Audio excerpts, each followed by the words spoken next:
Let's explain those Badlands. That's a hell of a name.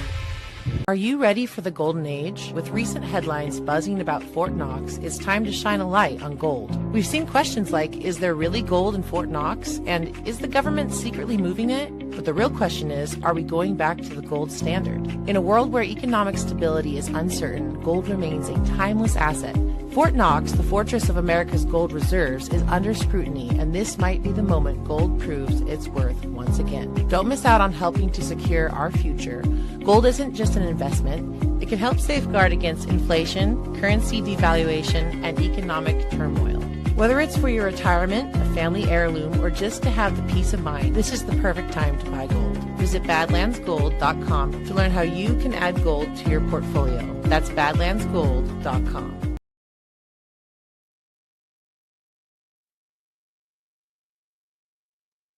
President of the United States, J.D. Vance.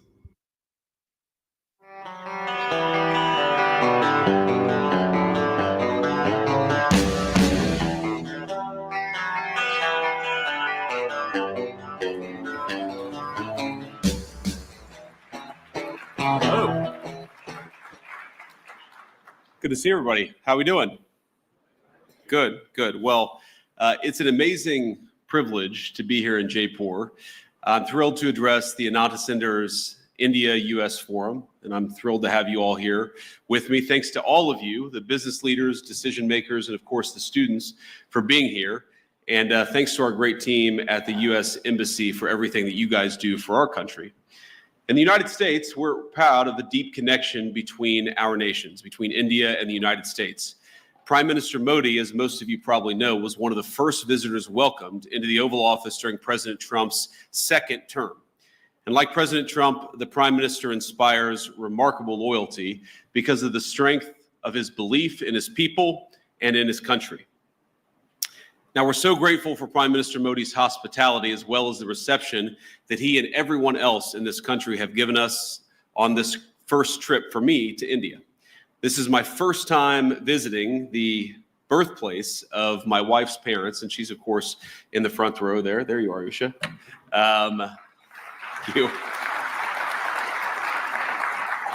She's a bit of a celebrity, it turns out, in India, I think more so than her husband. But I haven't been here long, but already I've been fortunate enough to visit the Akshardham Temple. Did I pronounce that right, honey? I did okay? All right. With my family this morning, as a matter of fact. And last night, Prime Minister Modi welcomed me, Usha, and our 3 small children at his beautiful home.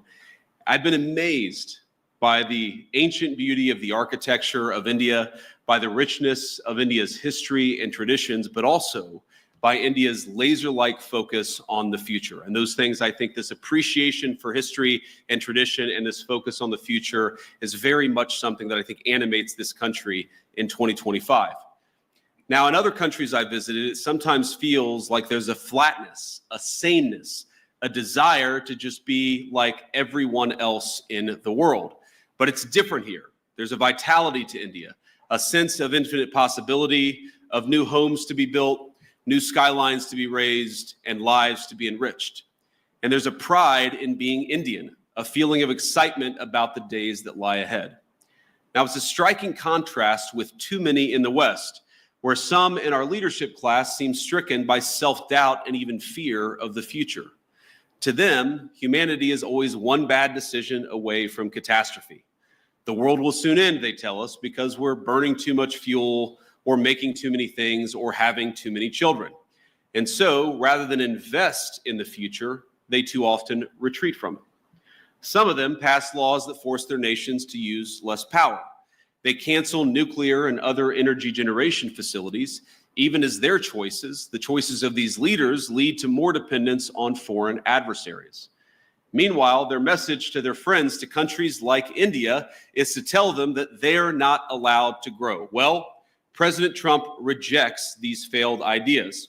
He wants America to grow, he wants India to grow, and he wants to build the future with our partners all over the globe.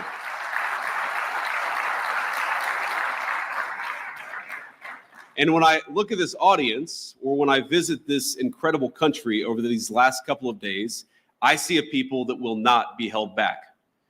Now, the most profound responsibility I believe that all of us have is not to ourselves, but to the next generation, to make sure we leave them with a better society than the one that our parents and our grandparents gave us. And this is the world that America seeks to create with you. We want to build a bright new world, one that's constantly innovating, one that's helping people to form families, making it easier to build, invest, and trade together in pursuit of common goals. Now, I believe that our nations have much to offer one another. And that's why we come to you as partners looking to strengthen our relationship. Now, we're not here to preach that you do things any one particular way. Too often in the past, Washington approached Prime Minister Modi with an attitude of preachiness or even one of condescension. Prior administrations saw India as a source of low-cost labor on the one hand, even as they criticized the Prime Minister's government, arguably the most popular in the democratic world. And as I told Prime Minister Modi last night, he's got approval ratings that would make me jealous. But it wasn't just India. This attitude captured too much of our economic relationship with the rest of the world. So we shipped countless jobs overseas, and with them, our capacity to make things, from furniture, appliances, and even weapons of war. We traded hard power for soft power because with economic integration, we were told, would also come peace through sameness. Over time, we'd all assume the same sort of bland, secular, universal values, no matter where you lived. The world was flat after all. That was the thesis, and that was what they told us. And when that thesis proved false, or at least incomplete, leaders in the West took it upon themselves to flatten it by any means necessary. But many people across the world, and I think your country counts among them, they did not want to be flattened. Many were proud of where they came from, their way of life, the kind of jobs they worked, and the kind of jobs their parents worked before them. And that very much includes people in my own country, the United States of America. Now, some of you are aware of my own background. I actually didn't plan to talk about my background at all until last night at dinner while my children mostly behaved. We gave them an A- for behavior with the Prime Minister. The Prime Minister said, I have one request.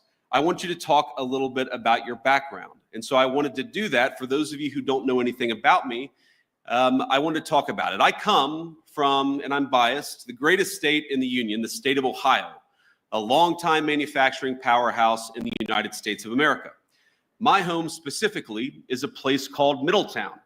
Now, it's not a massive city by any means. It's not Jaipur, but it's a decent-sized town and a place where people make things, which has been a point of pride in Middletown for generations.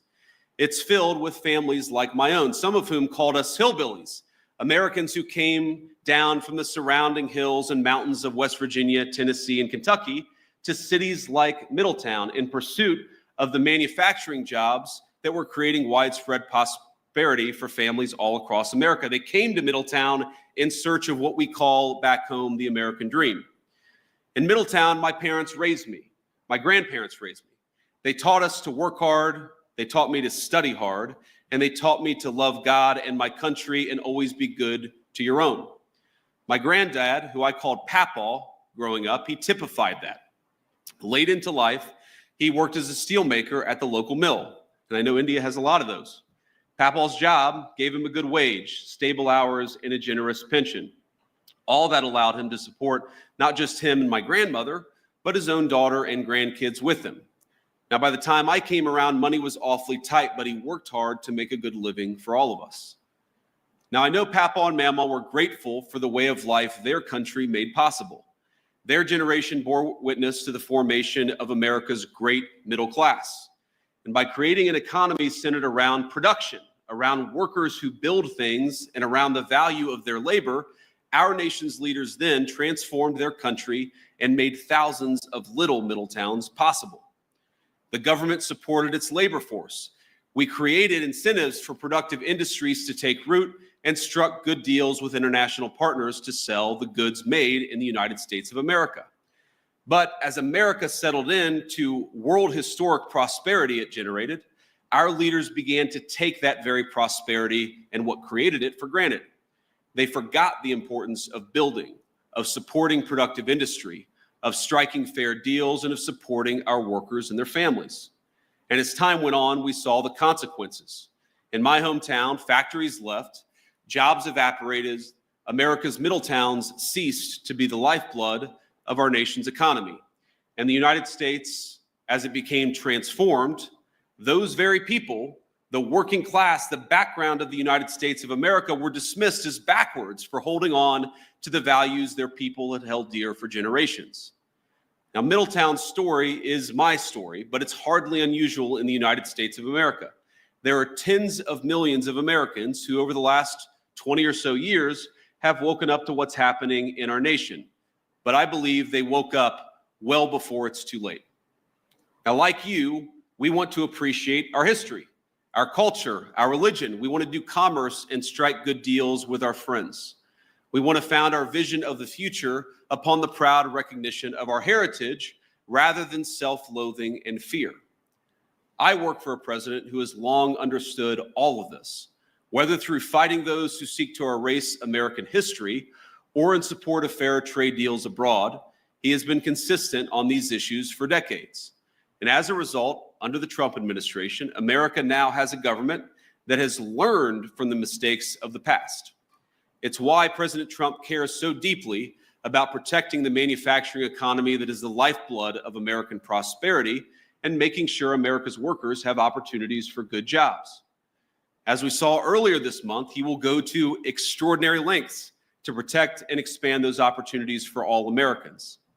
And so today I come here with a simple message. Our administration seeks trade partners on the basis of fairness and of shared national interests. We want to build relationships with our foreign partners who respect their workers, who don't suppress their wages to boost exports, but respect the value of their labor. We want partners that are committed to working with America to build things, not just allowing themselves to become a conduit for transshipping others' goods. And finally, we want to partner with people and countries who recognize the historic nature of the moment we're in, of the need to come together and build something truly new, a system of global trade that is balanced, one that is open, and one that is stable and fair. Now, I want to be clear, America's partners need not look exactly like America, nor must our governments do everything exactly the same way. But we should have some common goals, and I believe here in India we do, in both economics and in national security. And that's why we're so excited. That's why I'm so excited to be here today. In India, America has a friend, and we seek to strengthen the warm bonds our great nations already share. Now, critics have attacked my president, President Trump, for starting a trade war in an effort to bring back the jobs of the past, but nothing could be further from the truth. He seeks to rebalance global trade so that America, with friends like India, can build a future worth having for all of our people together. And when President Trump and Prime Minister Modi announced in February that our countries aim to more than double our bilateral trade to $500 billion by the end of the decade, I know that both of them meant it. And I'm encouraged by everything our nations are doing to get us there. As many of you are aware, both of our governments are hard at work on a trade agreement built on shared priorities, like creating new jobs, building durable supply chains, and achieving prosperity for our workers. In our meeting yesterday, Prime Minister Modi and I made very good progress on all of those points. And we are especially excited to formally announce that America and India have officially finalized the terms of reference for the trade negotiation. I think this is a vital step. Thank you.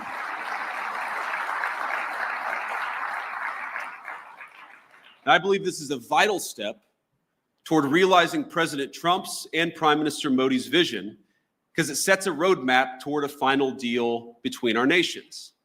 I believe there is much that America and India can accomplish together. And on that note, I want to talk about a few areas of collaboration today, how India and the United States can work together. First, perhaps most importantly, to protect our nations. Second, to build great things. And finally, to innovate the cutting-edge technologies both our countries will need in the years to come. Now, on defense, our countries already enjoy a close relationship, one of the closest relationships in the world. America does more military exercises with India than we do with any other nation on earth. The US-India Compact that President Trump and Prime Minister Modi announced in February will lay the foundation for even closer collaboration between our countries. From javelins to Stryker combat vehicles, our nations will co-produce many of the munitions and equipment that we'll need to deter foreign aggressors. Not because we seek war, but because we seek peace, and we believe the best path to peace is through mutual strength. And the launching the Joint Autonomous Systems Industry Alliance will enable America and India to develop the most state-of-the-art maritime systems needed for victory. It's fitting that India this year is hosting the Quad Leaders Summit this fall. Our interests in a free, open, peaceful, and prosperous Indo-Pacific are in full alignment. Both of us know that the region must remain safe from any hostile powers that seek to dominate it. Growing relations between our countries over the last decade are part of what led America to designate India a major defense partner, the first of that class. This designation means that India now shares with the UAE a defense and technology infrastructure and partnership with the United States on par with America's closest allies and friends. But we actually feel that India has much more to gain from its continued defense partnership with the United States. And let me sketch that out a little bit. We, of course, want to collaborate more. We want to work together more. And we want your nation to buy more of our military equipment, which, of course, we believe is the best in class. American fifth-generation F-35s, for example, would give the Indian Air Force the ability to defend your airspace and protect your people like never before. And I've met a lot of great people from the Indian Air Force just in the last couple of days. India, like America, wants to build. And that will mean that we have to produce more energy. It's more energy production and more energy consumption. And it's one of the many reasons why I think our nations have so much to gain by strengthening our energy ties. As President Trump is fond of saying, America has once again begun to drill, baby, drill. And we think that will inure to the benefit of Americans, but will also benefit India as well. Past administrations in the United States of America, I think motivated by a fear of the future, have tied our hands and restricted American investments in oil and natural gas production. This administration recognizes that cheap, dependable energy is an essential part of making things and is an essential part of economic independence for both of our nations. Of course, America is blessed with vast natural resources and an unusual capacity to generate energy, so much that we want to be able to sell it to our friends like India. We believe your nation will benefit from American energy exports and expanding those exports. You'll be able to build more, make more, and grow more, but at much lower energy costs. We also want to help India explore its own considerable natural resources, including its offshore natural gas reserves and critical mineral supplies. We have the capacity and we have the desire to help. Moreover, we think energy co-production will help beat unfair competitors in other foreign markets. But India, we believe, can go a long way to enhance energy ties between our nations. And one suggestion I'd have is maybe consider dropping some of the non-tariff barriers for American access to the Indian market. Now, I've talked about this, of course, with Prime Minister Modi. And look, President Trump and I know that Prime Minister Modi is a tough negotiator. He drives a hard bargain. It's one of the reasons why we respect him. And we don't blame Prime Minister Modi for fighting for India's industry, but we do blame American leaders of the past for failing to do the same for our workers. And we believe that we can fix that to the mutual benefit of both the United States and India. Let me give an example. American ethanol, we believe made from the finest corn in the world, can play a tremendous role in enhancing our partnership. And I know our farmers would be delighted to support India's energy security ambitions.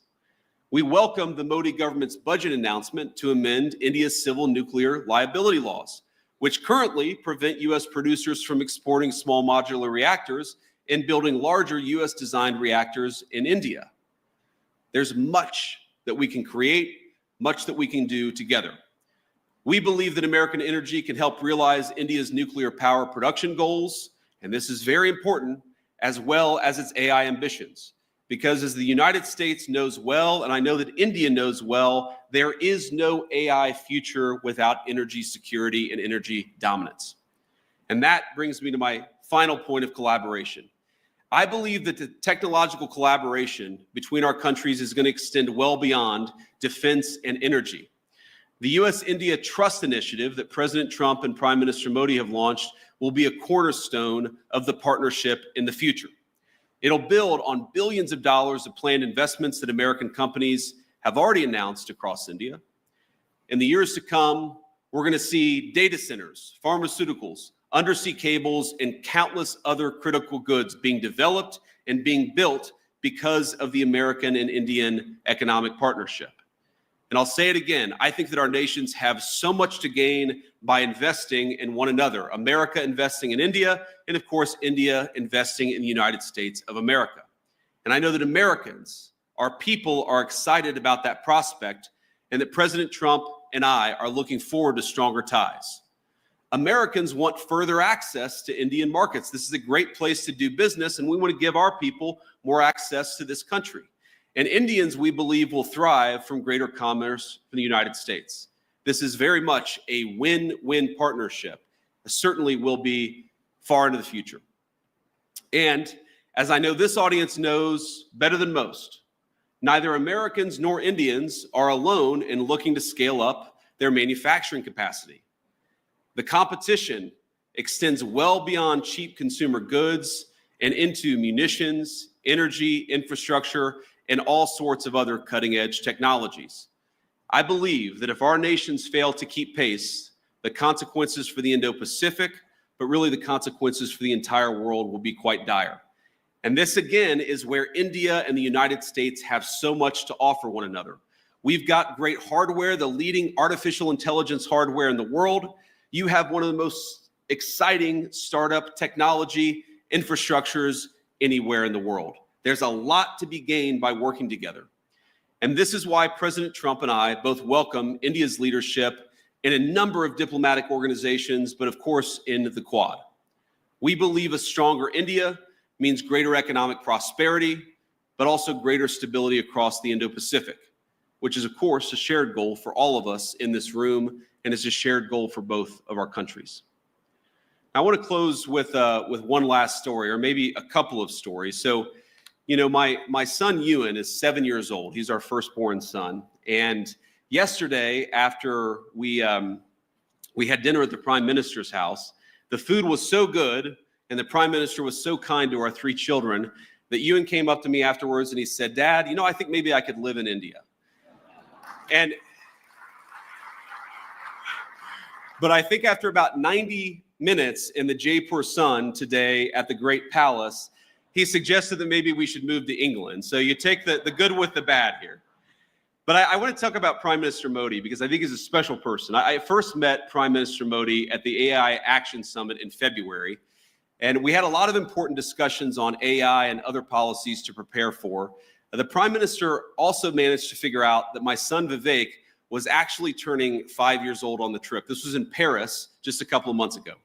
So think about this. Amid a huge international policy conference, he took the time to stop by where I was staying, wish our second son, Vivek, a happy birthday, and even bring him a gift. Ush and I were both genuinely touched by his graciousness, and we've been even more impressed by his warmth since we arrived in India. Now, it's interesting.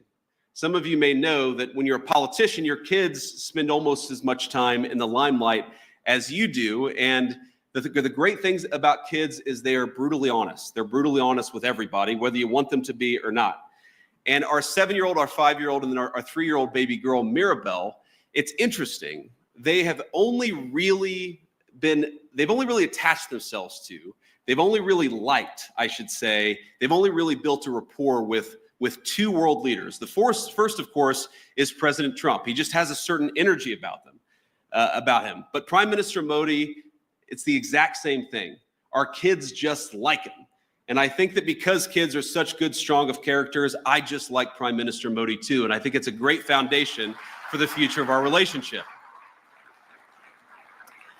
I could tell then, I could tell when Prime Minister Modi came over a couple of months ago, and I believe today that he is a serious leader who has thought deeply about India's future prosperity and security, not just for the rest of his time in office, but over the next century. And I want to end by making a simple overarching point. We are now officially 1/4 into the 21st century, 25 years in 75 years to go. And I really believe that the future of the 21st century is going to be determined by the strength of the United States-India partnership. I believe, thank you. I believe that if India and the United States work together successfully, we are going to see a 21st century that is prosperous and peaceful. But I also believe that if we fail to work together successfully, the 21st century could be a very dark time for all of humanity. So I want to say it's clear to me, as it is to most observers, that President Trump, of course, intends to rebalance America's economic relationship with the rest of the world. That's going to fundamentally will cause profound changes within our borders in the United States, but of course with other countries as well. But I believe that this rebalancing is going to produce great benefits for American workers. It's going to produce great benefits for the people of India. And because our partnership is so important to the future of the world, I believe President Trump's efforts, joined, of course, by the whole country of India and Prime Minister Modi, will make the 21st century the best century in human history. Let's do it together. God bless you, and thank you for having me.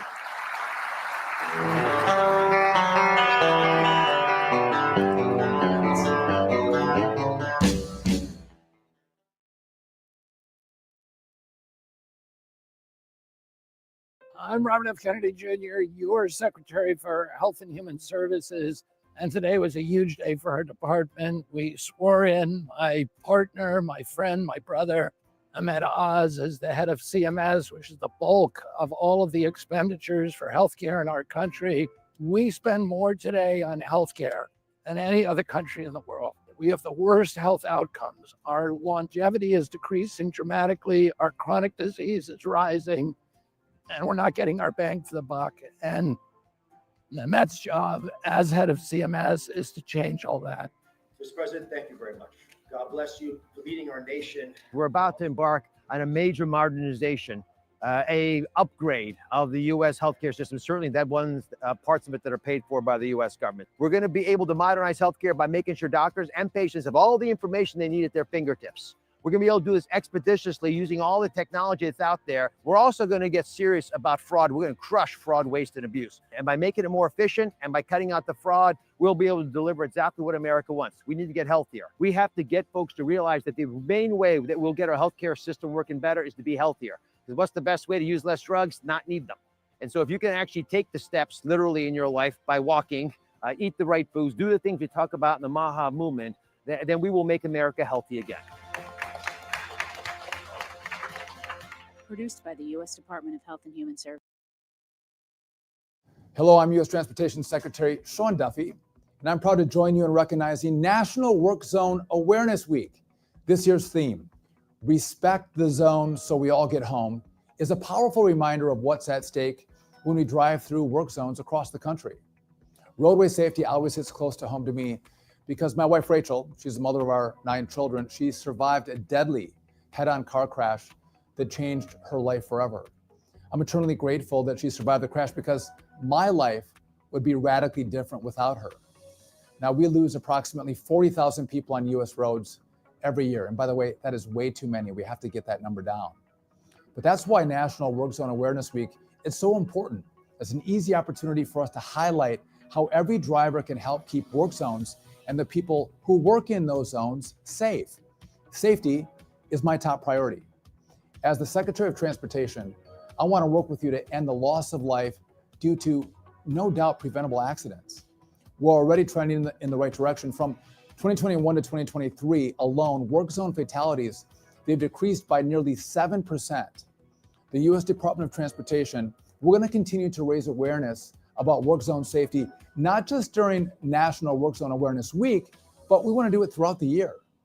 But right now, we're asking drivers to do their part. Put down their phones, eliminate distractions, obey speed limits and signs in and around work zones, follow detours, and keep an eye out for highway workers. As construction season ramps up this summer, we all have a role to play in protecting the men and women who build and maintain our great American roadways. Their safety depends on the choices we make behind the wheel. On behalf of the Trump administration and the US DOT, I'm honored to support National Work Zone Awareness Week. Together, we can usher in a golden age of travel while making our work zones and our roadways as a whole safe for everybody. Remember, respect the zone so we all get home.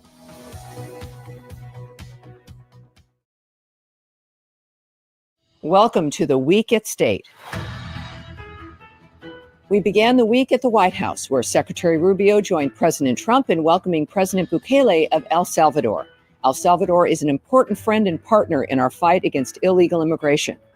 Back at the State Department, Secretary Rubio met with Jordanian Prime Minister and Defense Minister Jafar Hassan.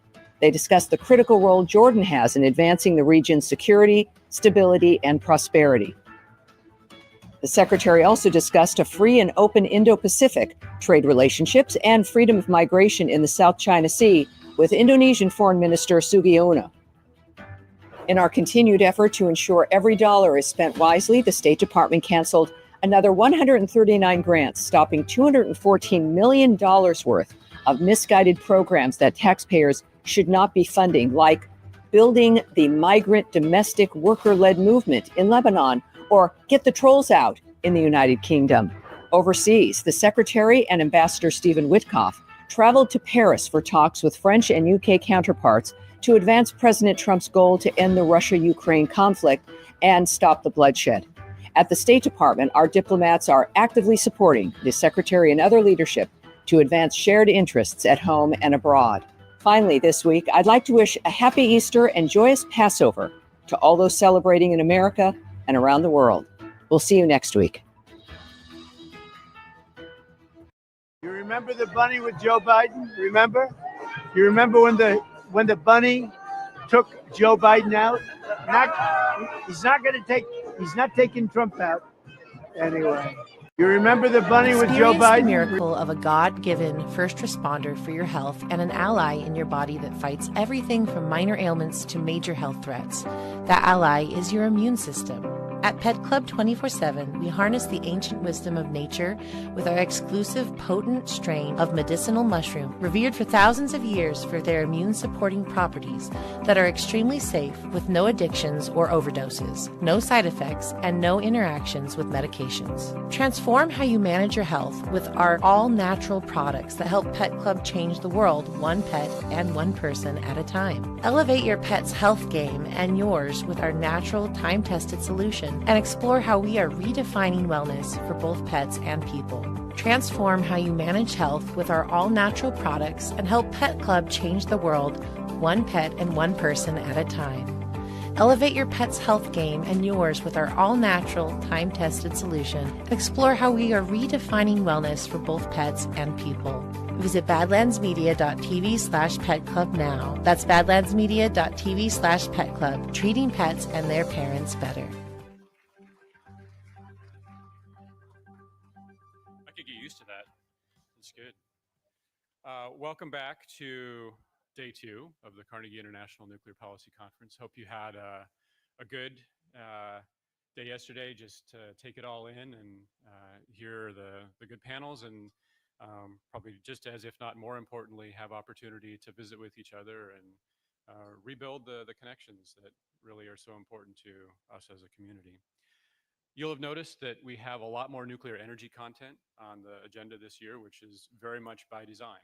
I think this is an issue that we feel like needs to be part of our active conversation, that the silos that tend to exist between non-proliferation and the deterrence parts of the field need to more actively engage with the silos that exist around the nuclear energy parts of the field. And so I'm very excited to start the day today with a keynote that I think will help us to better understand why those silos exist and to help break them down. William Megwood serves as the Director General of the Nuclear Energy Agency in Paris, a position he has held since 2014. He brings to that job deep experience as a former commissioner, the U.S. Nuclear Regulatory Commission, as an independent nuclear energy consultant, and as a director of the Department of Energy's Civil Nuclear Energy Program. He began his career as a scientist at Westinghouse and later the Edison Electric Institute. He also has deep ties to Pittsburgh, including degrees from Carnegie Mellon University, which I think essentially makes him part of the Carnegie family. Now, Bill, we haven't talked about that, but I think I'd like to assert that. To lead the conversation with Director General Megwood is Joyce Connery, who I'm proud to know as an admired colleague from days past at the National Nuclear Security Administration.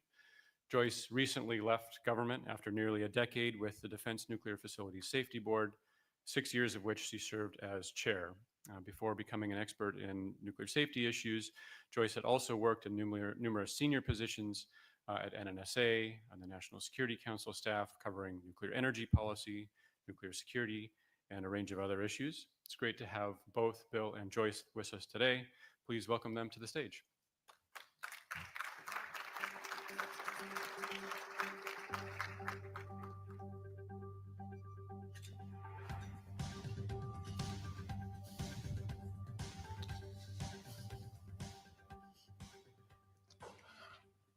Oh, it's bright up here. First of all, I want to thank Carnegie for inviting us to do this today, and thank you for that introduction, Toby. We did notice that there was more nuclear energy content, and you have some regulators smattered around in the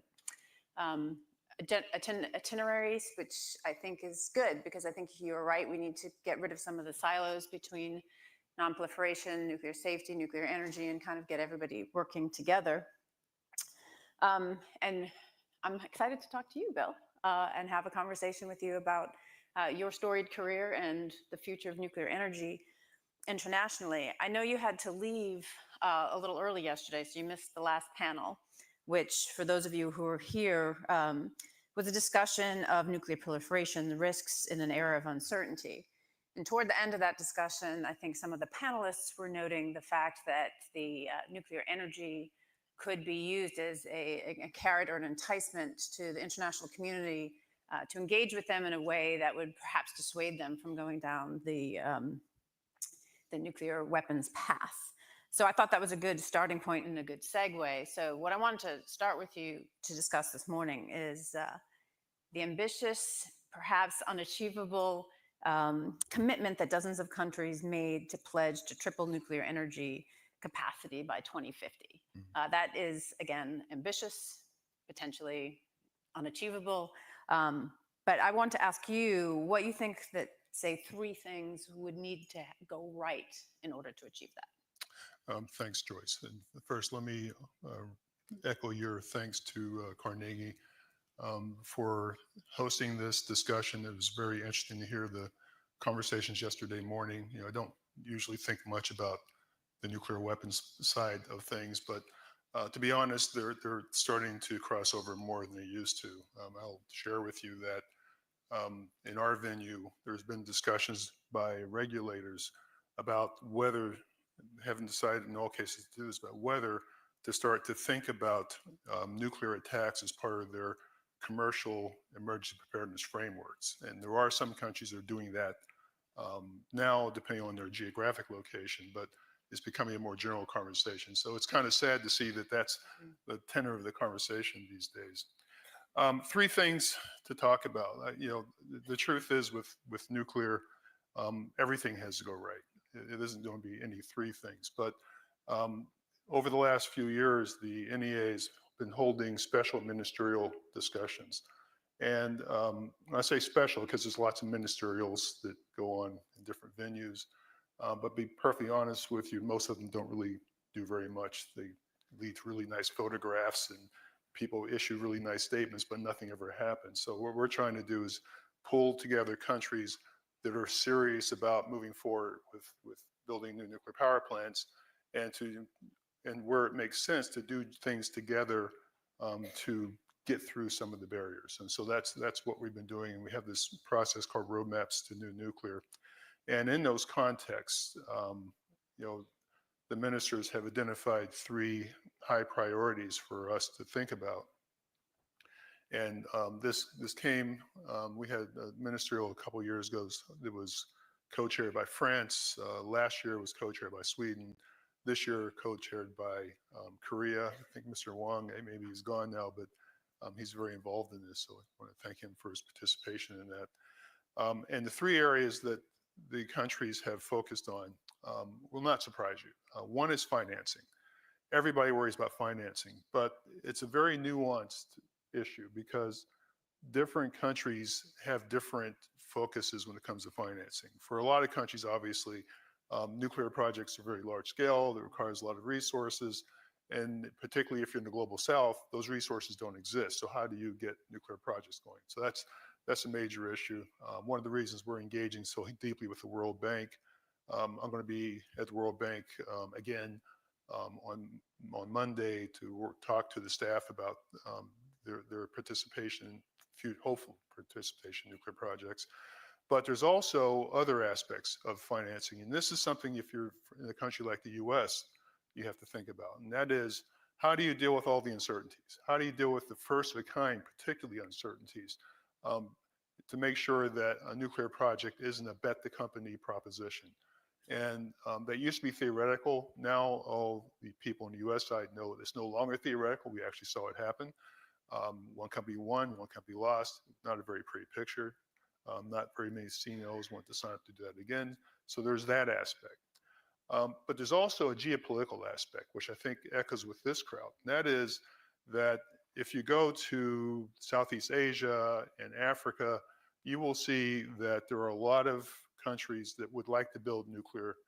I've engaged with a lot of those countries, and many of them are very attracted by the kind of financing possibilities presented by state-owned enterprises that a company like Westinghouse or General Electric or others can't quite replicate. And so there's different aspects of financing. I think they're all very important. The second issue that comes up is supply chain. And this is one that not enough people think about. It's the one, honestly, that scares me the most because you may have companies that will tell you very ardently, we can provide this part and we can do this on this cost and this schedule. And then the project gets started and you find out they can't provide that part. And now you've got a problem. And no longer theoretical. It happened during the projects in the US. Many, many suppliers thought they could provide these components, couldn't do it. And therefore time was lost as people had to go back, train people, explain to them, how the certifications work so they could move forward. And the last one, which is probably the hardest to fix, is workforce. The U.S. is actually in probably, while it's not perfect, it's probably in better shape than a lot of other countries. In a lot of countries, there just simply aren't young people coming into the nuclear sector. In fact, in most countries, there aren't enough young people coming into science and technology at all. And the ones that do go into science and technology go into things like, biological medicine, things like that. So we really need a major effort to get more young people into the sector. And that's a big challenge for a lot of countries. And so those are the three issues that we focus on. But obviously, there's other things that have to be taken into consideration as well. But those are the ones that we're spending a lot of time on right now.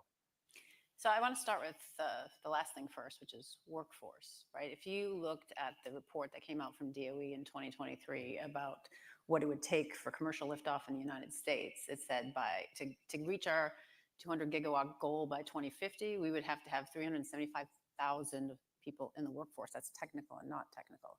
We have about 100,000 now. So my math is not great, but that's like 15,000 people a year. Given the situation, like here in the US, with the rising costs of education, the challenges that we're facing now, the universities are facing a lot of challenges. What is the government's role and the private sector's role in supporting nuclear education? To do more. I know it's easy to say that, but I think that's the only reality you can bring to this. I mean, for those who've been around a long time, you might remember there was a period during the 90s when the U.S. infrastructure on nuclear education was really near collapse. And the only thing that kept it from falling apart entirely was the fact that we at the Department of Energy at the time decided we had to jump in. And we jumped in and started spreading money around. Wasn't a lot of money, but it was important money. It was scholarships and fellowships, research grants, infrastructure grants, lots of things like that. And it really stabilized the situation. And more importantly, it showed the universities, which was really a key audience for this, that we in the federal government thought there was a future to this nuclear sector and that they shouldn't abandon it. And I think it really helped save a lot of programs. But what really made the difference in today, I think, was the fact that when utilities realized that they had a major demographic problem, that they had too many people retiring, not enough people coming in, the salary level started to go up. And then you started to see more and more young people go into the business. So that's why the U.S. situation is not as dire as it is in a lot of other places. You say there's a big challenge ahead, but I think you can fix it. I think it's something there's still time to adjust, but you really do have to start planting those seeds now, and to make sure that nuclear careers are attractive to a larger number of young people. And what we find is that a lot of young people don't really know what it means to have a nuclear career. I think many of them, they think about radiation, they think about Fukushima Daiichi, they think about nuclear weapons, but they don't think about saving the planet, right? And that's the kind of message I think that the industry and government together really have to get out there, that nuclear technology saves lives, not just through energy, but through medicine and other applications. And that's something that we have to really make a bigger effort to get the word out. So I think young people might be intrigued by the message of going out, saving the world, saving the planet, working for companies because it's more lucrative. You and I both started our careers with the federal government, and you were in the Nuclear Regulatory Commission. We spoke a little bit with Commissioner Hansen yesterday.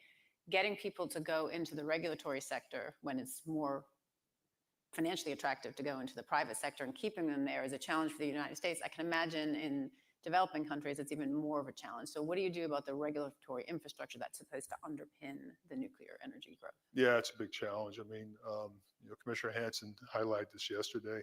I mean, in some countries, you think it's bad in the U.S. So basically, if you get your training at the Nuclear Regulatory Commission and say you're in your early 30s, you can probably double your salary very easily by moving into private sector. In some cases, triple your salary. So, you have to be driven by more than the money. You have to be driven by the mission. The desire to be a public servant, to protect public health and safety. And that's not nothing. That's attractive to some people.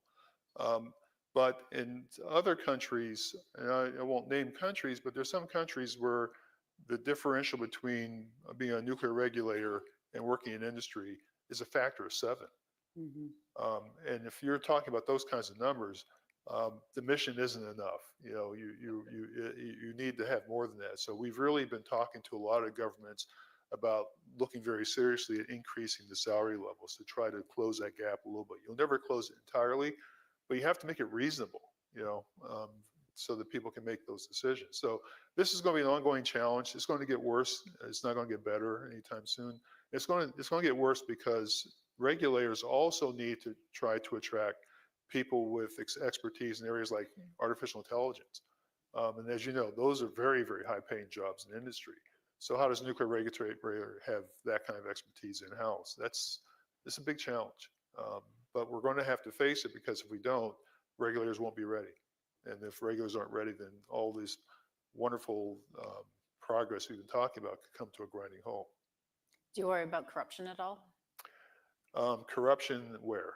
In any place that wants to build nuclear power plants? Well, it depends on where, I think any part of the world, there's always that consideration. I mean, there's lots of countries that we work with, both in the OECD and out of the OECD, that have significant corruption problems. I think the difference between where we are today and maybe where we were 20 or 30 years ago is that these countries understand that they have these issues, and they talk about it openly. It's not a secret. They have programs and laws to try to address it. Doesn't make it easy though, but they are very much aware of it. But I guess my view is one of the things about the nuclear business that's unique is that it tends to have an overall impact on society. The kinds of disciplines that you have to have in the nuclear sector to be successful in the nuclear program, have a way of spreading in other parts of society. You know, I was in Kenya last year, and I met this lady who lived in a community that were talking about putting up a nuclear power plant. And she made the observation to me, it was a really interesting observation, that in where she lives, she pays someone to take her trash away. And she discovered that despite the fact she was paying to have the trash taken away and disposed of safely, that the vendor was taking the trash, a few miles down the road and dumping it on the side of the road. And she said, how do we know that people won't do that in the nuclear sector? And I said, well, one thing is that the entire world is watching everything you do. Your peers are watching, regulators watch what other regulators do. Nuclear operators watch what each other do through WANO and other mechanisms. The IAEA is watching everything that's done. So there's a lot of watching and a lot of peer pressure within the nuclear sector that will make that kind of behavior apparent very quickly, and it'll be a very bright light on it. And so I think that the fact that the nuclear sector creates those kinds of disciplines, it is something that has a good chance to spread in the rest of society. So I think it actually can help in situations like that and reduce corruption because of the level of oversight that you see in the nuclear sector. But I think we'll have a chance to find out, because I think a lot of countries that do have these issues are planning to build nuclear power plants. So I want to pivot back to, first of all, you mentioned Kenya. So I want to talk a little bit about Africa, because that's a hot topic in places that are talking about nuclear energy and electrifying Africa and helping Africa get more electricity. And we've been seeing in the news some rumors about reorganization of the State Department and whether or not we're going to have a real presence in Africa with our State Department. And again, you mentioned state-owned enterprises also in the commercial field being attractive to Southeast Asia and to Africa.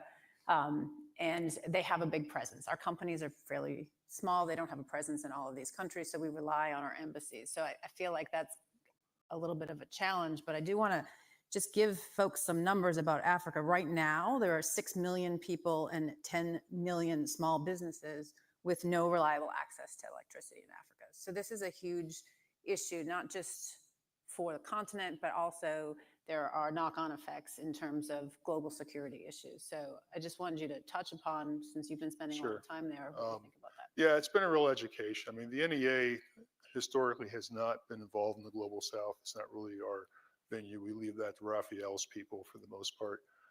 So ask him about that later.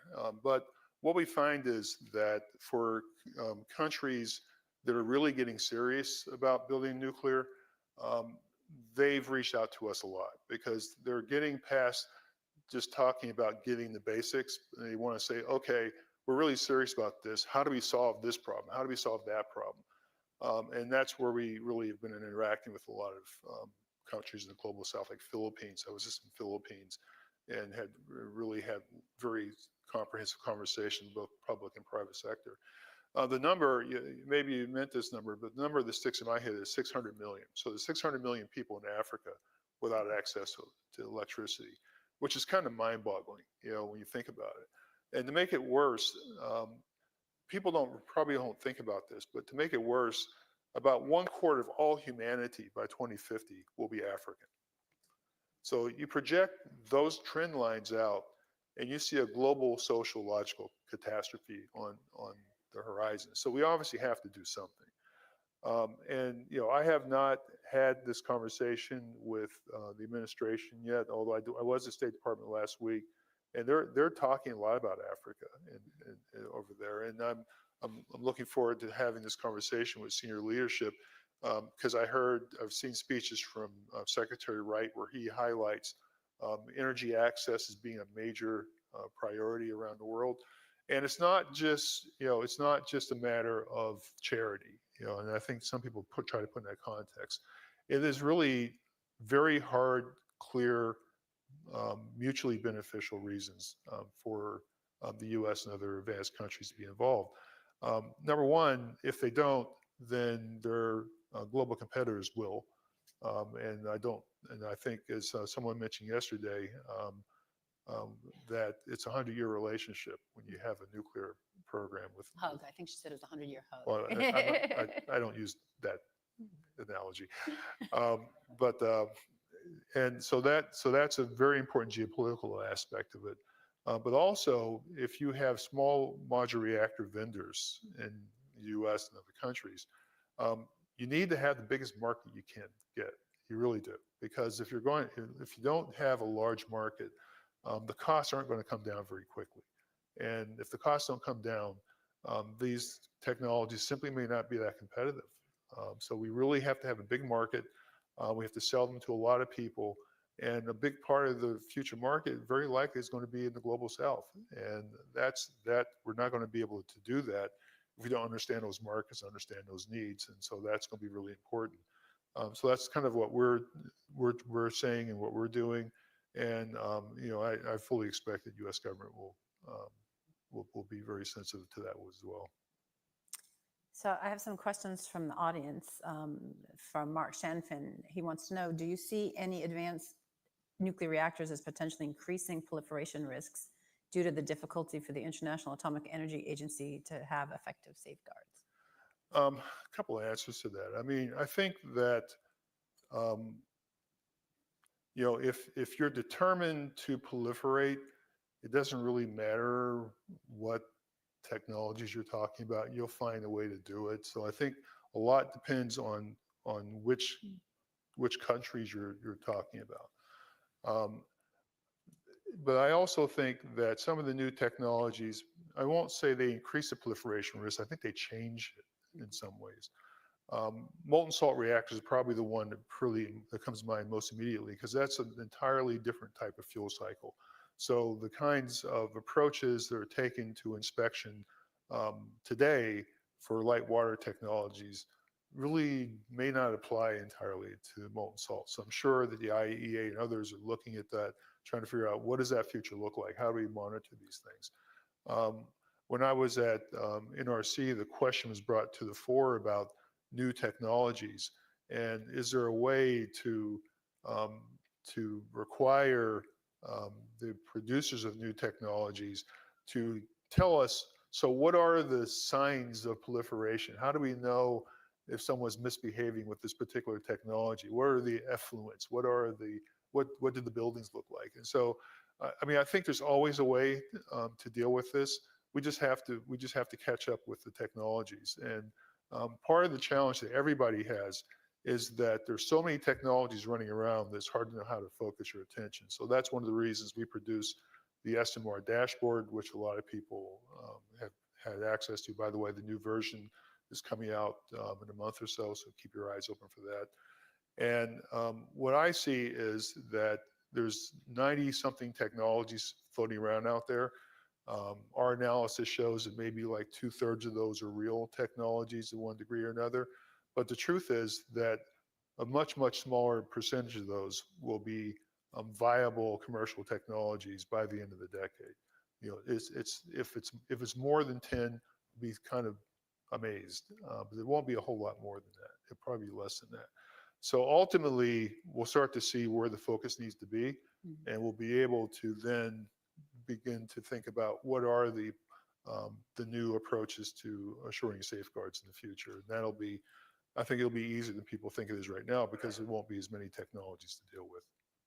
But the more technologies, the trickier it is to regulate as well. Right. Not just from the. Right, but I don't think there's going to be that many in the end. I think the list is going to narrow very quickly. Okay. So I'll give Corey Henderstein a personal privilege. She wants to know about the World Bank. You mentioned them. What's the movement on the World Bank and financing? For those of you who don't know, the World Bank has not been forward-leaning in terms of financing nuclear projects around the world. So I met with Bonga, and we had a good talk about this. And I think he's been very clear publicly that he personally believes that that the bank needs to do this. But he has to deal with a long legacy of not dealing with nuclear issues and build expertise in the bank itself. So that's part of what we're supporting with them. But there's also going to be a political aspect to this, because there are going to be members of the board of the bank that are going to be against this, no matter what arguments you put forward. So there's going to have to be some political push from countries like the US and Japan and others to try to change that. And I think the discussions that are taking place this week might very well make some progress in that area. Certainly hope so. My belief is that it's inevitable. The bank will ultimately do this. It will have no choice because the world is changing and they have to catch up. Otherwise, it'll be irrelevant. So I think they'll get there. It's just a question of how long will it take to get to this point? But it will happen. It really has to. And the truth is that when you talk to a lot of countries in the global south, they're being more and more vocal about the need.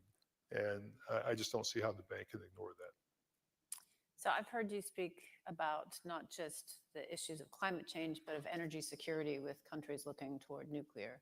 Can you talk a little bit about the fuel cycle and the dependence on Russian enrichment and what the future looks like in terms of fuel supply to some of these reactors across the world?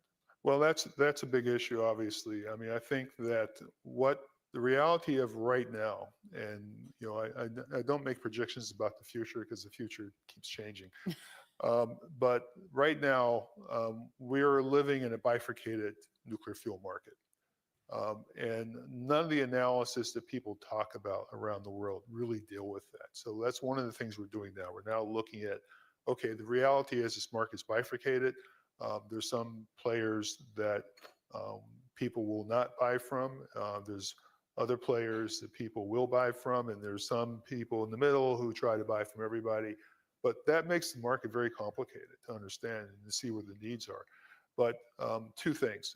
First, the bifurcation market is something that governments are already dealing with. You're starting to see big investments in particularly enrichment capacity. People need to deal with conversion as well. They don't talk about conversion as much, but they have to deal with conversion. I worry less about uranium supply at this point. We just came out with the new Red Book. There's plenty of uranium available, but if we actually triple, then you start to run into some more difficulties. You have to do a lot more exploration and development and investment in the uranium cycle to keep up with that. But so for now, I think we're going to stabilize the situation over the next few years. The question is, what happens if we do have this big increase in nuclear capacity globally? How do we keep up with that? And is the bifurcated market going to stay a bifurcated market? Because, you know, if I'm company X and I need to put a big investment to make up for the bifurcated market, how do I know that if I put $1 billion into new equipment, that there won't be some deal signed and all of a sudden the market's not bifurcated anymore? That's a big issue. That's really holding back a lot of investment, a lot of work. And until people get comfort that we really are going to continue in a bifurcated market, it's going to be very, very slow going. But but the good news is, if the market signals are there, we can increase capacity very rapidly, I think. But the market signals have to be there. Right now, they're not clear, and that's an issue. Ali Alkas is asking about the build, own, operate model that is currently being offered by Russia and some countries. Turkey's the one that comes to mind. What can we do to be competitive with that? And is that a good model? How do you think about that in terms of liability and other issues? I mean, if you're trying to get a nuclear power plant built, it's pretty good, actually. You know, it's not. It's a good offer to be able to make that. I think that if you say we, let's say the how does the United States deal with that? Well, the United States certainly can deal with this. There is a lot of capacity to assist with financing nuclear projects abroad. The problem is that we don't have a consistent, organized, strategic approach to that. It is, maybe I should defer to Corey on this. She probably knows more about this than I do, because I know in previous administrations there's been work in this area. And so everyone knows you can do it. The question is, how do we put together an organized approach so that when some country says, hey, we want to build a nuclear power plant, can you help us? That the answer is yes, go talk to this person and we'll get this together. Right now, I think it's more case by case. You know, country X says something, if there's enough interest in the government, people get together, they talk about it, and after some period of time, something can happen. But it's not like an organized approach. And that if we're going to really deal with competing against these state-owned enterprises, it's going to have to be a much more comprehensive approach to this. And it really does have to be kind of an all-government consideration. And I think it's important that happen because I think there's aspects of this that people miss. For example, one I've talked to people a lot about is right now today, there are hundreds of young people that they get free scholarships to go to Russia to get their nuclear degrees. Then they go back to the home country, and because they've got PhD in nuclear, they very quickly rise to the top of the infrastructure, become ministers and other. And when the time comes for them to build the nuclear power plant, who do you think they're going to call? You know, they're going to take out the Russian textbook and call Westinghouse? Don't think so. So these seeds get planted over a long period of time. And you know, we also used to provide research reactors to a lot of countries to help spur their nuclear programs. We don't do that anymore. So these seeds are very important as these countries start to develop their infrastructure. And it's really hard to sort of show up at the end of this march, you know, in the ninth inning and say, hi, we're here to help build your nuclear. You know, it's hard to make that argument. So we really have to think comprehensively if we're going to compete with state-owned enterprises. And right now it's very sketchy. So a question about digitization. This comes from Jeanette Choyeva. As nuclear systems become more digitized, how seriously is NEA considering cybersecurity risks, not just at reactor levels, but across the global supply chain and regulatory system? Yeah, I mean, everybody worries about cybersecurity. I mean, cybersecurity is, I hate cybersecurity because, you know, the more you know about it, the worse it is. I mean, it's really true because I mean, when I was at the NRC, I would get these classified briefings on cyber threats, and I would just walk away so depressed because this just doesn't end. It just gets worse and worse and worse all the time. And I remember I had one when I was at NRC. We had one vendor that came in, and he sat in my office and said that they had decided that they were going to build all analog systems for their new technology. Because they were so worried about cyber. Geez, you know. So it's just a reality, you know. We are in that world. So in the nuclear sector, we're very cautious about digital systems, but we're also under a lot of pressure because the rest of the world is going to artificial intelligence and big data and all these other fantastic tools. And if we aren't part of that, we start to look like we're in the 19th century.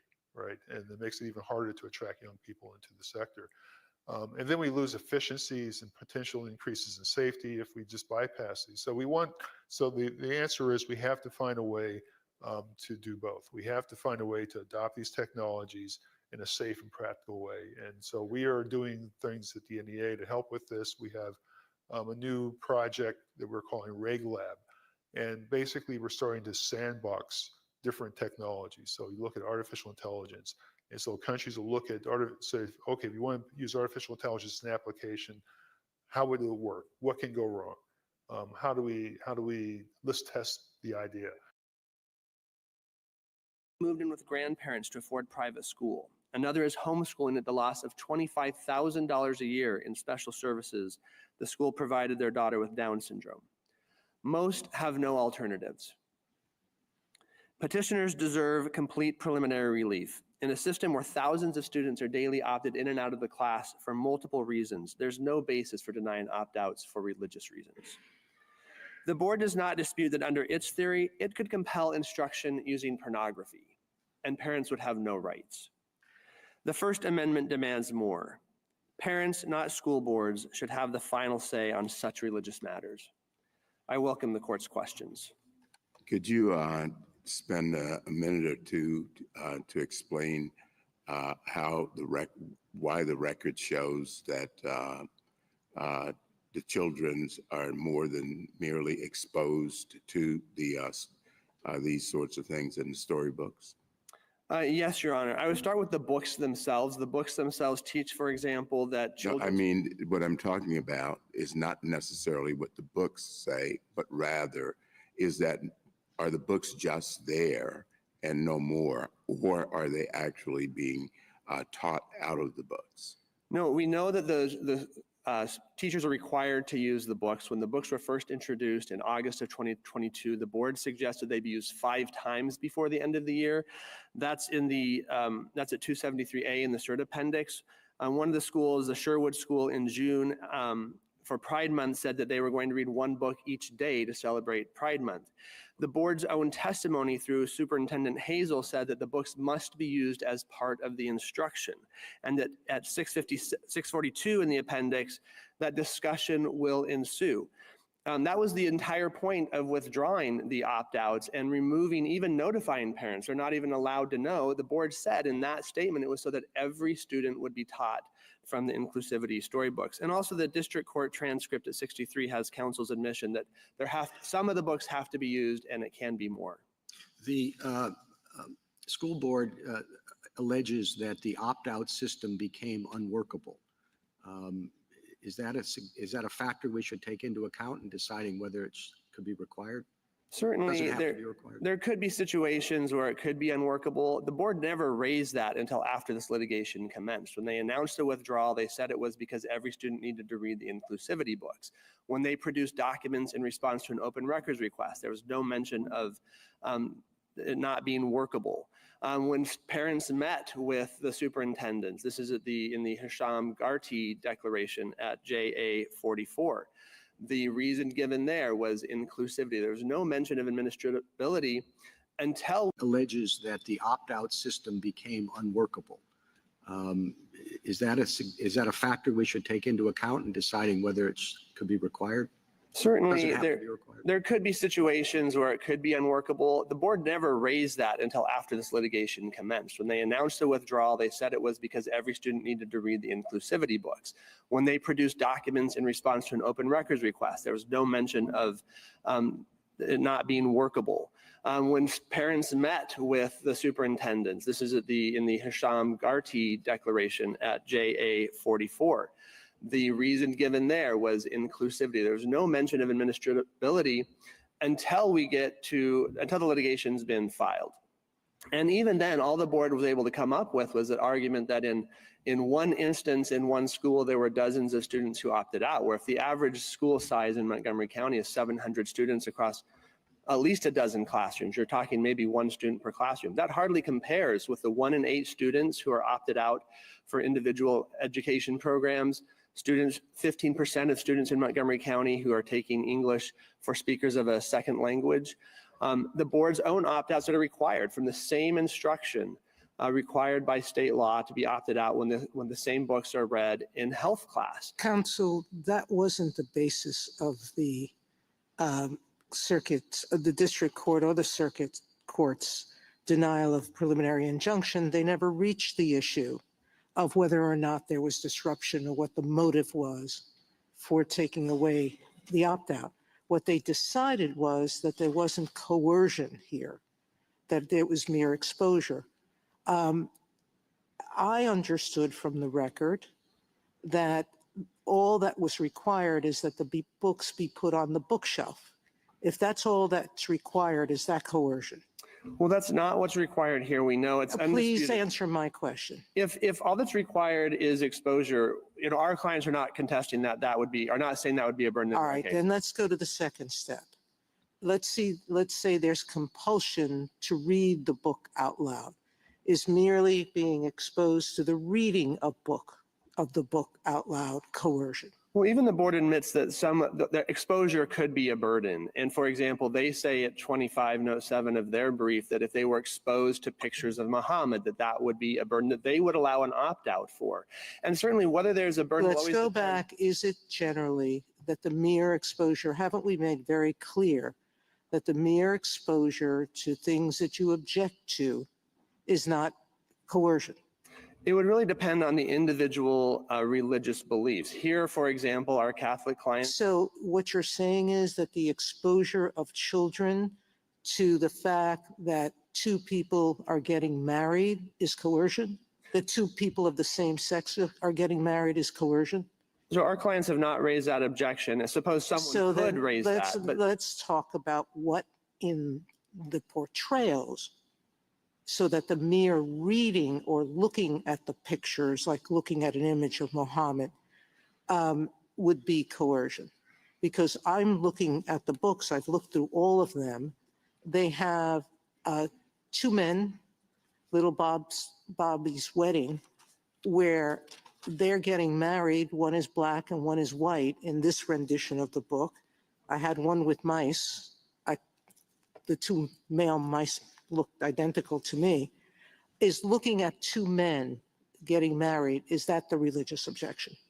again, it would depend on the individual beliefs of the clients. For example, many parents would object to their child being exposed to something like pornography or extreme violence. It would vary. We're not going there. So, Mr. Baxter, I'm sorry. I'm sorry. Let me just finish this. Sure. One. So, just answer my question. Is looking at the pictures, is there any affidavit from any parent that merely looking at people getting married, holding hands, none of them are even kissing in any of these books. The most they're doing is holding hands. That mere exposure to that is coercion. Our parents would object to that. They follow. All right, now, so let's move to what I think your objection is. I think your objection is to the student guidance, correct? Our objections would be even to reading books that violate our clients' religious beliefs. They've been, their faith teaches, for example, they shouldn't be exposed to information about sex during their years of innocence without being accompanied by moral principles. And here we have both books that violate their moral principles and instruction that tells them that, for example, they can pick their pronouns based on the way they feel, not even just for based on their gender, but how they feel from moment to moment. So, Mr. Baxter, before we move away from the book that Justice Sotomayor was referring to, Uncle Bobby's Wedding, I've read that book as well as a lot of these other books. Do you think it's fair to say that all that is done in Uncle Bobby's Wedding is to expose children to the fact that there are men who marry other men? No, Your Honor. And this court in Obergefell promised that parents would be able to continue to teach what this court called decent and honorable beliefs, that same-sex marriage is immoral according to their beliefs. And it's a far stretch from that for schools to compel students to attend. Parents are paying taxes that they have to pay at threat of criminal fines or penalties or the expense of private school. And then to have teachers telling them things that are directly contrary to their the book has a clear message. And a lot of people think it's a good message, and maybe it is a good message, but it's a message that a lot of people who hold on to traditional religious beliefs don't agree with. I don't think anybody can read that and say, well, this is just telling children that there are occasions when men marry other men. Uncle Bobby gets married to his boyfriend, Jamie, and everybody's happy, and everything is, it portrays this, everyone accepts this, except for the little girl, Chloe, who has reservations about it. But her mother corrects her. No, you shouldn't have any reservations about this. As I said, it has a clear moral message. Wait a minute, the reservation is about... Can I finish, please? It has a clear moral message, and it may be a good message. It's just a message that a lot of religious people disagree with. And when you add to that, Your Honor, instruction that if a student disagrees, teachers are supposed to say things like, well, I have friends in that situation. Do you think it's really fair for you to agree? Or to suggest that it's hurtful for students who disagree. Mr. Baxter, I guess I'm interested in what the nature of the rule you're asking for is. I mean, when you started, it was about, matters pertaining to sex.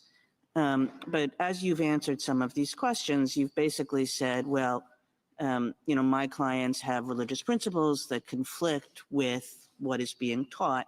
And does it go that far? In other words, does it matter what the subject matter is? Does it matter what the age of the child is? Does it matter what the nature of the instruction is? If so, how does it matter? Or in the end, is what you're saying, when a religious person confronts anything in a classroom that conflicts with her religious beliefs or her parents, that the parent can then demand an opt-out? It's really the latter, Your Honor, and that's exactly what Montgomery County allowed in its own religious diversity guidelines. Anything that violated a student's or imposed a substantial burden, in their language, on a student's religious or parent's religious beliefs, they had the right to opt So out. And this that was is a rule that applies as well to a 16-year-old in biology class saying, I don't, the parents say, I don't want my child to be there for the classes on evolution or on other biological matters which conflict with my religion. It would apply just as well to that. We know that those don't happen very often because But it would if there were. Certainly, and schools there are laws, for example, in states that allow students to opt out of dissection because they don't want to participate in that. And there are schools across the country, Hawaii, which has a school district about the same size as Montgomery County. And if that's so that's a pretty broad rule. If that's let me ask what the next step of that is. Suppose there are things that, students opt out of, and then, the parents think it's just not really fair that my kid has to leave the classroom or has to put on, headphones or, has to otherwise be made to feel isolated. So the next challenge is really the class can't do this either. What would your position be on that? Well, no student, Your Honor, has the right to tell the school what to teach or to tell other students what they have to learn. You would clearly run into problems in that situation. But to the extent that this is a rule about people being able to access public education in a sort of equal manner, the parent might say, my child is not being able to access education in that equal manner because, he's made to leave the classroom or he's made to do something else that isolates him from the class. I mean, certainly that's an argument that we've often heard with respect to prayer and that people have accepted with respect to prayer, that it's kind of like not a sufficient answer to just say, don't worry, the prayer can go on, you don't have to be part of it. So I'm just wondering whether that's the next step here.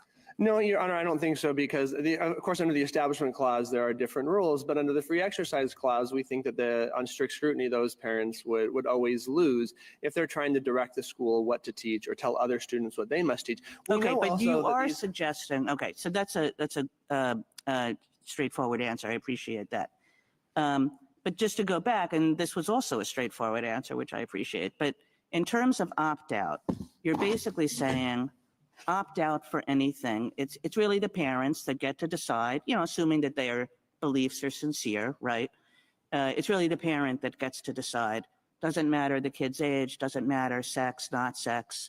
Doesn't really matter this whole idea, I suppose, of pressure or coercion. If like just looking at a book would be in conflict with religious principles, that would be enough.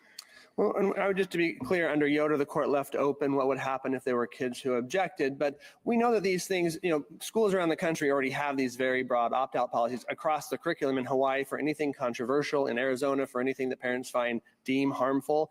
And we just don't find these kinds of cases or these kinds of burdens where parents are bringing extreme examples. Parents with kids really don't have a lot of time to be suing the school board, and they're looking for a reasonable compromise. I have a whole list of cases where parents have objected to biographical, I'm quoting, biographical material about women who have been recognized for achievements outside of their home, because some people believe women should not work. So too, parents have objected to teachers reading books featuring divorce, interfaith marriage, or in modest dress. Forget about the evolution, because that's come too. You've just said, are these all coercive? Well, again, it's whatever coercive means, they could create a burden. This court has defined burden very simply, that if someone is trying to exercise a sincere religious belief and the government is prohibiting or inhibiting their ability to exercise that, To creates a say burden. if someone's prohibiting just looking at something that they object to, that's burdening their religion? Again, we don't see these cases arise in reality. For reality's sake, you see interfaith couples all the time walking around. You see interracial couples walking around. You see women on this court in positions of work outside the home. And no one here is raising a burden in that situation. We're far beyond that. People Where are indoctrination. but there are cases to that effect in schools. And those cases, So you know, tell me where you're going to draw the line, other than saying that if anyone objects to a book, well, you want more than that, because the request here is to instruct the school to tell you its curricula, to guess at what you might find offensive, and then let you opt out. Because that's the injunction you're asking for, isn't it? You're asking for the ability for schools to provide you with the information about what's being taught, and if you object to it on religious grounds, to opt out. Your Honor, I see my light is on. May I answer the question? You may, yes. Your Honor, even under Yoder, without Yoder, under a Smith regime, in here, those things would trigger strict scrutiny. If you're in a regime where there's direct discrimination like we have here, we have students who are being told that they can opt out for certain religious reasons, but not other religious reasons, and that's always going to get you to strict scrutiny. Thank you, counsel.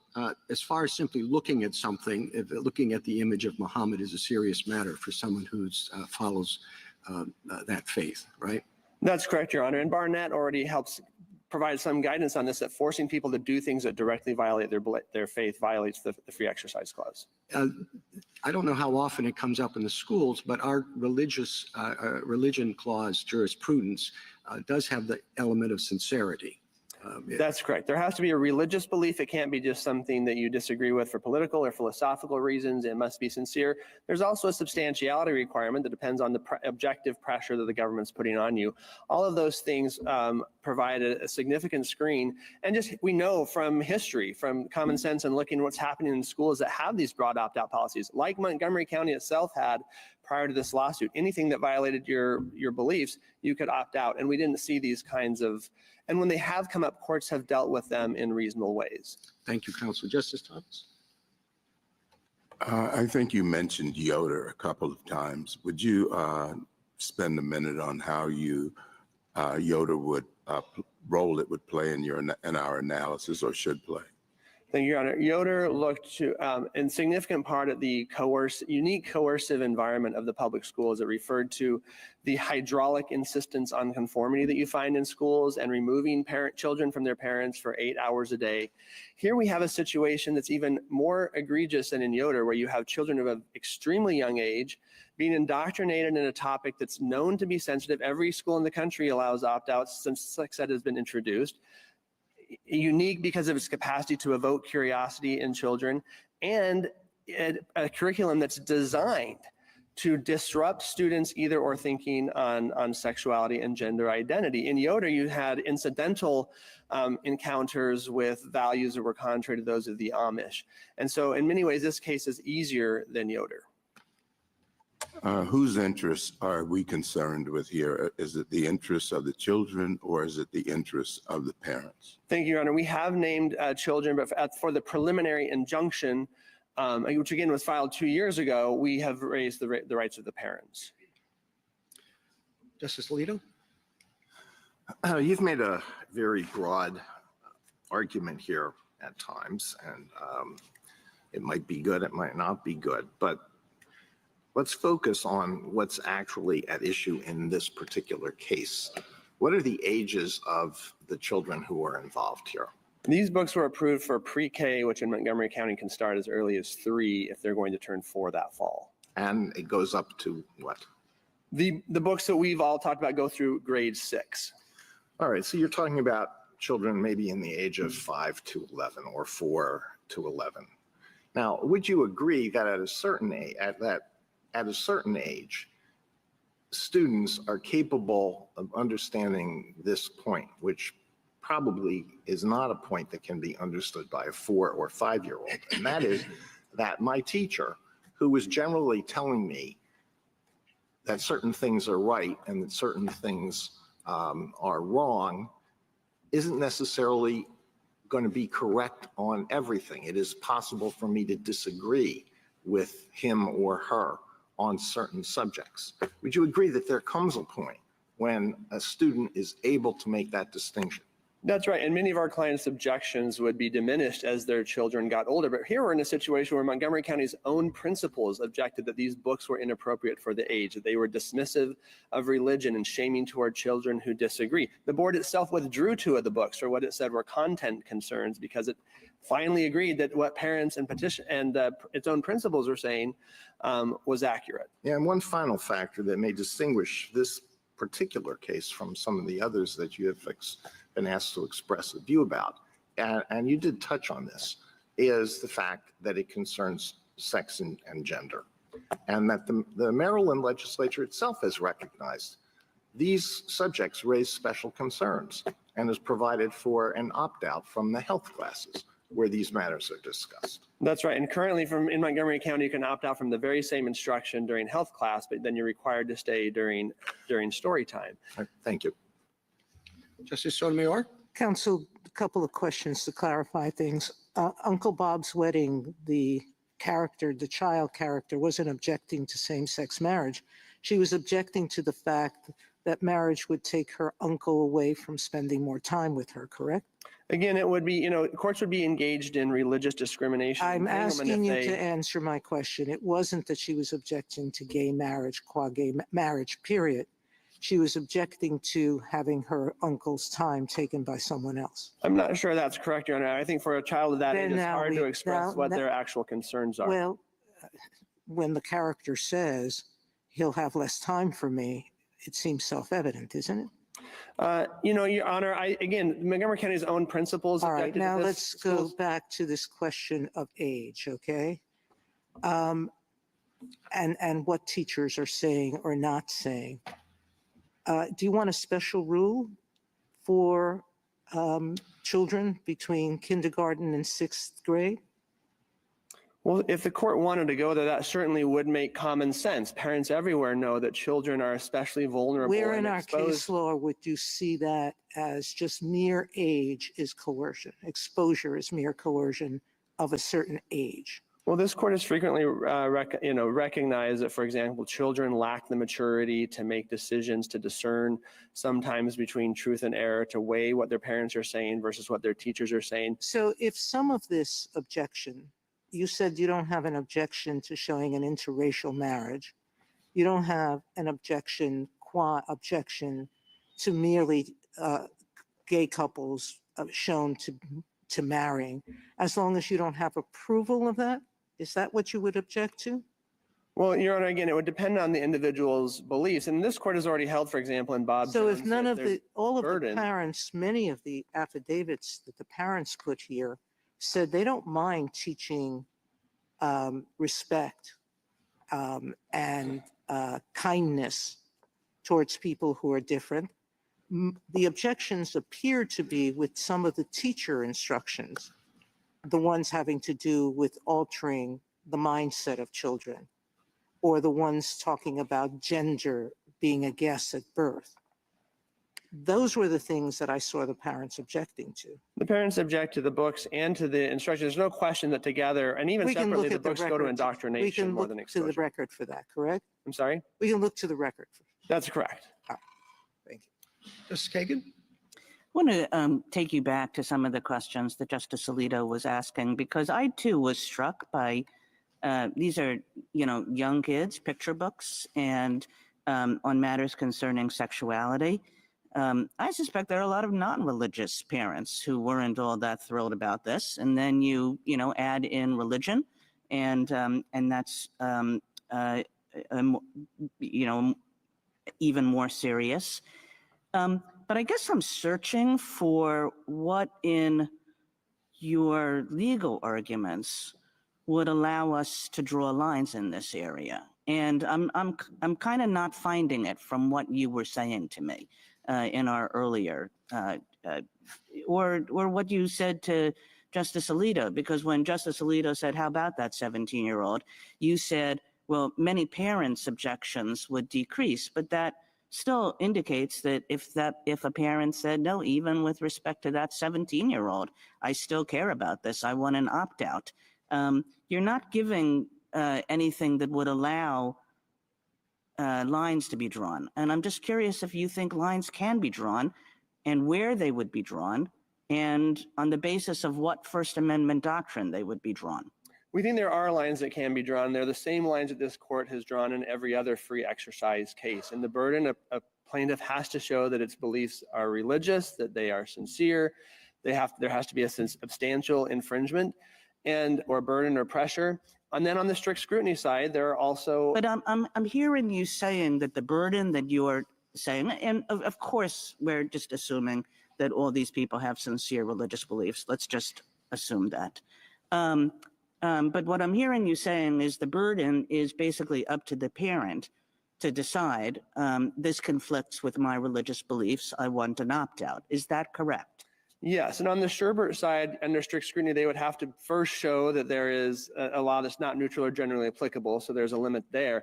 And on the Yoder side, if this court didn't want to go all the way to address the issues that aren't present in this case, it could rely on the uniquely coercive environment of the schools. And now putting those kinds of issues on the burden side. Those still, it's like just pretty. I mean, I'm really searching for something, and I know that you realize that, and you're still not giving me anything other than if it's in a school and a sincere religious parent has an objection, that objection is always going to result in an opt-out. No matter what the instruction is like, no matter what the materials are, no matter how old the kids are.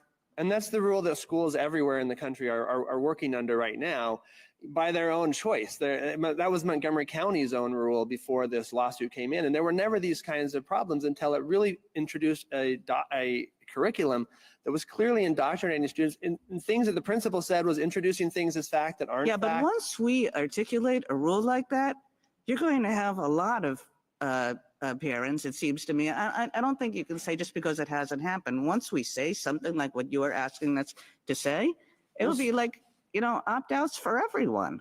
Well, certainly the government always wants to put these things on the burden side instead of the strict scrutiny side. We heard these arguments in Hobby Lobby where there was a lot of concerns about what would happen in Ocentra, what would happen with drugs. And in reality, we didn't see those kinds of floods happen up. And when they have, the courts have managed to deal with them without any significant difficulty. Thank you. Justice Gorsuch? You've spoken a little bit about Yoder today. I'd like you to hear your thoughts about the Smith side of the argument.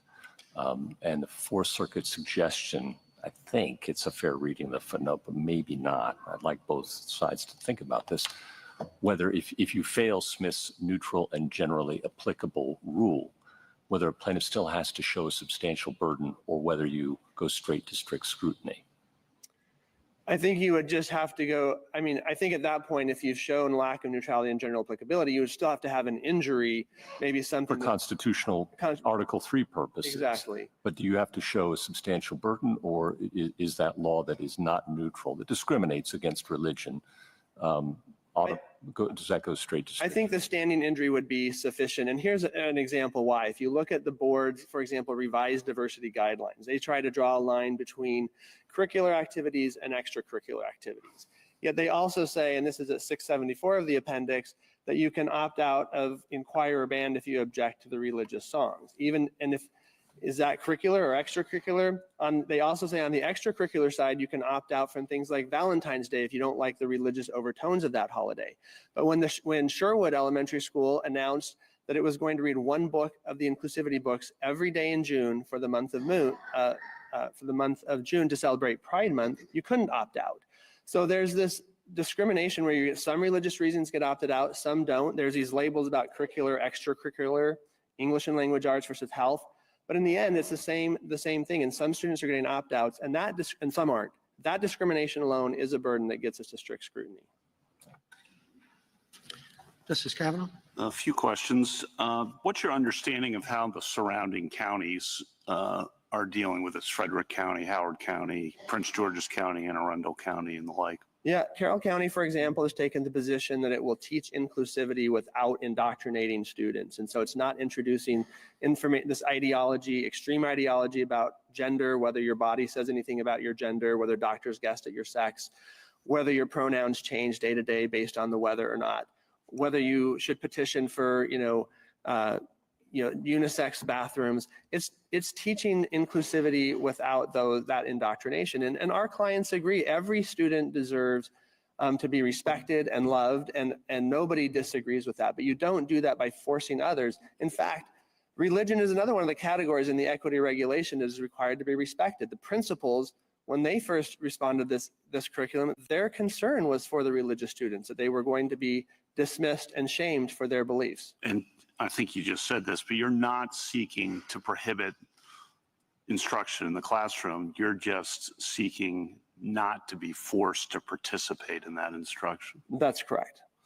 The term coercive, I think, has been used in some of the colloquy, but the right term is burden. Isn't that correct? That's correct, Your Honor. And if you think about their example of saying, like, the Fourth Circuit said that, the students were never asked to change their religious beliefs. Is it enough if you just ask them, will you change your religious beliefs? Or does there have to be something more? That is really not a workable standard. And schools should not be treated differently than any other government entity as far as what their obligation is. And it somewhat flips the Bill of Rights on its head if we're worried more about extreme examples that don't happen to protect the government from the parents, as opposed to protecting the parents' fundamental rights to direct the religious upbringing of their children. And then in terms of sincerity, in other words, if you're lying about your religious belief, that can be inquired into, but not the legitimacy, the reasonableness, the acceptability, the consistency, none of that. The court has no business questioning any of that about someone's religious beliefs, as I understand our case law. That's right, Your Honor. In this case, again, the fact that the board has admitted that they would give opt-outs to Muslims who object to their children viewing an image of the Prophet Muhammad, but not our Muslim clients who object to their students reading these books, shows that that kind of analysis would entangle courts in religious questions and invite religious discrimination. And then I guess I am a bit mystified as a lifelong resident of the county, how it came to this. Can you just tell us what happened when in March of 23, what happened in terms of the objections and how the school board responded, to give us a little bit? Well, I share your concern. My kids graduated, two of my kids graduated from MoCo and were opted out when they asked on their own accord to opt out of some instruction on sex education. And what happened is, we're not even entirely sure, because for the entire first year, the board promised in multiple places on Fox News and other media that parents would be notified and then they would be opted out. The last notice happened on March 22nd, 2023. The very next day, overnight, with no explanation, the board came out and said, we're changing the rule because we want all students to be instructed on inclusivity. That's at 547 in the appendix. That emphasis on all students have to receive this instruction, nothing about administrability. And then from there on, even then they said, if we've already told you you can opt out, we'll let you do that, but more parents can't ask. And then it wasn't until later in the year when they actually revised their guidelines, which still allow certain religious opt-outs and just not others. So this was clearly targeted at religious parents objecting. But then complaints were raised, right? That's right. Hundreds of parents complained. These were mostly, according to the news articles, mostly families from Muslim faith and Ethiopian Orthodox who were objecting when they spoke to the board. The board accused them of using their religious beliefs as another reason to hate, accused a young Muslim girl of parroting her parents' dogma, and then accused the parents of aligning with racist xenophobes and white supremacists. And so, again, there's no question in this case that there is a burden, that it was imposed with animosity, and that it's discriminating against our clients because of their religious beliefs. Thank you. Justice Barrett? So, counsel, we've talked a lot about burden, and I'd like to get a definition. So Justice Sotomayor's questions, I think, track what the Fourth Circuit said, which is that compulsion is required.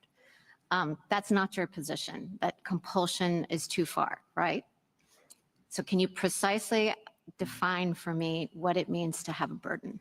Yes, I think there's three main ways this court has reviewed that. Under Yoder, it would be, is there substantial interference with the parent's ability to direct the religious upbringing of their children? We think we've shown that here. Under cases like Sherbert that have continued through to Fulton, it's, Are the parents being pressured to abandon or modify their religious beliefs in order to access a public benefit, like public education?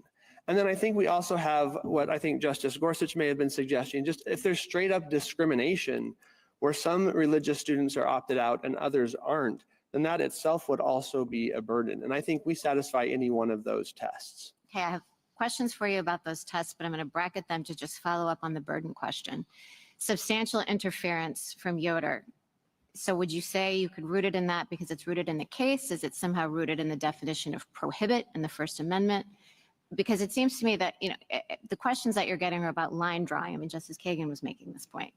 And one place where some of that line drawing might happen is in the definition of burden. So I think the definition of burden is important. And really, that's the main thing that's before us. The question of whether you get an opt-out really goes to the Smith analysis or strict scrutiny under Yoder. We don't even have to decide that, right? We don't have to decide whether you get the opt-out. We just have to decide if the Fourth Circuit accurately defined what a burden is. I mean, the court doesn't have to. It's true. I think there are multiple reasons why this court should. I know you want us to, but we don't have to. Correct. And really, what we have to do is nail down what it means to burden the right? That's correct. Okay. So unreasonable interference, and you would root that primarily in Yoder for that strain of the doctrine. Correct. Okay. Now, what kind of a claim are you bringing? Are you bringing a hybrid rights claim for purposes of Yoder? Are you kind of bringing all of them, like a straight up free exercise claim, a Smith claim? I mean, it's a little bit hard to pin down. Yeah, I think we're bringing all of them. We think in Smith, the court said that Yoder fell outside of its rule. Excuse me. And so we think that that's a separate track. And whatever the court meant by hybrid rights or other rights that were at issue in Yoder, we have those same here. However you define that, this is almost exactly the same situation where parents are concerned about what their children are being taught in the highly coercive environment of the public schools. And here we have even more egregiously curriculum designed. The board said, when you select these books, we want you to select books that will disrupt cisnormativity, disrupt heteronormativity. And so we think that whatever Smith meant by hybrid rights that may have been at issue in Yoder, we meet that definition. Do we have to embrace the hybrid rights theory in order to analyze your claim or your definition of burden for purposes of Yoder? Do we have to say Yoder is about hybrid rights and this is why you satisfy? I don't think so, Your Honor. This court, as recently as in Espinoza, recognized Yoder as a case being about the free exercise right of parents. The questions presented in Yoder were all about free exercise. And so I don't think that any side statements that were made in Smith have to govern how this court treats that rule here. Okay, and now let me ask you about the burden in this case. So there's been a lot of talk about exposure. The Fourth Circuit said this is just about exposure. You've pointed out, that in cases like, intersection allies, there's actually in the book, it presents a worldview, right? And it says, let's disrupt the norms, that book. Let's disrupt the norms. And many of the books, it's not just pictures, it's actually the text. It's talking about there are not just two genders, embracing, non-binary and pronouns, et cetera.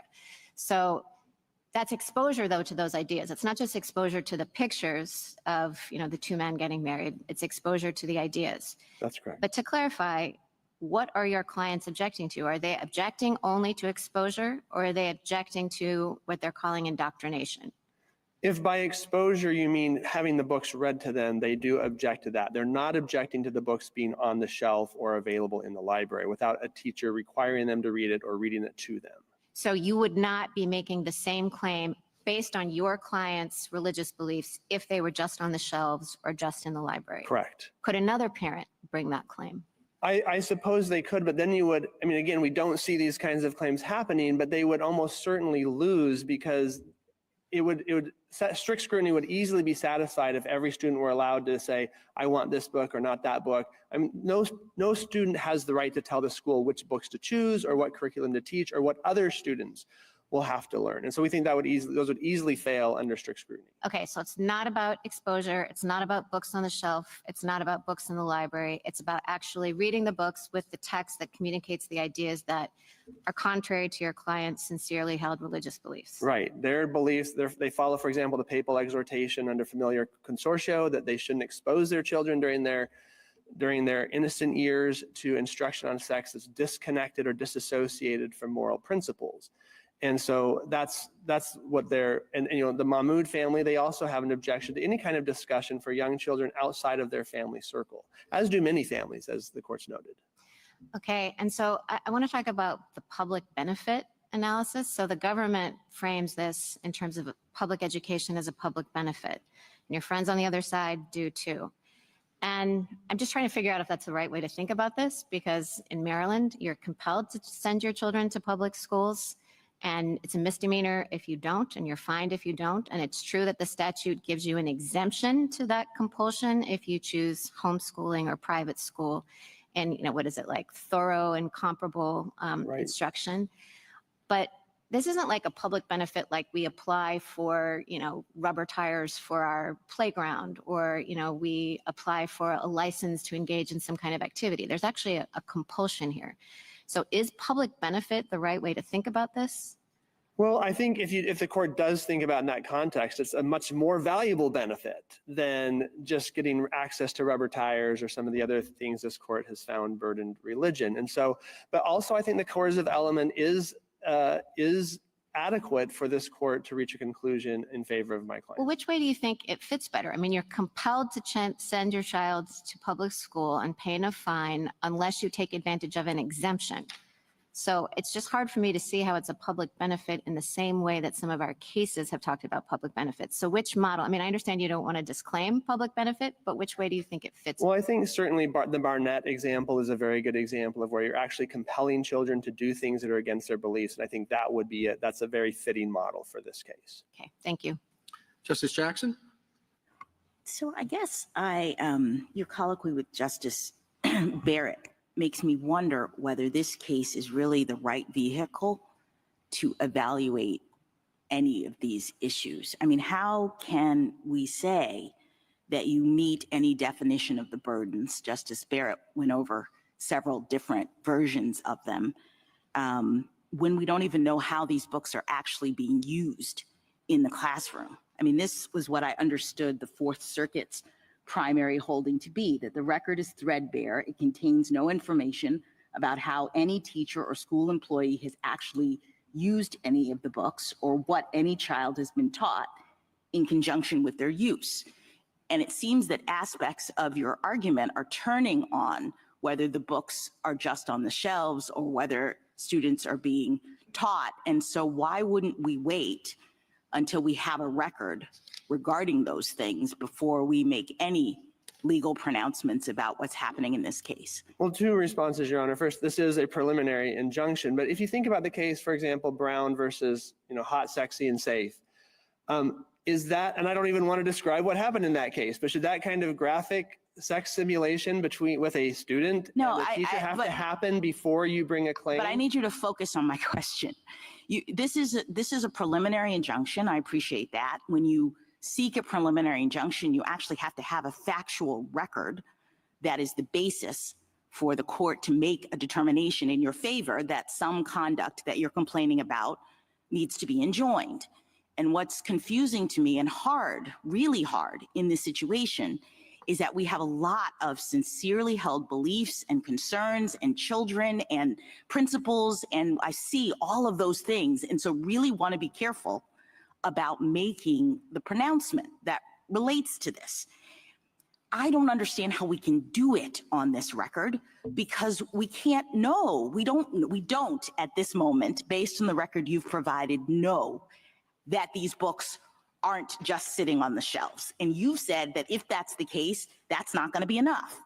I disagree, Your Honor. The record is undisputed. And I, again, will refer you to the district court transcript at 63, where counsel So you're said saying the Fourth Circuit is wrong when it says, quote, we don't have any information about how any teacher or school employee has actually used any of the books. The Court of Appeals did not dispute that some of the books have to be used, and we have all of the I teachers' understand that. instructions that the board's not I disputed. understand that, but the Fourth Circuit made a ruling that we don't know, quote, what any child has been taught in conjunction with their use. So are you saying that you do have affidavits and information about teachers in the classroom and what they've taught children of different ages about these books? Yes, we do. All of our clients have, in their declarations, they describe which books were going to be read to their children. Were the why clients they in the asked it. classroom? They were not in the classroom, but they know. And again, we don't have to wait until the injury has happened to get relief. The point of a preliminary injunction is that we can, when the injury is imminent, we can seek relief. All right, to let me stop it ask from you happening another. before our children's Let me innocence ask is you. destroyed. Let me ask you another series of questions because I'm just trying to understand the implications of the rule that you want us to reach on this record where we're not really sure what's going on. Is your argument actually confined to the content of the school's curriculum? I mean, I appreciate that you say we're in the public school, this is a uniquely coercive environment, but what if we have a teacher who is gay and has a photo of a wedding on her desk? Is a parent able, or could they opt out of having their student be in that classroom? Well, we think no, because the student, the student may claim a burden, but on the question of the student doesn't have the right to tell a teacher what to say. The teacher has speech rights. That would But be I guess different. I So all don't of those things- understand that given your argument. I mean, so, example one, we have a gay teacher in the classroom and they have a wedding photo on their desk, and the children are exposed then to the same kinds of picture that you say is in the book that you don't want children to be exposed to. What about the parent, the teacher showing pictures from the wedding, or the teacher goes off to get married and comes back and talks about their spouse? Do we have opt-out provisions for children in that situation? Again, we think the same rules would apply. And if you were in a system— The same rules would apply. So this is not just about books. This is about exposure to people of different sexual orientations and the objection, the sincerely held objection, that children shouldn't be exposed to this. Again, our clients are not raising those, and we know that these kinds of objections aren't happening. Here, the board is imposing indoctrination on children. What if a religious student beliefs. group puts up "Love is Love" posters around the school featuring same-sex couples or trans youth? Do parents have to have notice of this and the ability to opt their children out of going into the parts of the school where these posters are? Again, we don't think that any child has the right to dictate what the school does or what other No, students they're not say dictating. on They just campus. want an opt-out. They don't want their children We walking think they in would the— lose in that situation. Why? What about your principle does not also mean that if we have a section of the school with "Love is Love" posters and, children who have to go through there, what about your principle says that a religious parent shouldn't be able to say, "I don't want my kid walking in that part of the school"? Well, they would lose because the strict scrutiny analysis would favor the board in that situation, because it would be impossible for the board to satisfy every student's needs about what's on the board. Now, if you're in a situation— I'm sorry, it would be impossible for them to actually implement and opt out in that situation? That's right. So if the request, for example, is so broad, like it was in Yoder, that the only option is for the students to be removed from the school entirely, that would be then the least restrictive means available. And so under normal strict scrutiny analysis, these things— Can I give you one more? What about a schools. trans student in the classroom? There's a student who's in the class. Must the teacher notify the parents of the student's existence and give them an opt-out to not be in the same classroom with this child? No, and we've never said that there's an independent right to be noted for schools to anticipate what parents might object to, but when parents know something, there could be a sincere religious burden. Yes, a But parent again— knows. The child comes home and says, there is a transgender child in my classroom, and I know what you've taught me in terms of religious teachings. I object to that. Parent knows. Can a parent insist that the school allow the child Again, to we sit think out? the parents would lose in that context. All right, let me ask you one other set of questions about coercion, because Justice Kavanaugh points out that the test is burden. I had understood that the way in which this court analyzed burden in these kinds of cases is to look to coercion. So they really aren't a separate thing. And I guess what I'm really puzzling over is that it seems to me that coercion in this context is actually operating at two different levels, and that we have to kind of really focus on that in order to understand what's happening. One is to the students in the classroom, the coercion of being forced to be exposed to these kinds of materials or these kinds of things, or can they opt out? But I think there's another coercion, and you've touched on it a little bit, and that is assuming that there's no opt-out in this environment. Are students being coerced into being in that school at all? And I think those two different ways are really, really important. I mean, as I read our cases, we could have set up a constitutional framework in which all students are required to attend public school. They have to go to public school. And I think in that situation, you would have a pretty strong argument that it burdens a parent's religious exercise if the public school teaches children things that contradict the parent's religious beliefs. Here I am, I'm a religious parent, I have to put my kid in this school, and when my kid goes there, he's learning all sorts of things that I'm saying against my religious belief. I get that. But what do we do about the world that we're actually in, which is where Pierce says that the parent can choose to put their kid elsewhere, that you don't have to send your kid to public school. In that situation, I guess I'm struggling to see how it burdens a parent's religious exercise if the school teaches something that the parent disagrees with. You have a choice. You don't have to send your kid to that school. You can put them in another situation. You can homeschool them. How is it a burden on the parent if they have the option to send their kids elsewhere? Well, Your Honor, the world we live in this case is that most parents don't have that option. They have two working parents. They Yes, can't as a afford matter of to attend a private practicality, school, absolutely. And that's the reality for our parents. I understand, but in so many other constitutional doctrines, we don't focus on whether people actually can afford to protect their rights. Well, here In they're so many forced other to, they're forced to doctrines. pay for the public No, I schooling. understand, but usually we set aside and we say, but you still have the right to get an attorney in a civil case, even if you can't afford it, right? So we don't focus on whether or not they can actually do it. They have an option. And what I guess I'm worried about is a world in which when there is an option to send your kids somewhere else, it seems to me that these parents would be dictating what this school does in the way that you say our cases say they can't do, right? In Carson versus Fulton, this court never required coercion. The parents were already paying tuition to go to the school. In all those cases, Lukumi, the schools didn't really need tires. They weren't being coerced to do anything. This court has always sent Sherbert, Adele Sherbert, Thomas, they weren't being coerced to do anything. They just were being pressured to violate their religious beliefs in order to access a benefit that's much less valuable than education. Thank you, counsel.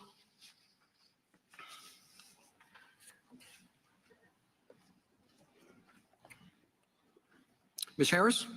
Mr. Chief Justice, and may it please the court. When the government forces people to choose between violating sincerely held religious beliefs or forgoing a public benefit, that burdens religious exercise. In Fulton, offering foster care contracts only to groups that would certify same-sex couples burden groups that believe marriage is only between a man and a woman. In Sherbert, offering unemployment benefits only to people willing to work Saturdays burden those for whom Saturday is a Sabbath. Here, Montgomery County offers a free public education to parents only if their children use books featuring same-sex relationships and transgender issues. That burdens parents of multiple faiths whose religious duty is to shield their young children from such content. Public schools routinely accommodate those burdens with opt-outs, which respect families of many faiths and backgrounds. Several states allow opt-outs from any learning material on religious grounds. Montgomery County allows many other opt-outs, just not here. I welcome the court's questions. Ms. Harris, is there any daylight between your argument and petitioner's argument? Only as a matter of emphasis. I think they're making a more varied range of arguments with respect to sort of parental rights as potentially a separate strain. Here, I think we all agree that certainly one framework, and the framework we're advocating for, is to view this as putting a price on a public benefit of public education at the expense of forgoing your religious beliefs. Petitioners agree with that. And we agree with petitioners that the fact that there is a long history of parents controlling the religious upbringing of their children in the school context is, if anything, just illustrates exactly why there's an obvious burden here.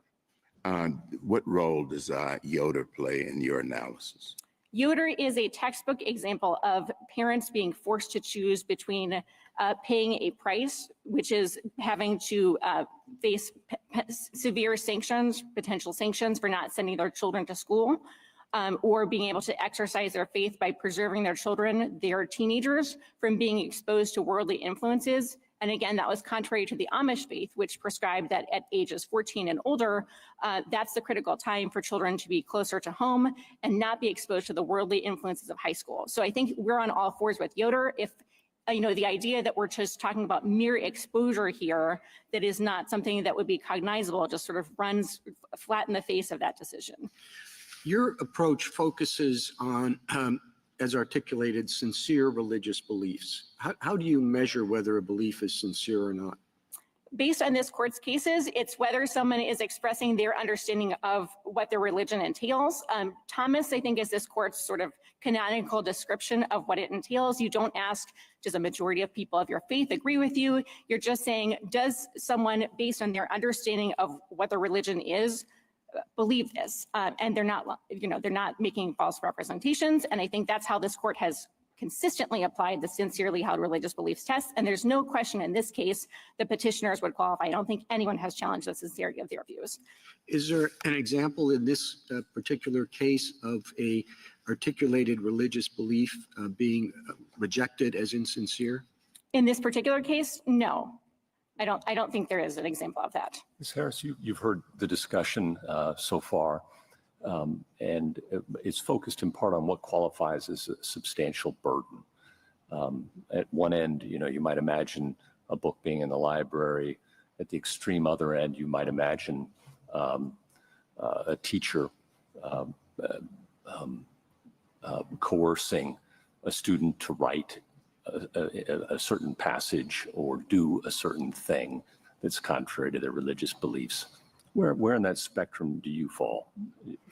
We might not even fall on the spectrum, because I think the question is not, are you objectively looking at the world and asking how does a child of a particular age or outlook feel about a particular encounter with a teacher or a particular material?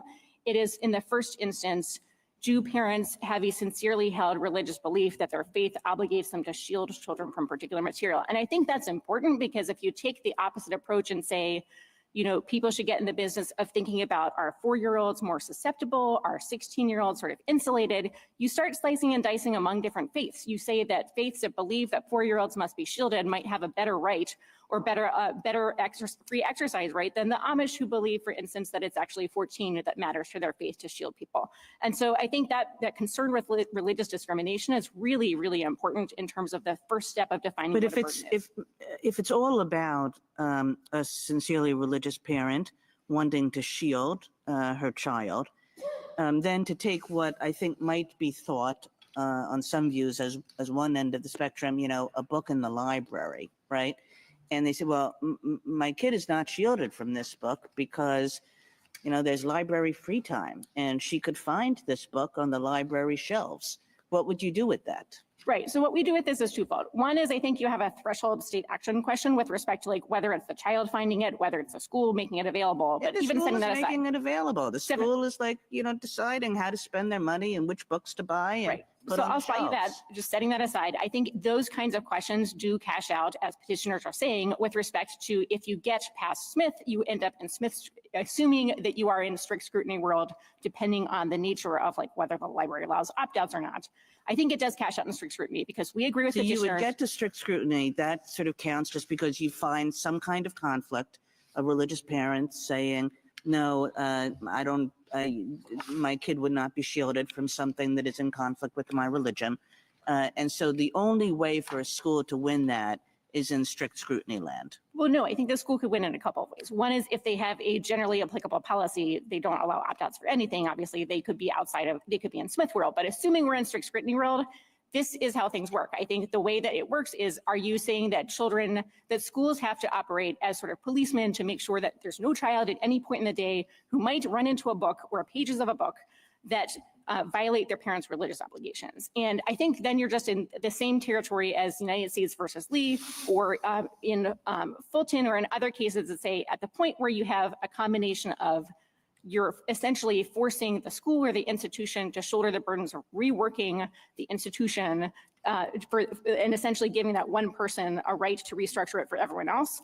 That's not the kind of accommodation that is permissible under strict scrutiny. United States v. Lee is a good example where for the income tax. I'm sorry, go ahead. Sorry. Income tax, everyone accepted that the Amish carpenter at issue in Lee had a sincerely held religious religious objection to Social Security taxes, not part of their faith. But the court said, no, you can't just say that you get to ensure that everyone else doesn't pay their taxes, or that you get to essentially rewrite the income tax as to everyone, because you can't have a sort of system like that. Now, we're in the opposite of that world here, because opt-outs with respect to pieces of instruction, the entire curriculum, with respect to extracurriculars, with respect to everything else, are a sort of very traditional feature of public schools, and indeed the means So by with which— respect to all of those things that you just said, curricular instruction, extracurriculars, blah, blah, blah, that does not raise the Lee issue in your mind. You know, It doesn't. there the opt-out is necessary. You know, whatever you might think about, you know, this is about the kid's age, about the nature of the instruction, about anything else. That's where we think we draw the line, and I guess— I mean, that there would is no also— line then. No, I think there absolutely is a line. I mean, I think we've heard hypotheticals with respect to, can you essentially veto someone else's children being in the classroom? Can you veto a teacher being in the classroom? Can you make sure that no one else is being taught a particular book? And those, in our view, again, Fulton is a good example. What Barnett would too. happen if, like, an 8-year-old, you know, there's a part of the school day where people show and tell and talk about things that matter to them and to their families, and an 8-year-old says, I want to talk about, you know, having 2 moms. Would another student be able to say, I'd like to exercise my opt-out now?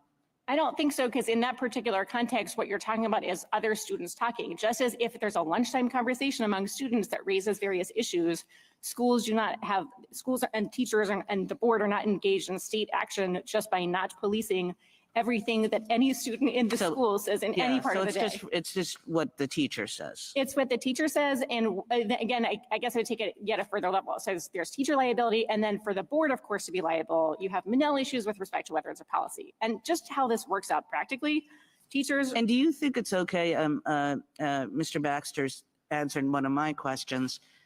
He said, you know, he has no objection to the fact that, you know, the school would say, well, you know, you should leave the room. And then if the next thing is, I don't want to leave the room, I want to be in the room, you know, the same way as everybody else is, I just don't want them to be talking about that. Is that a claim? We agree with petitioners. That would be that's just the same version of the veto that we already talked about. That's not a permissible, that would fail under strict scrutiny. That's not how opt-out works. And I think it's very telling. Because the person could say, like, I'm not getting the same education, the same public good as everybody else is, because I have to leave the room. And I don't think that happens as a matter of practice. And the reason is, again, you have 5 states ranging from Pennsylvania to Arizona, Utah, Hawaii, Minnesota that have very broad opt-outs, even broader than any sort of constitutional rule being proposed here. And you don't see people saying, I have a sort of right under a state law action to not have this particular opt-out operate that way. The way these have always worked is you either are sort of outside for a brief period of time, or you're offered some sort of alternative. And again, this is not something that's hard for schools. It's something that schools have done for a long time. It is not a sea change. And respondents have the same problem, which is if you accept that it is some sort of level of compulsion that triggers it, they're accepting the same whole series of opt-outs and alternatives too. Thank you, counsel. Justice Thomas, anything further? Justice Alito? Justice Sotomayor? The injunction here sought by defendants asks for 2 things. Parents notice and an opportunity to opt their children out of reading, listening to, or discussing the Pride storybooks. The injunction presumably would require what you say is not required, to take the books off the shelf, correct? No, I don't think that's what they're requesting at all. And petitioners seem to have disclaimed that. Petitioners are saying they would like the ability to, they basically want the To opt out from forcing the child to read the book. So they want the But that's child not to the be— words used here. Yes, they want the child to be outside of the classroom if they are exposed to the book. They want the status quo ante that Montgomery County previously offered. All right. So, but you're not objecting either to having the books on the bookshelf in the classroom. We don't understand that to be the claim here. All right. Now, they also asked the court to, quote, enjoin defendants from denying them advance notice and opportunity to opt their children out of any other instruction related to family life or human sexuality that violates the parents' or their children's religious beliefs. Is that an enforceable injunction? Is that an enforceable injunction? I don't know what related to family life would mean. It could be any picture, any book that talks about people getting married, I think interracial couples. I think it's defined by the contours of their particular claim and by the way in which Montgomery County and the state of Maryland have defined We topics. require injunctions to be more precise than that. I think regardless of how the court feels with respect to the specificity of this injunction, it seems pretty definite in the context of the case. And with respect to the question presented, whether there is a burden if parents are not able to have the advance notice of opt-out of the material that the religious obligations prohibit, that's a clear burden. Justice Kagan? Justice Gorsuch? The way you briefed the case, the government's briefed the case, is a public benefit. Another way to think about the case, as Justice Barrett was discussing with your colleague, was through the lens of Smith and whether the counties acted neutrally pursuant to a generally applicable rule. What are your thoughts about that? We have some statements that Justice Kavanaugh referenced from board members to parents and children, and we have opt-outs for all manner of other kinds of considerations for Valentine's Day and Halloween and other things. Would that be another way to approach this case? It absolutely could be. I think that the way it would work would be you would find discrimination on the basis of religion, not just that there was not a generally applicable policy. So obviously non-generality would be enough to get you out of Smith. But I take the petitioners to be going further and saying there's evidence in the record of more like a Lukumi-like animus type claim, where there is sort of the only explanation for the board's shift is they did not like the religious objections. They have expressed hostility in various comments to religion. So that is absolutely another pathway the court could go down. And again, we chose the public benefits path because on this particular record, it seems particularly sort of clear that parents have a sincerely held religious obligation that is being denied in this context. That would suffice to get to strict scrutiny and sort of go through the rest. Well, I'm sorry. One other question. Some lower courts have taken the view that even if you have a discrimination against religion, so you failed the Smith test, that you still have to show a burden, a substantial burden in addition to that. And one might read a footnote in the Fourth Circuit's opinion to suggest that. Do you have thoughts about that?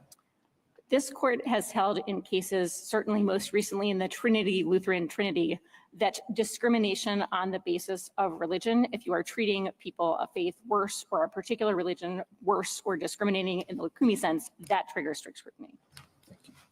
Justice Kavanaugh? Just to be clear, your position in this case is that you're not seeking to alter the instruction in the classroom or what's the content of the classroom. You're only seeking not for these children to be forced to remain in the classroom, correct? Exactly. And then if there is a substantial burden, you get to the next step of the analysis. Why do you think this is not generally applicable? Two sets of reasons. One is that it's discretionary. So by definition, it's not generally applicable. The board can turn on a dime and change who gets exemptions, what kinds of exemptions are covered. And that's in fact the record here, that they changed overnight as to what kinds of exemptions they would allow. And two, in terms of lack of general applicability, is the patchwork of exemptions they currently allow. They allow exemptions for musical performances. I think they allow exemptions for dissection. They allow exemptions for Halloween, for birthdays, for any kind of religious observances on Saturdays or Sundays that might interfere with extracurriculars. The one thing they allow exemptions for sexual education in the classroom components. The one thing they don't allow is the exemptions for the storybooks. And that is sort of the hallmark of something that is not a generally applicable policy. On your first point there, the alternative one about changing the policy, couldn't that be said about every policy that exists, even one that has no exemptions at all? Oh, well, they could change it tomorrow, therefore it's discretionary, therefore strict scrutiny. How would you answer that? I would answer that by saying the court has looked at sort of legislation and other sort of things that are binding differently and said, you know, if you have a law that says there's no exceptions, it's a different situation from if the decision maker tomorrow just retains flexibility. I mean, if you think about Fulton, the way in which the court thought about case-by-case discretion in that case, if you have a decision maker who can just say, I'm going to, in my discretion, reverse course, decide to give you a one-off opt-out or a categorical opt-out tomorrow, it seems hard to see why that would be generally applicable. And again, the fact that the board did something similar to that peer. We don't need to address that here, I suppose, because of the exemptions that exist for other things makes it non-generally applicable in your view. Yes. And then on strict scrutiny, why does the county fail strict scrutiny? The county fails strict scrutiny because the question is whether the county has a compelling interest. Here, their asserted interest appears to first and foremost be in administrability and not granting opt-outs to the petitioners. That's the way the courts framed the burden analysis in Fulton and Yoder. And so it's key to a sort of not granting the exemptions. And it is very, very hard, even on this sort of preliminary injunction record, to understand why it is not administrable to offer the opt-outs in this particular context that they used to offer, but offer a host of opt-outs for virtually everything else under the sun and not have all the same concerns flooding forward, especially given that they have, in addition to the things that they have identified in their policy, conceded that they would need opt-outs for things like exposure to images of the Prophet Muhammad or any instances where classroom instruction rose to the level of compulsion under their view. And so I think their line drawing problems really would doom any kind of attempt to satisfy strict scrutiny. Is the United States aware of any other school board in the country that's done something like this?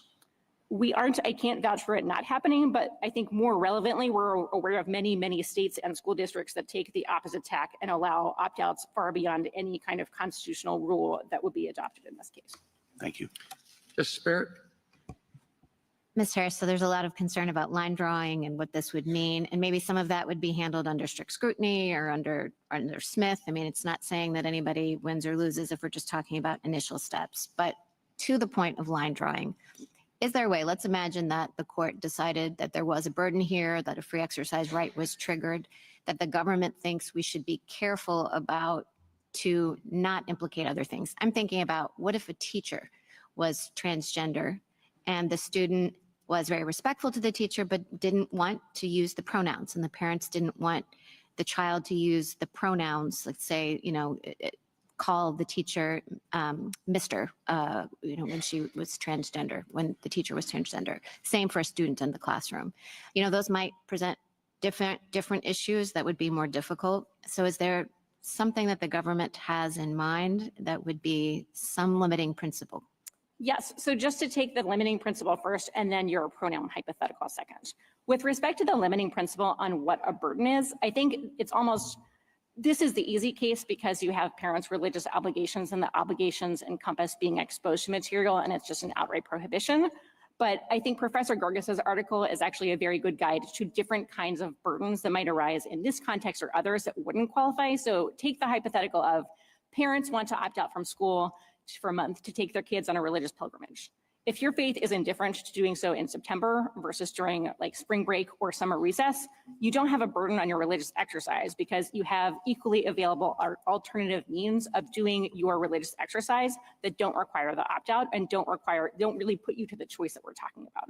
So when you're thinking about things that aren't sort of the prohibition on exposure things, I think there are real teeth in this doctrine, and there's a lot of hypotheticals that you can think of in the school context that would implicate that.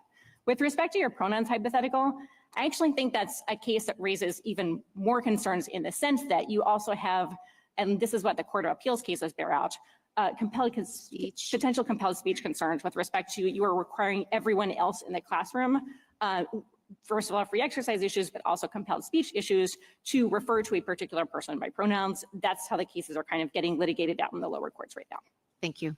Justice Jackson? I guess in following up on that, I'm just not sure I understand your answer. So is it a burden for a religious student who is being taught at home and through their religion that gender is not a situation that can be changed? People should not be in a transgender circumstance. Is it a burden for them to be in a public school classroom where the teacher is referring to another student by what this student believes is the wrong pronoun or whatever? Well, I think the relevant burden there would be the parents' religious exercise, as we've conceived of like the nature of the religious beliefs in this particular case. As petitioners know, you could also have questions with respect to the students' free exercise rights. I think that's a so is it a question. burden on the parent to have their child in a classroom with a transgender student and the teacher is referring to them by pronouns that the parent thinks is inappropriate? I mean, I think even under respondents' view that would in fact constitute a burden on religious exercise, and here's why. It is a burden on religious exercise and the parents' view because you are, because not only do they have a religious obligation to ensure that their children are not sort of exposed to the idea that you must sort of recognize people's pronouns in that particular way, but I think even under respondents' view, there's a level of compulsion or affirmation of a particular view of how someone's pronouns should work. And it doesn't matter that the parent could send their kid to a different school because they don't like this environment. I mean, they're not, you agree that they're not being compelled to actually go to that school where this sort of thing is happening that they disagree with.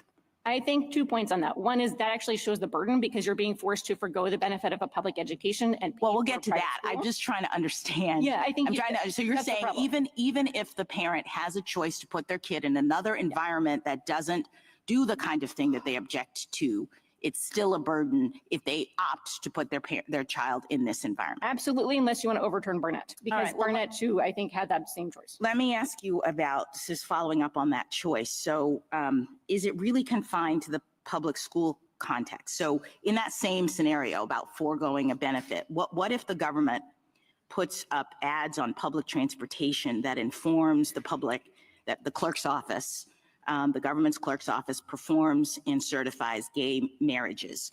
And this is on a bus, this is on the subway, and children can see these ads that are talking about state-sponsored gay marriages. And what I guess I'm trying to understand from your argument is whether it substantially burdens the religious exercise of parents whose religions teach that marriage is between a man and a woman, to ride on those, to have those ads displayed on public transportation. Yeah, I would just add caveats with respect to like how the government speech inquiry would sort of cash out in that context and what kinds of challenges you can bring to transit. But I would just say as a more general matter, our position is not limited to the idea that if there are other contexts, I mean, if there are other contexts like take Bowen, where you're being forced to use social security numbers by the government and that violates. No, I want this context. I want okay, but I'm just saying like the answer is going to be yes in terms of like. The answer is going to be yes. In terms of it applies to other contexts. So I guess I don't understand how that squares with our cases about not making the government change its position or do things just because of your religion. I mean, we have a public bus and the person can choose not to ride the bus if they don't want their children exposed to the ads that are on the bus. But you seem to be saying that because the bus is a public good, the religious parent has the right to tell the bus people and the state that they have to take those ads down because they don't want their children to be exposed. I should be more precise in terms of how I'm answering the hypothetical versus the general extension of the cases outside the school context. We obviously think that the range of you can't be forced to forgo a public benefit extends beyond the school context because the respondents are asking for the reverse, to confine it to everywhere except for the school context. With respect to your hypothetical, I think you're getting into the question of how far does like the Ling decision extend with respect to government property? Can you force? No, I'm just trying to find a public benefit. You have schools, you say, is a public benefit that parents are being forced in a way they're to give up if they want to have an environment that their children is not exposed to these sorts of ideas. I'm just trying to find an analogous public benefit outside of the school context and ask you whether your position is that it substantially burdens the rights of religious parents if there are advertisements on a public bus that say things that they don't want their children exposed to. So again, I think at the first stage of the burden inquiry, it depends on whether you're in the Ling category of cases where you're saying I'm essentially burdened by something that's on government property, or you're in this sort of stage here where we're not talking about that context, but just to abstract outside of that, there are obviously going to be contexts besides the school context in which we would agree that there is a burden. Again, I think Bowen is really the best example where parents would be, if you take the Bowen hypothetical that was reserved, parents are forced to use social security numbers to get benefits, right? To apply for various things that burdens their religious exercise. So yes, it applies in those contexts, but I think that is that's sort of a feature of this court's jurisprudence because this court has not said that public benefits can't be burdened. But isn't a feature of our jurisprudence that we haven't said before that mere exposure to these sorts of things create burdens? I mean, I understand that most of our jurisprudence in this area is about forcing people to affirm, the Pledge of Allegiance, forcing people to go to the public school. It'd be one thing if the state, in my hypothetical, said everybody has to ride this bus. just like the state used to say, everybody has to go to public school, the Amish have to go to public school past 16. But if you have an option to do something else, I guess I'm just worried about suggesting that exposure to things you disagree with in a situation in which you have an option not to expose yourself to that because you can do something else counts from the standpoint of substantial burden. So 2 points. One is, I think, because there's two concepts in here. One is with respect to the concept of like quote unquote mere exposure versus beliefs. I think that line is not a line that can be held without discriminating on the basis of religion. I think if you had a situation where, let's say, Ms. Sherbert believed that she couldn't view images of the Prophet Muhammad, the only options for her Saturday employment for whatever reason involved seeing that, or involved employment that would have violated her obligation not to view other things that are religiously objectionable to different faiths, I think it would be the same setup. It wouldn't matter that it's unemployment benefits versus a school context. Now, second issue with respect to can you avoid it through other means? I think this court in Fulton confronted a very similar situation. The court did not say, Catholic Social Services, you have a mission that's religiously motivated of making sure you provide for the needy of Philadelphia. Instead of doing so through foster care placements, you have lots of other ways to serve those children, so go off and do so, even though the only means of serving foster care children through Philadelphia required violating their sincerely held religious beliefs in terms of affirming same-sex marriage. Thank you. Thank you, counsel. Mr. Schoenfeld? Mr. Chief Justice, and may it please the court. Every day in public elementary school classrooms across the country, children are taught ideas that conflict with their family's religious beliefs. Children encounter real and fictional women who forego motherhood and work outside the home.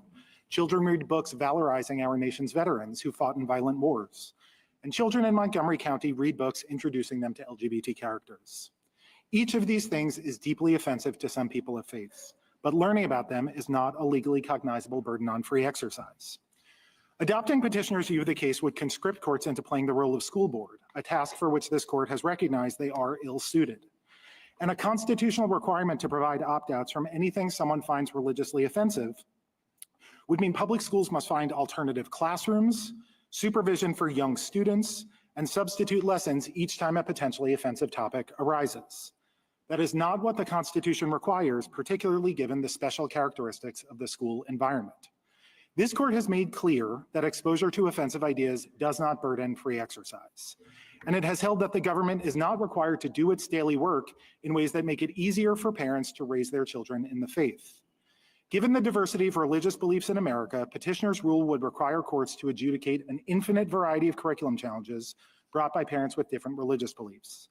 That is not hypothetical, as 40 years of litigation on these issues makes clear. The books at issue here, 5 among hundreds in the curriculum, are meant to foster mutual respect in a pluralistic school community. MCPS makes explicitly clear that students do not need to accept, agree with, or affirm anything they read or anything about their classmates' beliefs or lives. The lesson is that students should treat their peers with respect. I welcome the court's questions. Couldn't you solve those differences simply by restoring the opt-out?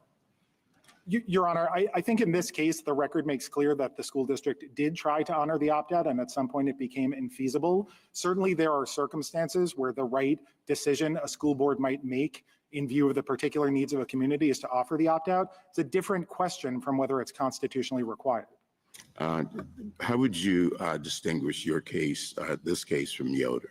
I think Yoder involved a religious obligation that adherents remove themselves physically from society. So what was at issue there was the conflict between the Yoders' sincerely held religious beliefs that they needed to remove their children from society in order to provide them with the vocational training that the religion required, and that conflicted with Wisconsin's criminal compulsory education law.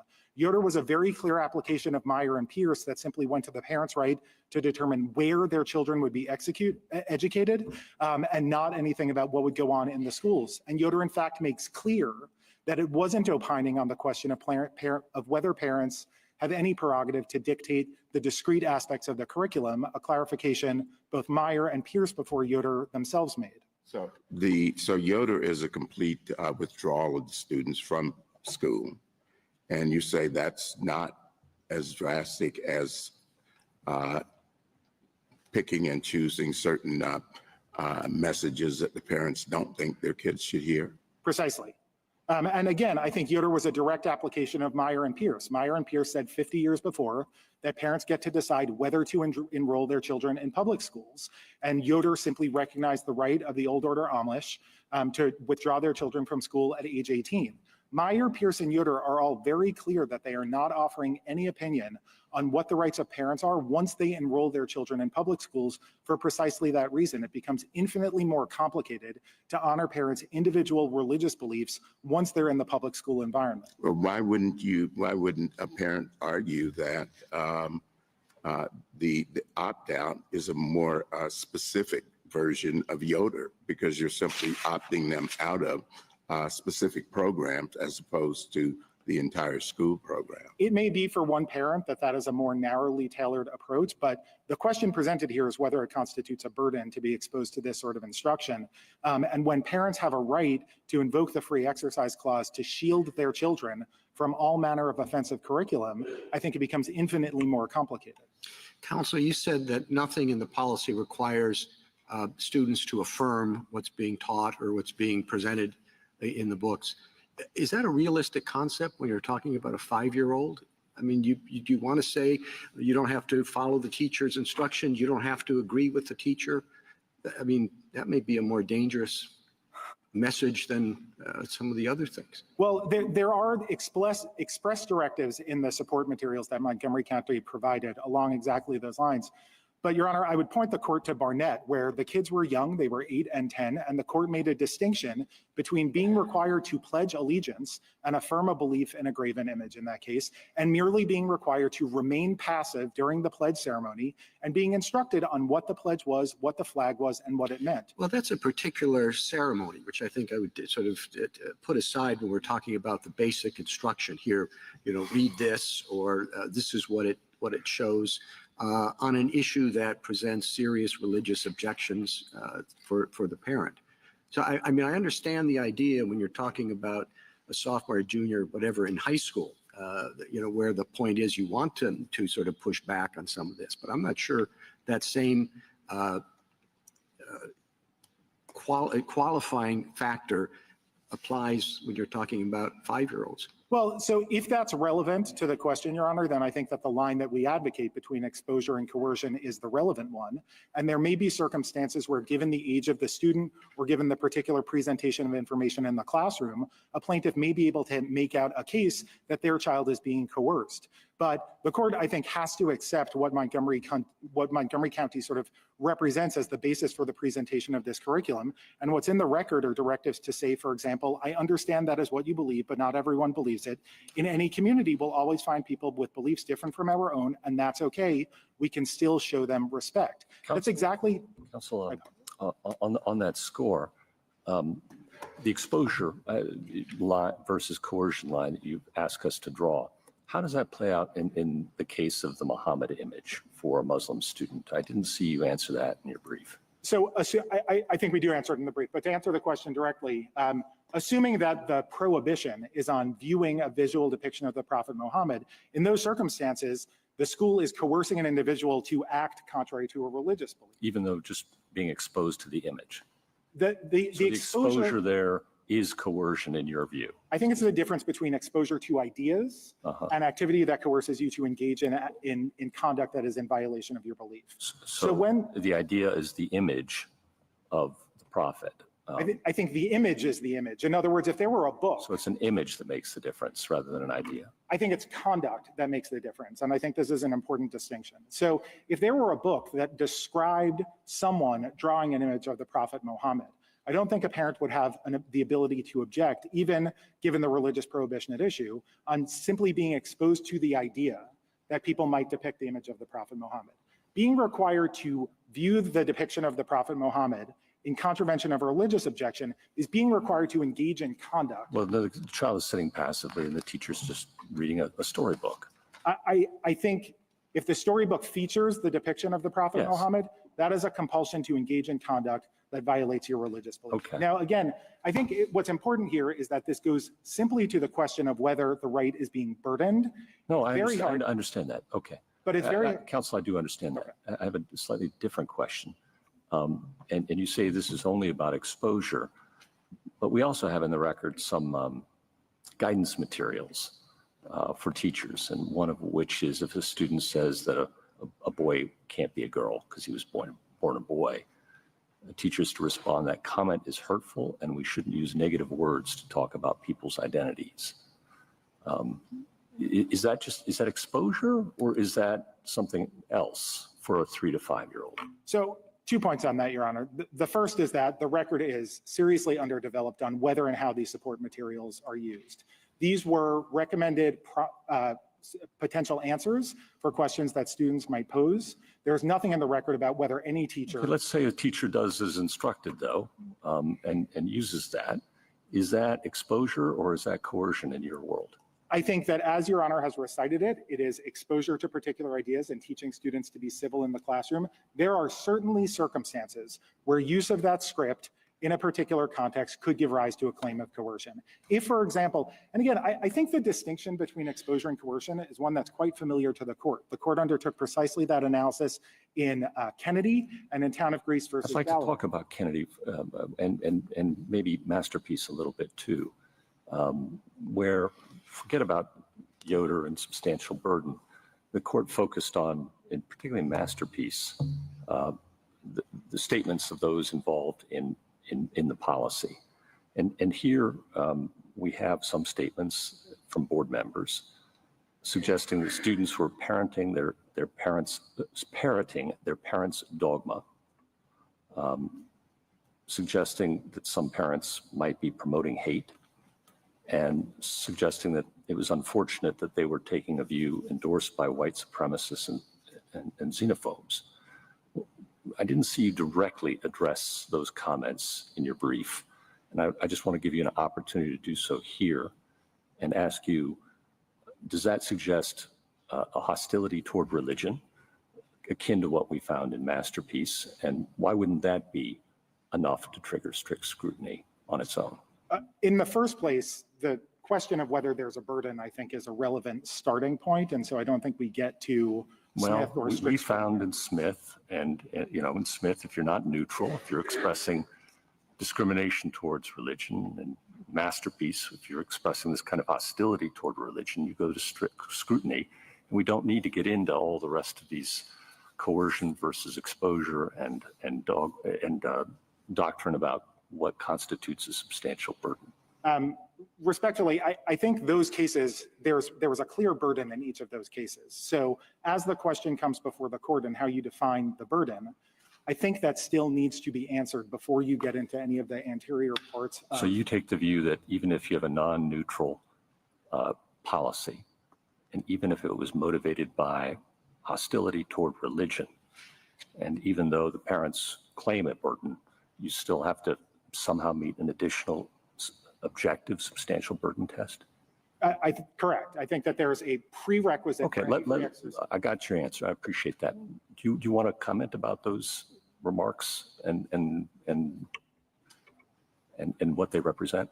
Certainly. I think the position of the board with respect to this policy is clear. The board adopted neutral policies where it allowed opt-outs for all reasons, including religious reasons, in a sincere effort to accommodate the viewpoints of all of the members of the community. It tried that. It failed. It was not able to accommodate the number of opt-outs at issue. It then adopted an entirely neutral policy where no opt-outs were permitted. I think some of those comments have been taken out of context. I think many of them post-date the actual withdrawal of the opt-out right by the school board. And so I understand that some of them were in response to a parent meeting after the withdrawal. So do you want to defend them at all, or have any explanation for them that it isn't based on hostility toward sincerely held religious beliefs? Your Honor, my answer is that I think the statements speak for themselves. They are taken largely out of context, I think, in petitioner's brief. Do you have certainly context you wish to give them? They are intemperate statements. I don't deny that. I think the question of whether they motivated the school board to adopt a policy that discriminates against people on the basis of religion is not borne out by the record. And finally, I just point out that I apologize. No. Please go ahead. Answer. Okay, I just wanted to ask, so there's been some question about the record and whether these were just books on the shelf or whether they were actually used in the classroom. how could it be that the opt-out policy became unmanageable if they weren't part of the instruction? Because if they were just on the shelf and the parents sought an injunction saying we don't want to be taught, then presumably that's no big deal. You'd say, okay, fine. You're not going to be taught. There's nothing to opt out of because they're just on the shelf. Certainly, there were certainly classrooms where the books were read out loud, or they were pulled off the shelf by a student and the student read it with a peer or many peers. They were used in the classroom the way that any book is read in the third or second grade. And so that is in the record, that they were used in the classroom, and it is in the record that the teachers had this discussion material. And in the intersection allies, the discussion guide is actually part of the book. The explanations about gender and all of that sort of thing are not even part of the separate instructional materials, but part of the book itself. All of that is in the record, right? Absolutely. So with respect to how the supporting materials, even the ones that are an adjunct to the book, like intersection allies, absolutely in the record. What's also in the record in the Hazel Declaration is that some use of the books was required. Do I know how it was actually used in all of the classrooms in 130 elementary schools? No.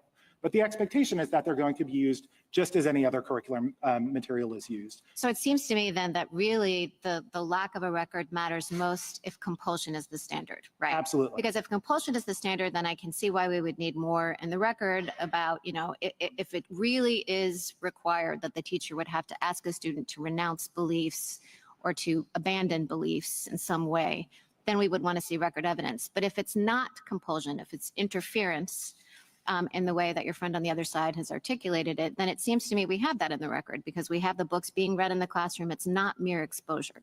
So I think exposure to ideas in the classroom, whether they come in the form of a teacher reading a book to a student or a student reading a book to a fellow student, that is certainly on our side of the line between exposure and coercion. There's a set of facts where the presentation of the material in the classroom might give rise to coercion. Well, it's not just exposure to the idea, right? If it's exposure, if it's presentation of the idea as fact, that's different, right? I don't. It's not just some people think, that's exposure. Some people think X, some people think Y. It's saying this is the right view of the world. This is how we think about things. This is how you should think about things. This is like 2 + 2 is 4. I disagree with that characterization of the record. So I think that let's say that is in the record. Okay, let's say it's not just some people think X, other people think Y. We live in a pluralistic society, period. Let's say it is some people think X and X is wrong and hurtful and negative. Is that, that's more than exposure, I think, on your theory. That is more than exposure, and those facts may well be relevant to a coercion claim. I don't think that is what the record. But if it's not coercion, let's say that I think it's something less than coercion, you concede that would show, interference with, hindering of a parent's right to. I don't, because I think the parent's right to shield their children from offensive curricular materials is no greater than the child's right to be free from offensive curricular materials. And if on our theory of the case, children have no right to be shielded from offensive curricular materials that share a view that conflicts with their religious belief, parents don't have a greater right than to shield their children from. Counsel, can I ask you? Justice I just have, oh, sorry. Go ahead. I just had one question to follow up. I just wanted to ask you quickly about this idea of whether this is a public benefit or compulsion, given the compulsory attendance law. Is it kind of your position that because parents have the right to send their children to private school or to homeschool, that in and of itself is the opt-out? No, that's not a position we've taken here. The compulsory education analysis has always been part of this court's coercion inquiry. So in Lee versus Weissman and Santa Fe, the fact that the children who were enrolled in this public school were required to be there for the graduation ceremony, and there's a lot of discussion about whether it is or is not. I think the compulsory nature of public education, where a student is enrolled in public school, is relevant to whether there is coercion. It is one factor among others. The fact that a student who is enrolled in a public school and needs to be there is exposed to offensive ideas simply goes to the question of whether we are right that exposure to ideas, regardless of whether they conflict with religious belief, constitutes a burden on free access. So it doesn't matter to you that you could go to religious school or private school or homeschool for purposes of the analysis, the legal analysis? For purposes of the analysis, correct. Mr. Schoenfeld, could I make sure I understand what you mean by coercion? You say in your brief that there are three things that cannot be done. The state cannot say you can't go to a private school or a religious school. The state cannot say you must affirm certain beliefs, and the state cannot say that unless you that you're going to be disqualified from benefits because of your religious beliefs. Is that the universe? Those are the three situations in which there's coercion. No, Your Honor. I think what this court said in Ling is that coercion is found when there's a tendency to coerce individuals into acting contrary to their religious beliefs. So, for example, in the So it goes further. It goes further than that. So suppose a school says we're going to talk about same-sex marriage, and same-sex marriage is legal in Maryland, and it's a good thing. It's moral. It makes people happy. Same-sex couples form good families. They raise children. Now, there are those who disagree with that.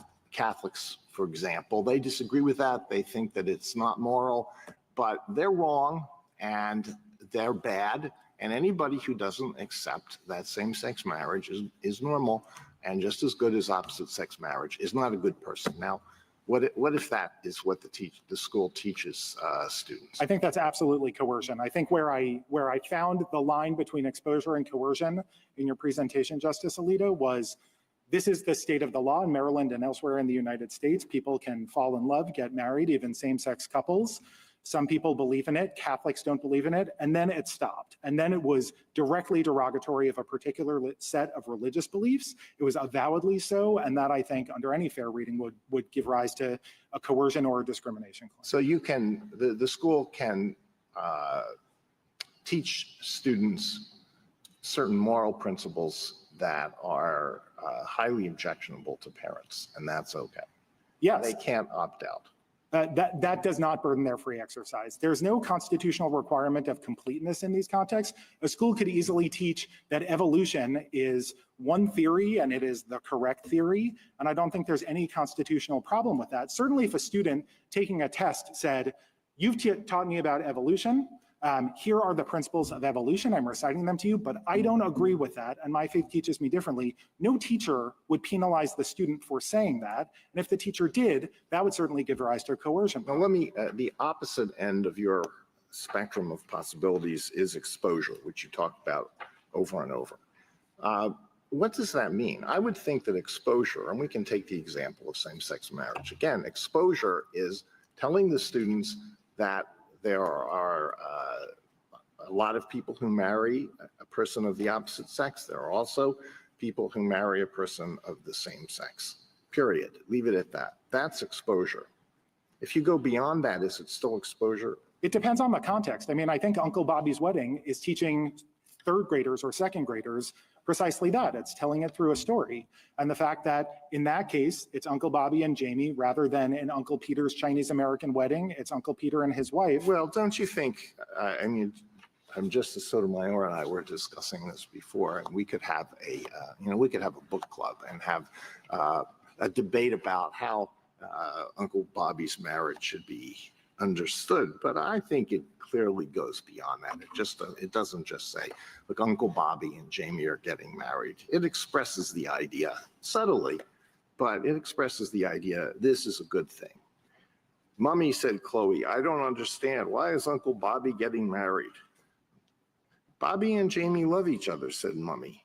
When grown-up people love each other that much, sometimes they get married. I mean, that's not subtly sending the message this is a good thing. I think that's a way of a mother consoling her daughter who's annoyed that her favorite uncle is distracted and doesn't have time for her. But even if the message were, some people are gay, some people get married, I don't think there's anything impermissibly normative about that. It is a story that is being used to teach students that just as in the 99 of the 100 books that we read about couples, it's a man and a woman, there also may be a man and a man. I mean, why is the Montgomery County Board of Education in this argument running away from what they clearly want to say? They have a view that they want to express on these subjects. And maybe it's a very good view, but they have a definite view, and that's the whole point of this curriculum, is it not? I'm not running away from anything the board has used to defend this. I think what's in the record is that the board wants to teach civility and respect for difference in the classroom. There is obviously an incidental message in some of these books that these life choices and these lifestyles are worthy of respect. I don't know how you can teach students to respect each other without teaching that. If the book were about, Uncle Bobby's wedding, they get married, and the rest of it is, that was awful, then there would be a serious equal protection violation in the presentation of that curriculum. So the incidental message that these things ought to be normalized and treated with respect, I think, is simply part of the work that the school is doing in cultivating respect in a pluralistic school. Well, the plaintiffs here are not asking the school to change its curriculum. They're just saying, look, we want out. Why isn't that feasible? What is the big deal about allowing them to opt out of this? So a couple of answers. I think on the facts of this case, we have the natural experiment of the schools permitting these opt-outs and then finding that it was not administrable. It wasn't true in every school. Well, why is it not administrable? They're able to opt out of the health class, right? The health class is taught discreetly. There's a meeting, mandatory meeting for all parents where they are told exactly what's going to be taught in it, and they're given the option of opting out of the unit of instruction, not the particular. Well, that's how you define the unit of instruction. You could define the unit of instruction to include the reading of these storybooks. And that's not compelled as a matter of Maryland state law. It's not compelled as a matter of state law, but why should it not be compelled as a matter of the free exercise clause of the First Amendment? There's nothing. What is infeasible about doing that? So again, I think the experience of the schools with respect to these 5 books showed that it was infeasible. And let me give you an example. Let's say the school, an exquisitely competent and well-resourced school, is able to say, on Tuesday at 9 o'clock, we're going to read Uncle Bobby's Wedding. We're going to make arrangements for alternative space. We're going to give suitable supervision for our 6-year-olds. And we're going to give them an alternative assignment that accomplishes the same ELA goals. Let's say that happens, right? That they were able to pull off. The next week, someone says, that was my favorite book ever. I'm going to pull it off the shelf and I'm going to ask Alan to sit down and read it with me. What happens then? The teacher can't simply summon a librarian to come to the school, say, those were the kids who opted out of that lesson. Well, I don't think you're really answering my question. Why can't this all be put? We're going to read Uncle Bobby's Wedding and these other books, but we're going to read it during a period of time that includes the health class, and children are already able to opt out of that, so they can opt out of reading these books. I think there's no constitutional obligation to treat these books that introduce people to LGBT characters in a curriculum that is meant to teach about different matters. I'm not understanding why it's not feasible. The county had an opt-out, you said. Every other school board in the country has opt-outs for all sorts of things. The county has opt-outs for all sorts of things. The other Maryland counties have opt-outs for all sorts of things. And yet for this one thing, they changed in mid-year and say no more opt-outs. I'm just not understanding feasibility. So again, I think what's in the record is that with respect to these books as they were deployed in the classroom, there was high absenteeism in some schools. For example, dozens of students being opted out in, I think Mr. Baxter said the average size of an elementary school in Montgomery County is 700 students. So each grade is 125. If you have dozens of students walking out, making arrangements for those students to have adequate space and supervision and alternative instruction, I think is infeasible. But they do it for all sorts of other opt-outs. They don't do it for all sorts of other opt-outs. There's a limited universe of things that students can opt out from. The Family Life and Healthy Sexuality curriculum stands alone. It is mandated by the state. It is something where you are able to predict precisely when the curriculum is going to be deployed. There's It's the most similar substantively to what we have here, and there's an opt-out allowed there. I guess I'm not understanding why Montgomery County School Board stands alone. I think in the country, you can tell me if there's another school board that's done something like this. I apologize. Both the kind of books that are being used and prohibiting opt-outs. And I guess I'm just not understanding the whole goal, I think, of some of our religion precedents is to look for the win-win, to look for the situation where you can respect the religious beliefs and accommodate the religious beliefs while the state or city or whatever it may be can pursue its goals. And here, they're not asking you to change what's taught in the classroom. They're not asking you to change that at all. A lot of the rhetoric suggests that they might have, that they were trying to do that, but that's not what they're trying to do. They're only seeking to be able to walk out so that they don't the parents don't have their children exposed to these things that are contrary to their own beliefs. I understand, Your Honor, and there may well be circumstances where a school can or a school district can engineer the win-win. Montgomery County schools try to accomplish an educational goal of introducing these books for a particular purpose. They then attempted to accommodate religious opt-outs in the school, and they weren't able. Mr. Schoenfeld, what is that purpose? I mean, I thought the answer to Justice Kavanaugh's question was that the school board was explicit that the books were to be used only to supplement the English language arts curriculum as reading instruction and not to teach about gender or sexuality. So it wasn't as though the books were being introduced for the purpose of enhancing the gender and sexuality component, and therefore people can opt out of that whole thing. It was that we're talking about English here. And in addition to the other kinds of picture books we have on the shelf and we talk about in class, we're going to introduce these books as well. I think that seems pretty infeasible in English when you're talking about reading instruction, that every time this particular kind of book comes out, we have to start letting people leave the classroom. I agree with you. And I think it goes beyond the readings of the book because, as Justice Sotomayor quoted the language sought in the injunction, I do think that in the context of a classroom where one student is having a discussion with another, or a student comes in from the playground and asks the teacher to define a particular concept, or someone said, my brother's transgender, what does that mean? I think those are all within the scope of the right that the petitioners are urging here and would require the sort of accommodation. I don't think they're talking about anything student on student. So I disagree with what you just said, that that's within the scope. I disagree with you. I understand why they might read it that way, but I think if you think about the way a third grade classroom operates, and you think about the fact that there are some students sitting in the corner and they say, this is a great book, I'm going to take it off the shelf, and 3 and then 5 and then 9 students gather around to read it, and they say, teacher, I want you to come over and watch us doing that. All of those things, I think, fall within the definition of curriculum at that lower grades. It's mayhem, and the ability of teachers to manage the line between what is curriculum content coming directly from the teacher and coming indirectly from the sort of socialization in the classroom, I think is very hard to draw. Thank you, counsel. Justice Thomas? Chatting with Justice Kavanaugh, you mentioned that the opt-out was unworkable because there were so many students who opted out. What do you mean by that? So the record is limited on this point, but the Hazel Declaration talks about the fact that principals reported to the school board that there was high absenteeism and gave the example of one school where dozens of students were opting out. Was that because they found the materials objectionable or for religious reasons or what? There are 2 different paragraphs of her declaration that speak to this fact. In that paragraph, it doesn't specify. Elsewhere in the declaration, it makes clear that many of the opt-out requests were not religious in nature, and parents objected, for example, to the age appropriateness of materials have nothing to do with religious prohibitions. Justice Alito?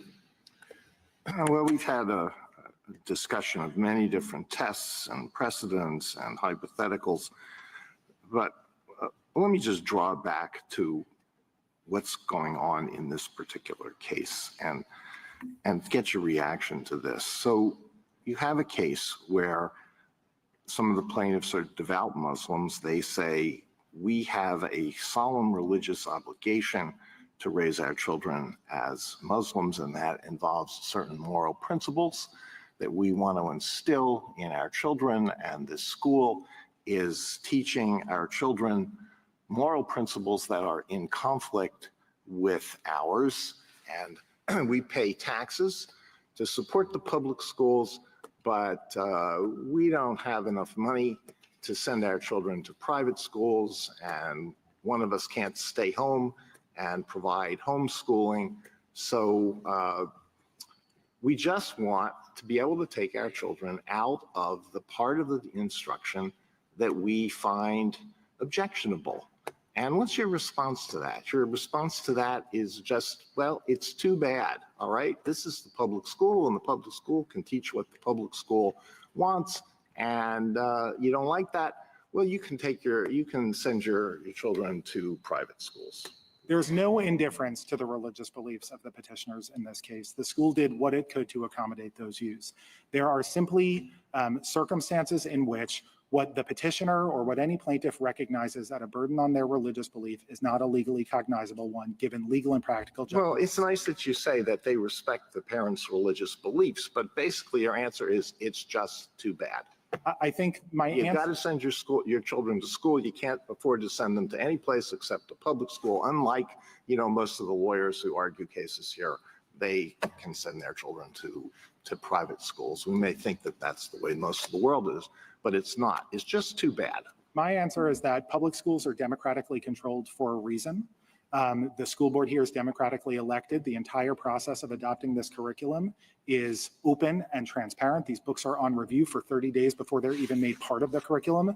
There's then a multi-level appeal process. There's plenty of opportunity for parental insight. And just to draw an analogy to another case from this court, in Bowen versus Roy, there was no dispute that the assignment of a social security number would rob Little Bird of the Snow of her spirit.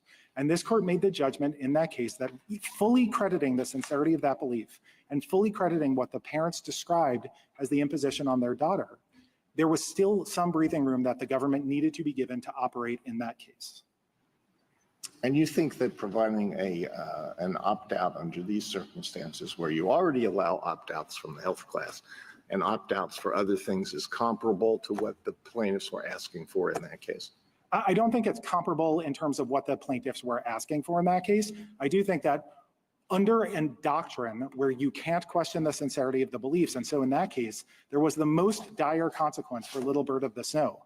There is simply no way for the government feasibly to honor the consequences of treating each person's individual religious belief, no matter how sincere, no matter how serious, as a burden that triggers the entire scrutiny apparatus that comes after it. So your answer to the parents that I talked about, which are real parents here, is just, well, if you don't like this, you got to get involved in politics and run for the school board and change it through politics. But basically, the public schools can do pretty much whatever they think is correct as far as the curriculum is concerned. I don't agree with the second part of your answer. I don't think it's true that the public schools can do whatever they want. There are clear lines to be drawn. This court has drawn them in cases like Kennedy and Barnett and Town of Greece in a different context. But I certainly don't think it's true that public schools. All right, one last question. You say that history is on your side. History and tradition include not only it stretches back to the dawn of American public education that parents can't get opt-outs, right? That's what history shows us. Correct. And one of the cases you cite to support that is a decision by the Maine Supreme Court.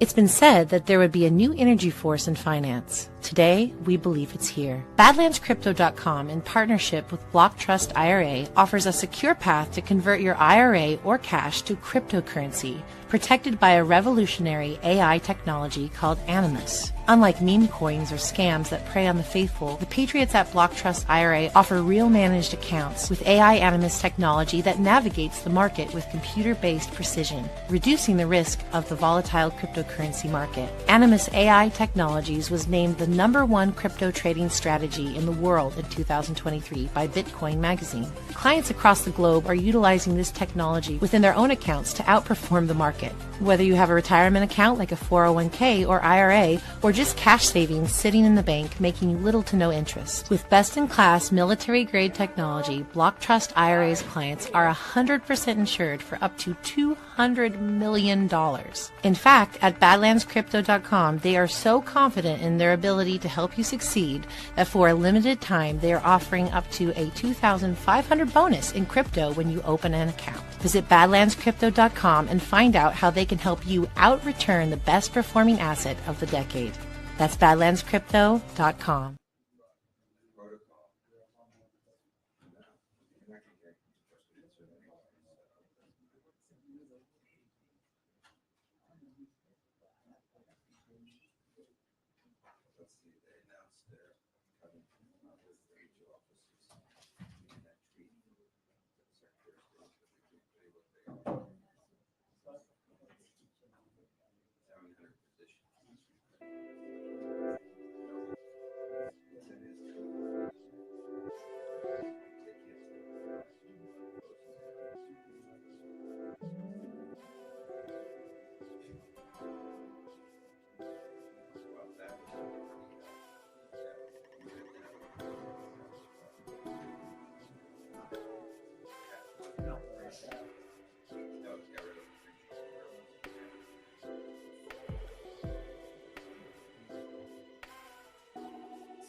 Court, Donahoe versus Richards, decided in 1854. Correct. And what was involved in that case? In that case involved a Catholic student who did not want to be required to read the King James Bible. I fully credit. She was expelled. And she was expelled. And I fully credit that reeks of anti-Catholic bias, as this court has recognized in other contexts. The point in that case. I understand, but why did you cite that as support for the history that you think supports you? Because the history is that public schools did all sorts of things that might violate the Constitution today. The point was in response to petitioner's invocation of a much more recent history about opt-outs from sex education. All right, thank you. Mr. Sotomayor? Schoenfeld, you talked about the review process for parents. They don't have to run for the school board. It's a fairly complicated 4 levels of review if a parent objects, correct? Correct. There's a process for adopting curriculum as part of the school materials, as instructional materials at the beginning. And then if parents don't like it, either at that point in time or at some later point in time, given how it's being used, they can appeal it to the deputy superintendent for instruction, the superintendent, the school board, the Maryland State School Board. And in fact, we cite a case in our papers where the parents objected to the classification of these materials outside of the Family Life and Human Sexuality Unit. And that case went through the state school board and is now working its way through the Maryland state courts. Now, at least 2 of the books that was represented were removed from the curricula as a result of this appeal process? I don't know where they were in the appeal process, but they were removed from the curriculum as part of the ordinary review process, correct? Okay. Now, Justice Alito didn't, I'd like you to address Justice Gorsuch's point. Justice Barrett questioned whether this is really a public benefit because attendance is coerced. So if it's not a public benefit, that leaves us in part with discrimination. And I think you said to Justice Gorsuch that you still need a burden, even if you treat people differently because of their religion? Correct. There is a line or circuit split. There was recently on that very issue, whether a de minimis burden qualifies or doesn't. And we said, no, a de minimis burden doesn't qualify, doesn't eliminate the discrimination. but there has to be a difference of some meaning. Is it your point that this is not being treated differently? So I don't think that there's any facial or non-facial discrimination here. The opt-out applied to all aspects of the curriculum previously, and then there are no opt-out rights for any aspects of the curriculum. The things that people are able to opt out of are non-curricular, like Valentine's Day or Halloween parties, or they fall within the family life and human sexuality. So Is that distinction alone?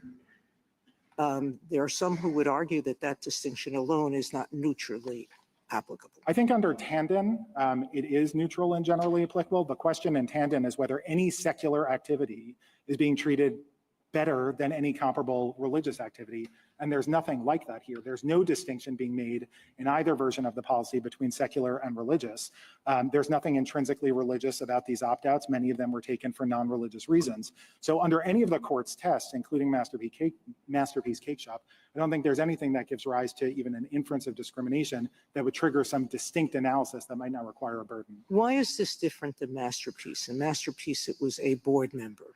Well, in Masterpiece Cake Shop, it was an adjudicative context, and the court made very clear in that context that it was addressing the question of whether a party whose case is being decided by the adjudicative body had been discriminated against and therefore had been pressured or coerced into adopting a religious belief. The court is explicitly clear in Masterpiece that it was not opining on whether that analysis is appropriate in the legislative or executive. If we rely on the statements of isolated board members, we're in a real pickle, aren't we? Yeah, and I think that that's what Justice Scalia pointed out in Lukumi and other cases where he said it's folly to try to identify individual statements made in the democratic process and rely on the individual statements of legislators. You called the statements by that one board member that Justice Gorsuch read as intemperate. There were some, but the examples that were provided about xenophobes or white racists were in the concept of the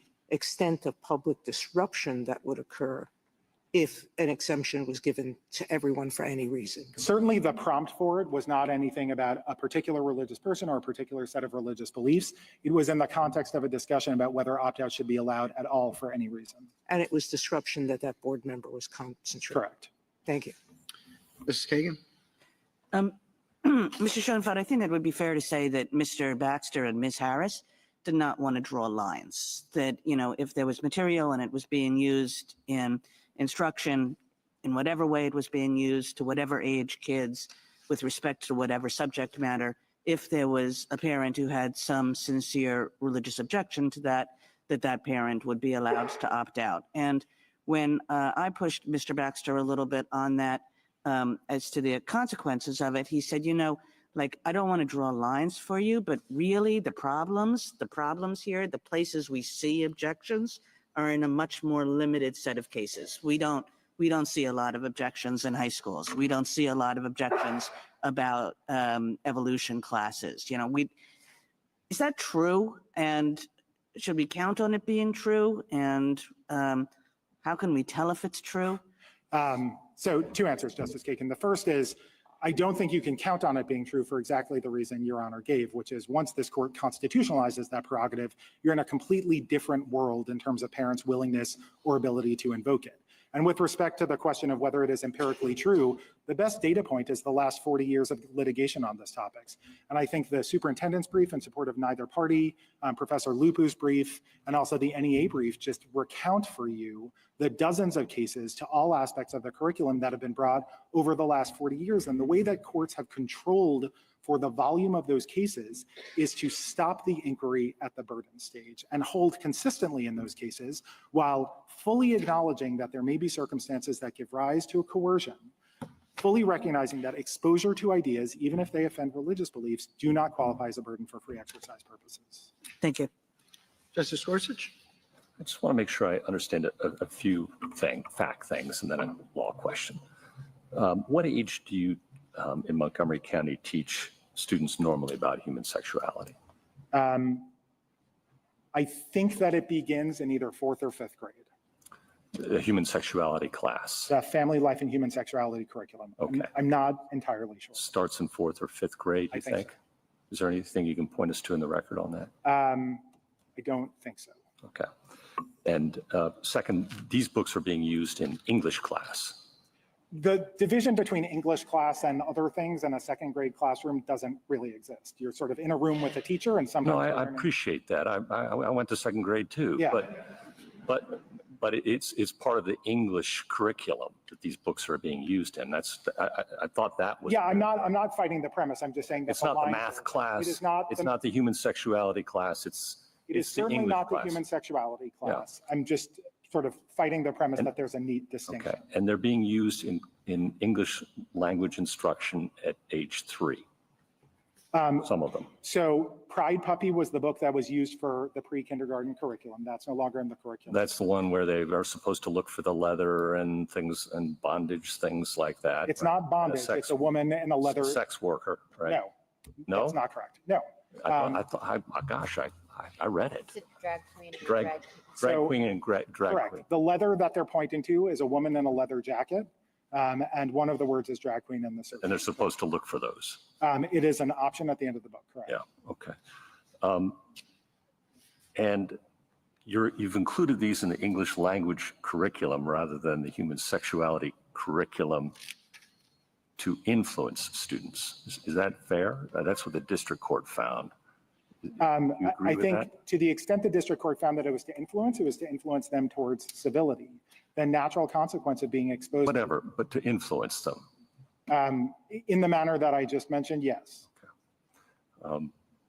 And responding to parents who are concerned, you agree that there was some intemperate language used?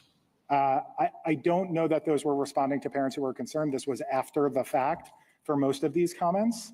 And this was in a very public setting, which obviously got heated and some intemperate comments were used, certainly. Yeah. And I wanted to understand your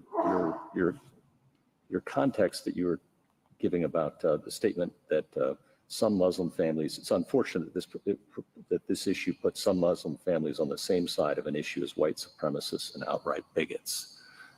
I think in response to Justice Sotomayor, you were trying to give some context to that? I don't think I was speaking directly about that comment. I think that comment was given or was made in June, which was several months after the decision to withdraw the opt-outs was made. I don't have context for that statement, no. Okay. And then the legal question. Why isn't discrimination against religion a burden on religion? If a state, now this is hypothetical, not moving away from there, if state actors intentionally discriminate against religion, what secular purpose, valid secular purpose could that serve? And how wouldn't that be a burden? So I don't know. I mean, it depends on the hypothetical, what the state is. Hello, sir. Oh, thank you, ma'am.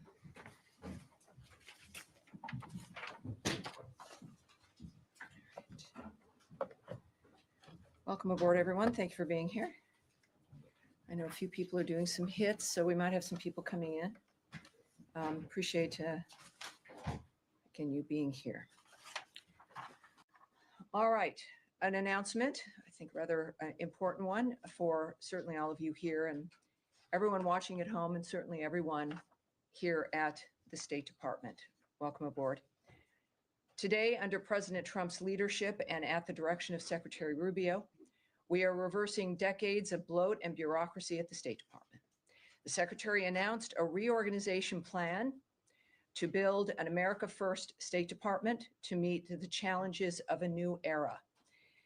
He has issued the following statement on the plan, which you can get at State Department DEPT, or how is it, .gov? State.gov is where you can get this statement and links to other information on what we're about to discuss. We are facing tremendous challenges across the globe to deliver on President Trump's America First foreign policy. We must make the State Department great again. In its current form, the department is bloated, bureaucratic, and unable to perform its essential diplomatic mission in this new era of great power competition. Over the past 15 years, the department's footprint has had unprecedented growth and costs have soared. But far from seeing a return to investment, taxpayers have seen less effective and less efficient diplomacy. The sprawling bureaucracy created a system more beholden to radical political ideology than advancing America's core national interests. That is why today, Secretary Rubio is announcing a comprehensive reorganization plan that will bring the department into the 21st century. This approach will empower the department from the ground up, from the bureaus to the embassies.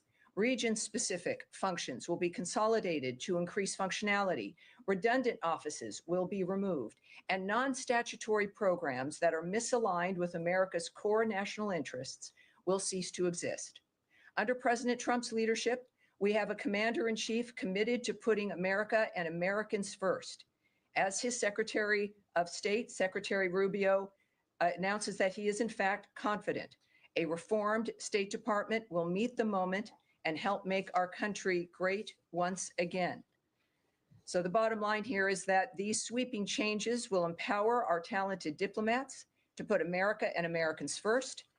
It is also, I will remind, for those of you who are in the bullpen and those watching at home, as I've mentioned before, there's a number of journalists and organizations that are a member of our bullpen. They're people who cover the State Department and work here in the building. And we had a discussion earlier today with some more background on this, that also for State Department personnel, everyone in the building will be receiving, of course, this statement. And there's an opinion piece that is available from the Secretary at the new State Department Substack link. And that is statedept.substack.com. Is that it? Go there and it will ask if you want to subscribe. You don't have to, you can just click on the title and you'll get additional commentary from the Secretary in this regard. Also, for everyone in this building, there is additional information. There is a fact sheet. There are frequently asked questions. There's an additional statement from the Deputy Secretary Landau. So you will be able to see that as well. And as a reminder again, because I know there's been a lot of fake news out there, this is a reorganization plan. It is not something where people are being fired today. They're not, no one's going to be walking out of the building. It's not that kind of a dynamic. It is a roadmap. It's a plan. It is something that there's been a congressional notice that has been sent. And so the steps and the procedures that happen through the government are also taking place at this point as well. And at this stage, I will open it up for questions on this issue. Yes, sure. Sean? Thanks. If you don't mind, just obviously lots of questions, just to make sure we get to it. The Russians said that, are saying that the Special Envoy Witkoff is coming back. All right, so we're doing, that's a different issue. Let's stick with this. It's interesting if none of you have any questions about this. Yeah, so I mean questions about this. And then of course, I know, Lord knows, there's many other things that are happening as well. All right, yes, go ahead.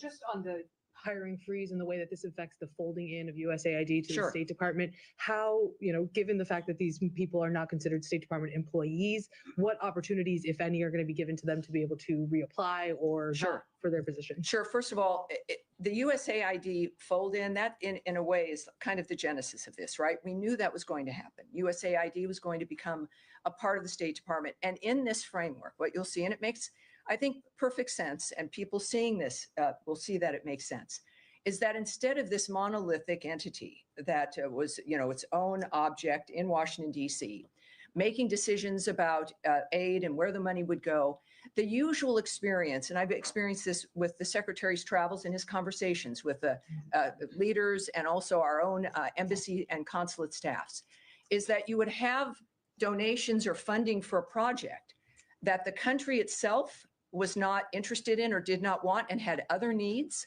that the embassy staff or the ambassador was never consulted, that the opinions of the people who are working in the country were not consulted.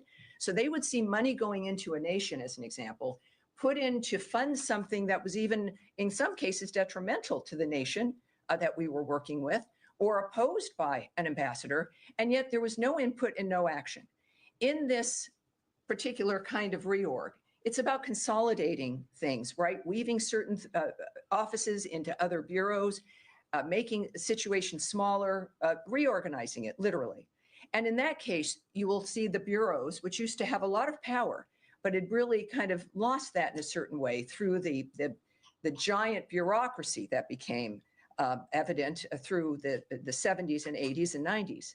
And that you would have a dynamic now where the intention is, and described in this plan, to have each regional bureau have the element of the USAID that is relevant to that bureau, so that they would be working together, and it would be a coalition, if you will, of ideas and minds and efforts to then also bring in and have the embassies, the ambassadors, and the governments who are working with having a say in making sure that the money that's donated is relevant to that nation, is relevant to the region.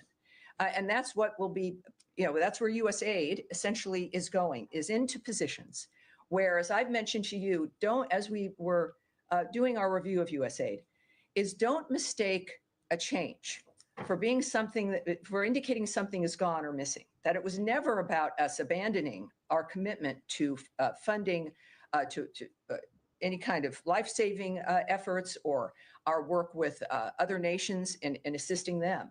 But it was going to look different. And now it will. But it will not just look different, but it's actually going to be within a functional framework to make sure that any aid that goes out is aid that that we work with the nation on, that we work with the embassies on, and people on the ground with an interest who are stakeholders will have a say in that. I think that that's certainly a much more functional way to move foreign aid through. But on the employees themselves, sure. That were already sort of in limbo in terms of how their jobs were going to change when the department was going to be taking over USAID. Are those employees going to have the opportunities to apply for other positions? How many people? Some will. So again, this is a proposal. This obviously could change. But as you have offices that are cut, or even some bureaus that were set up for a specific situation that end up being cut entirely, that you will have people who then, Foreign Service officers, the career workers, et cetera, being able to apply for something else.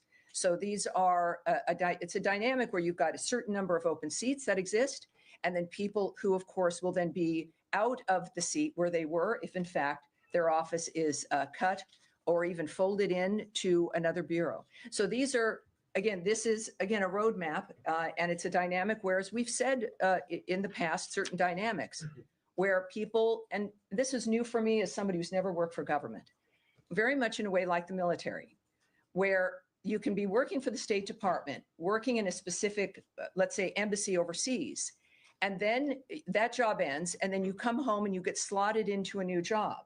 That, I think, for the American people, maybe for large corporations, that makes sense. But that's how it works here, when, of course, that's possible. So that is possible, and we will clearly watch that as it plays out. Oh, yes, sir. Thank you very much, Tommy. You said things will look different, and thank you for that response. But I think a lot of people around the world will be wondering what it is, especially perhaps in the Middle East, Africa, what it will actually mean for them on the ground. How will these changes take effect? Will we see offices over there that are being closed, consulates and so on? Can you talk a little bit about what people around the world can actually expect? Well, I can't speak to, it's a very separate issue, right? This is an organizational roadmap for this department here, right, in Washington, D.C. The arguments about what will occur in other countries, you're talking about embassies and consulates, that's not addressed here. It's not a factor that this reorg doesn't affect them, except, as I've mentioned, is more involvement, right? More direct person-to-person framework, as opposed to bureaucracy to bureaucracy. No more calling up USAID and going through, 17 messages and trying to get an answer back about what's happening with a certain grant or what's happening with a certain plan.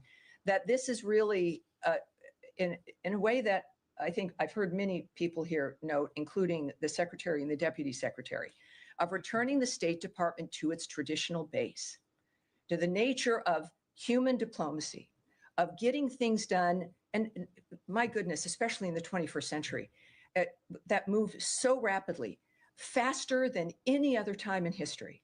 And this is what the State Department used to be able to do. It has grown, as the Secretary's statements indicated, quite bloated, unable to move, stuck in really just a bloated inability bureaucratically to make decisions or to get things done. And if decisions are made, the levels that have to be gone through extend the amount of time to where you can get a decision made. So I would say for embassies and consulates in the world itself, as they're already seeing, when it comes to the way that President Trump operates, the way that Secretary Rubio operates, it's about faster results with, I think, a more nimble effort. All right. Yes, Humaira. Thank you, Tammy. So in the reorg, we see that the Undersecretary for Civilian Security, Democracy, Human Rights, as known as J inside the State Department, seems to have been eliminated. And some of the bureaus under that is being brought under different undersecretaries. But for example, Office of Global Criminal Justice, which works on monitoring atrocities overseas, which cooperates with different governments on war crimes accountability, seems to be completely eliminated. So I'm wondering, this undersecretariat was a place where U.S. basically did democracy and rights promotion globally. Does the new State Department under President Trump no longer sees that as a mission? Is that no longer a priority? Sure. Yeah. I mean, it's a legitimate question. Again, we've grown used to seeing something, and then that would indicate that's where that lives, and if that's gone, the effort is gone. You know, many times during the USAID argument, I've made that argument. Just because the USAID building was going to be something else doesn't mean, or that the certain aid was cut that was not aligned with our vision or President Trump's vision, doesn't mean that our commitment to foreign aid ended. So you're right. There are going to be certain offices and certain bureaus that are going to be gone or folded into other bureaus. I would say this is one of the most important aspects of this for everyone in the building and everyone watching at home. Because you might have had a specific bureau that dealt with a discrete issue, doesn't mean because it's now folded into another larger bureau, doesn't mean that it's gone or we don't care.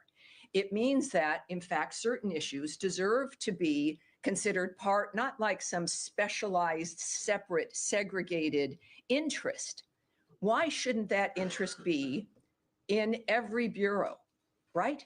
If you've got bureaus that, and for people watching at home, as I mentioned, I think in my very first briefing, that the State Department isn't just a bunch of people at a desk looking at the internet and people figuring out what it is they want to say to a world leader. There's bureaus filled with people who care about the country, the State Department, and are experts, researchers, individuals who are committed to a certain region, who understand it, who have also, though, the relationships with people in the countries in that region. And then they inform us, they do the research, they inform me for this briefing. I go onto the screen, and it's every bureau in this building that has what we call lines, which is the information about what's happening on an issue. They tell me what those things are, why it matters, and et cetera. So I come here, and a great deal of what I say to you, if not most, is from the body of knowledge from the people who work in this building, who are the Foreign Service officers, the career people, right? The career people, the civil service officers and workers who are here. So that's how it is the government as a whole is people. It is a collection of people who've gathered to further the founder's vision, and who with each election gather to further the vision of the person who leads this government. So when we think about the nature of USAID or those other bureaus you mentioned, if a bureau is gone, that is certainly all these issues are important. It means that we're looking at certainly blending in with the regional bureaus, taking certain issues away from being specialty issues, and making sure that they're in the frameworks of the bureaus so that they can be weaved in and dealt with as a whole within all the work. Yes, of course. Please. No, next, once we get through this. I do have a follow-up on this too. Okay, then hold it, but I'll make sure I give it to you guys. We're good. You said earlier that you talked about some of the programs and you described them as, the aims of the programs were not in line with the aims of the country. Now, there are countries, like U.S. has made democracy promotion a priority, but that priority actually did not go down well with some of the countries in the world. So if a country, for example, a lot of people would give the example of Hungary, I mean, U.S. has funded some independent media organizations in Hungary. If those are in contradiction with Hungary's goals, U.S. is no longer going to do Well, no, that no, kind of it's thing? not. Without, of course, speculating on what we would do in a particular country. The point is that American tax dollars that are sent as aid or to supplement something in another country deserves to be used to reflect the values and the interests of the United States, which of course is democracy and freedom around the world. I think it's safe to say that with all of our actions, certainly the Trump administration, we have made it clear that that is our priority. But also making sure that the ambassadors who are also appointed, who are representing this nation in countries and others who work at the consulates, in concert with the nation that we are working with diplomatically, that we have a coalition, if you will, on knowing how that money is being spent and making sure that the stakeholders actually have a say. I think that's fair. Some people would argue that sending money into a country, spending on something that nobody else discussed, like as USAID would do, is unfair, and that the people in the country that we're working with should have a say. But bottom line is, this now moves into something that is more accountable, more specific, easier to describe, easier to ask questions about, and easier effectively for everyone involved here at the State Department and at the embassies and consulates involved, more accessible and more transparent. All right. Yes. I just wanted to follow up on Humera on global criminal justice, because there seems to be a bit of a mixed message, because on the one hand, this is clearly being eliminated from the organizational chart. But when we're pressing you on it, you're saying, well, it may be moved. I mean, if you don't see it on the chart, it may be moved. But and then the secretary has retweeted an article which says very specifically that this is an aggressive shake-up. It will close agency offices, including those launched to further human rights, advance democracy overseas, counter extremism, and prevent war crimes. So it's just a simple question, really. Is the investigation and prevention of war crimes overseas still an important piece of work and a priority for the State Department? Democracy is always important, obviously. And again, and I understand the tendency. I understand the tendency. War crimes, again, for me, being here now, we're approaching about 100 days.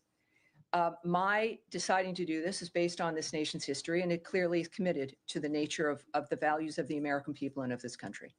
And just because, and this is why I think it's difficult to do, you've seen a bureau dedicated just to that, just because it has been folded into a different bureau or is an element underneath a different kind of office, and that particular bureau that was maybe specialized, which could be implemented in a better, more nimble, faster way, especially when we're talking about war crimes and things immediately that are moving on the ground. This is the kind of adjustment and reorganization that makes it better. And this will always be the argument. This will be seen. But it is, of course, those values that you know are American values remain.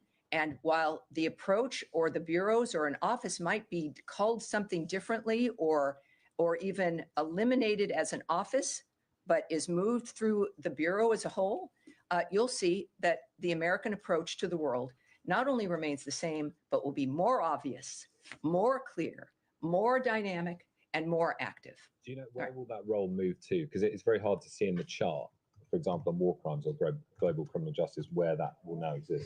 Well, but again, this is a roadmap. It is a plan. This is something that in this process, and there's a process in this government, where there may be certain things that change. And there'll be a point where we're talking about implementation.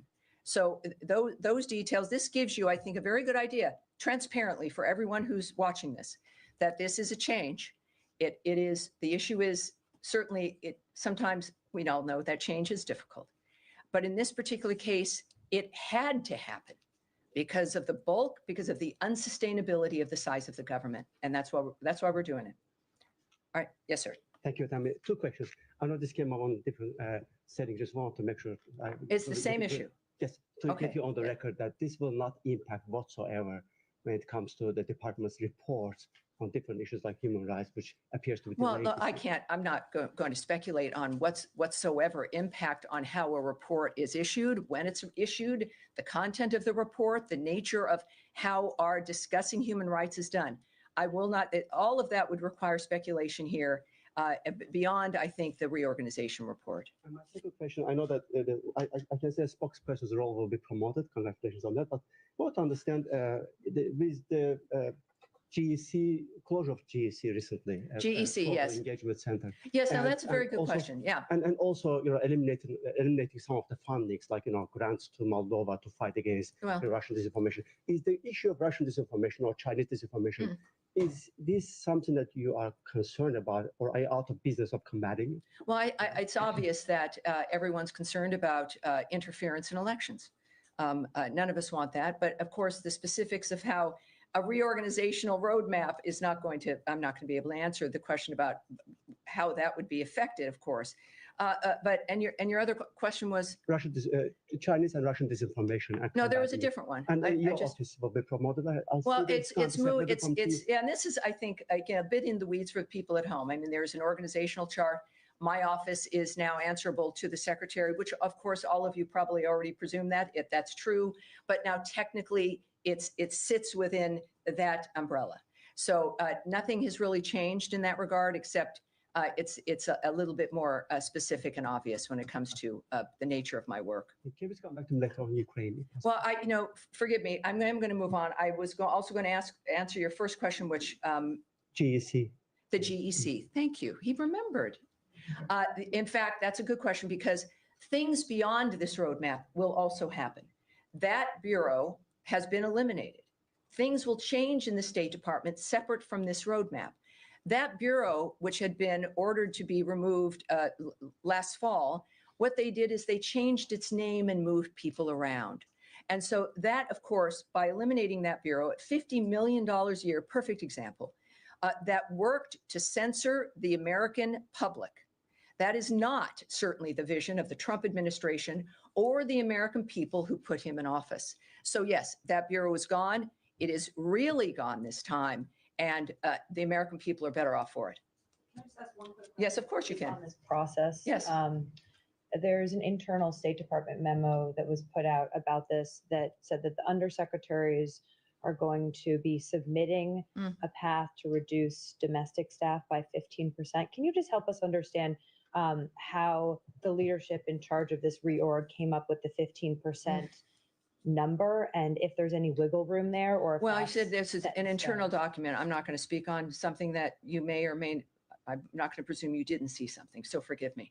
But I'm not going to speak on the specifics of something like that, but the undersecretaries do have a role here. This is, again, not from on high things being swept away with one of those large yard brooms. This is a very specific dynamic brought to the undersecretaries who have daily operational experience. I see you. Keep your hand down, please. I'm sorry. It's a little distracting. These are undersecretaries who are working daily with the people in this building, who work in this building, who know what's being produced, who know what has to happen. And they are best suited to make a determination when it comes to this roadmap about how to apply the nature of what we want to accomplish. So the undersecretaries are directly involved, and they will, I think they'll have about 30 days to make their own plan in this framework. And then, of course, we'll see how that manifests in the meantime. And then just one quick question. Sure. Was DOJ involved at all on this plan, or was this just a State Department proposal? No, this, I think, is a very good example of the importance. We know the American people love the result of DOJ. I think there were some questions perhaps about how it was applied. And what we do know is that the DOJ approach, the goal of that entity and of that committee is something the president appreciated and still does, as do the American people very much. But when I believe the president said a few weeks ago that ultimately this was going to be an approach that the secretaries were going to begin to apply. And also that does make sense, because whether it's the secretaries or the undersecretaries or the people running the offices, it is the daily work of individuals committed to the country, making a difference for the world. And the people on the ground working together know best about how this works, what could change, and how it should change. So this is, I think, a very good example of the continuation of that mission and the value of that mission to cut government down to size get people used to the idea that it can happen without it being a bad thing, and then watching the benefits that flow. So secretaries now in charge of this. Remember, this is from an executive order. This is a whole of government, every department looking at how they can make their department more efficient, less burdensome, less bureaucratic. This is the State Department's version of that. I would say that that DOJ is not in charge of this, but this is the result of what we've learned and the fact that we appreciate the results, and we want more of those results. And it is now in the hands of the secretaries as well. All right. Sean. Can I switch topics? All right. Now, are we done here? So we should switch to some other important topics. We have, as a matter of fact, one of my rules is, of course, our friend Karoline Leavitt will be starting in about 10 to 15 minutes. Okay. I've started earlier here because of the nature of the issues, but there are some other issues on our plate. Shall we start with some other ones at this point? Sure. Sean, go ahead. You were first. Sure. Not that I'm not interested in reorganization, but could I ask you, Russia said today that, or Russian state media said that Special Envoy Witkoff will be on his way to Moscow. Is that something you can confirm? And if so, could you explain the natures of his discussions this time? I can't confirm that, no. I cannot. Is it incorrect, or is it? I can't speak to that. Okay. Yes, I mean, that is, yeah, that's not something I can speak to. Okay. Could I ask you about the secretary's schedule? Sure. Just, if I'm not mistaken, you're on Fox earlier this morning, and you mentioned some, the potential of travel. Sure. Could you just explain his yes. travel schedule? There's normally when we have travel scheduled, you guys get an announcement, and there was no announcement. And I was asked, and I had known that this was possible, and had mentioned it, presuming it would happen. As we know, Secretary Rubio is a busy man. He is one of the most active, if not the most active, Secretary of State I think we've had. And that, of course, affects every day for him. And so when there's certain plans, they're, conditional. And in this particular instance, while the meetings in London are still occurring, he will not be attending. But that is not a statement regarding the meetings. It's a statement about logistical issues in his schedule. Can you confirm who will participate from the U.S.? Well, I do know, yes, that General Kellogg is there. And so he will be having those conversations. So we look forward to hearing back from him about whether or not we've had some success in London. Just briefly for me. I'm sorry? All right. You know what? That is another issue, and I will get back to you in a moment, but we've had several other people who've been waiting to deal with that. But let me, I think that's all I can say to you about London at this point. Just briefly, the Secretary on Friday said that essentially that, we're going to see within days whether it's his exact words, whether it's possible to go forward with negotiating an end to the war. Is that something that General Kellogg is going to be looking at now? Is this really the time? Well, what we all look to is President Trump's approach. President Trump has expressed optimism about what's possible. And of course, he has great envoys and a great Secretary of State who's been moving through to determine if that is in fact the case. President Trump wants this to be solved diplomatically. Obviously, he does not. And does not believe, like when it comes to certainly Ukraine and Russia, they've said multiple times, both of the Secretary and the President have said that this cannot be won militarily. And so they want diplomacy to work. The Secretary said a few weeks ago at NATO that it was a few weeks where we would determine as we look to Russia based on their actions, not their words. And of course, now a few weeks have gone by and we are in London. And I think it's about what will be reported, which we we'll know soon. But then that is also the good news about being the Secretary of State is that he is the one who sees everything, can make the assessment of everything that's on the ground. And of course, in partnership with the President, who is the visionary and the decider, that will make a determination about whether or not peace is possible. Yes, ma'am. The President of Colombia, Gustavo Petro, is claiming that he no longer has a visa to travel to the United States. Can you confirm that report and explain the justification, if he's right or not? Well, I can't do that. Of course, we don't speak about direct individual visa issues. Visa records are confidential for everyone. But we are aware of the reports. We're aware of what he said. What I can say is that our two countries have had opportunities to create a brighter future for our citizens through efforts aimed at targeting violent drug cartels that are now poisoning our citizens and destabilizing our region, creating economic opportunities that advance prosperity, and ending the regional crisis of illegal immigration. So that's what I know about our two countries. His comments are not something that I'll remark on. All right. Yes, sir. Yeah, thank you. I have a question about the Iranian talks. I'm sorry about the Iranian talks. Do you have Yes. any updates about the third round with the Iranian, and how do you see the Iranian engagement with Russia and China when they are updating them and talking and meeting with them about the negotiations that they have with you? And will there be the next round direct talks with them, or it's indirect stuff?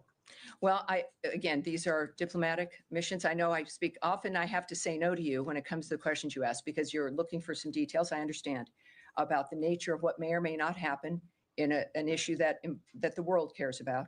But if it involves, of course, negotiations, diplomatic considerations, diplomatic conversations here between American leaders, I'm not going to remark on that. As far as what might be next, I have nothing new to report to you at this point. All right. Yes. The Diplomatic Security Service says it's been assisting the Virginia Homeland Security Task Force in arresting undocumented migrants and some people who are connected to transnational gangs. What if you could say more about the decision to have DSS jump in there and whether you expect this collaboration to be ongoing and if there's any concern that this will detract from the original mission? Well, good question, if that's accurate. And so I need to check. We'll take that back and I'll get back to you on that. And your question is going to be the last one because we are just a few minutes to 1 o'clock. Thank you, everyone. We will have, I do want to let you know also for Thursday, my principal deputy, Tommy Piggott, will be briefing you for the first time. So that will be fun on Thursday. It's very, very exciting time. Thank you, everyone. Appreciate it. Thank you. Have a great rest of your day. Yeah.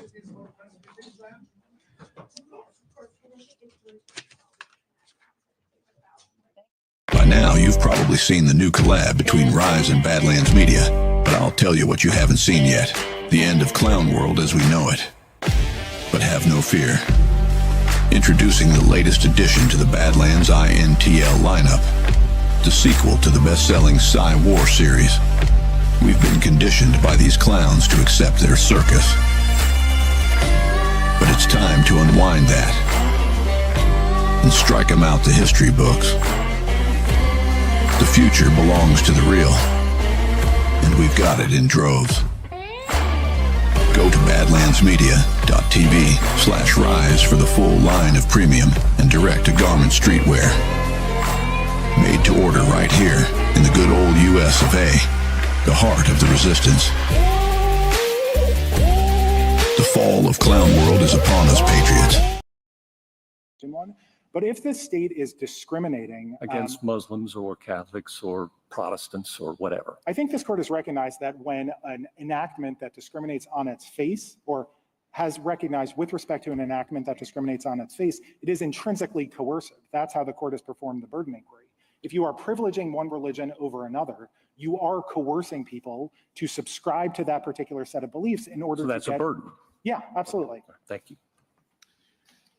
Justice Kavanaugh? A few things. On exposure, you've used that term, I believe, to include not just exposure in the sense of the book on the shelf, but also the communication of those ideas by the teacher in the classroom. Correct. And that's not usually, I think, what we think of as exposure as opposed to instruction, but well, the question presented is about participation and instruction, which was precisely one of the things that the Barnetts objected to in being present for the flag ceremony. But I think it's analogous to Kennedy, right? The question there was whether people were merely exposed to Coach Kennedy's prayer, even though the court acknowledged that people might see it, people might hear it, and people might be offended by the content of it.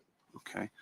And on Justice Kagan's question about the no lines, I took that to be the position of petitioners in the United States with respect to burden, in the sense that you can have a substantial, you can claim a religious objection or burden to lots of different things, and people do, but that the line drawing occurs when you do the strict scrutiny analysis. Is that not your understanding? I don't know what you're asking, if that's my understanding of, but let me try to answer it Is this that way. your understanding of their position? In other words, that they do draw lines, but it's at the strict scrutiny stage. Well, the question presented to the court is obviously limited to burden, and what I understood Justice Kagan's exchange with Petitioner's Counsel to reflect is that there is no way to draw a line once you are relying on the petitioner. As to substantial burden, but once you get to strict scrutiny, as some of our cases reveal, social security numbers, et cetera, there is line drawing once you do that. In other words, just because you have a religious objection to something doesn't mean you win. You agree with that, I think, in our case law. Yeah, absolutely. Though in Bowen, the court stopped at the burden inquiry, at least with respect to the government's own use of the social security number. And you've mentioned a few times that the school board was democratically elected, democratically controlled, and being on the school board is a hard job. So, you know, we all respect that. But, you know, that can't be the end of it, right? Absolutely not. No, and I didn't mean liberty, to... we're here to protect the liberty in the Constitution from the democratic excess. Absolutely. And so that was not my intention at all. It was to respond to a specific question about what options parents have. And among them, I think, is wresting control of the school board, implementing their preferred policies, or participating even in the curriculum selection process. And then I don't think you answered this, or maybe we got past it last time. Are you aware of any other county or city school board that has something similar to what's going on here? I'm not, but I think that the other side of the ledger is overstated, because what is described in the amicus briefs about what other school boards in other states do is limited to what we traditionally consider health education. So I'm not certain that there's a large number of other states or county school boards that allow opt-outs from any curriculum for any reason. And then last point, just a comment, and you can respond to it as you want, but Maryland was founded on religious liberty and religious tolerance, a haven for Catholics escaping persecution in England, going back to 1649. I'm sure you're aware of this history. And Montgomery County has been a beacon of that religious liberty for all these years, with a strong Catholic population, a substantial Jewish population, lots of different Protestant. I mean, you drive down any Connecticut Avenue or George Avenue, you know, you see religious building after religious building. And I guess I'm surprised, given that this is, you know, this is the hill we're going to die on in terms of not respecting religious liberty, given that history. And so when history comes up, I just want to give you a chance to respond to how you situate that in Maryland and Montgomery County's history.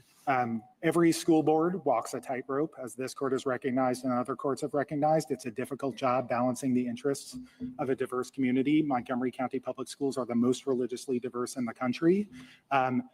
There may be different ways to handle this under other circumstances. Montgomery County did its best under these circumstances, given their curricular goals. That seems to me a fundamentally different question, and it's an important one, but it is a fundamentally different question about whether there's a constitutional right to opt your child out of curriculum that you deem religiously offensive. Thank you. It's a tough case to argue. I appreciate it. Thank you.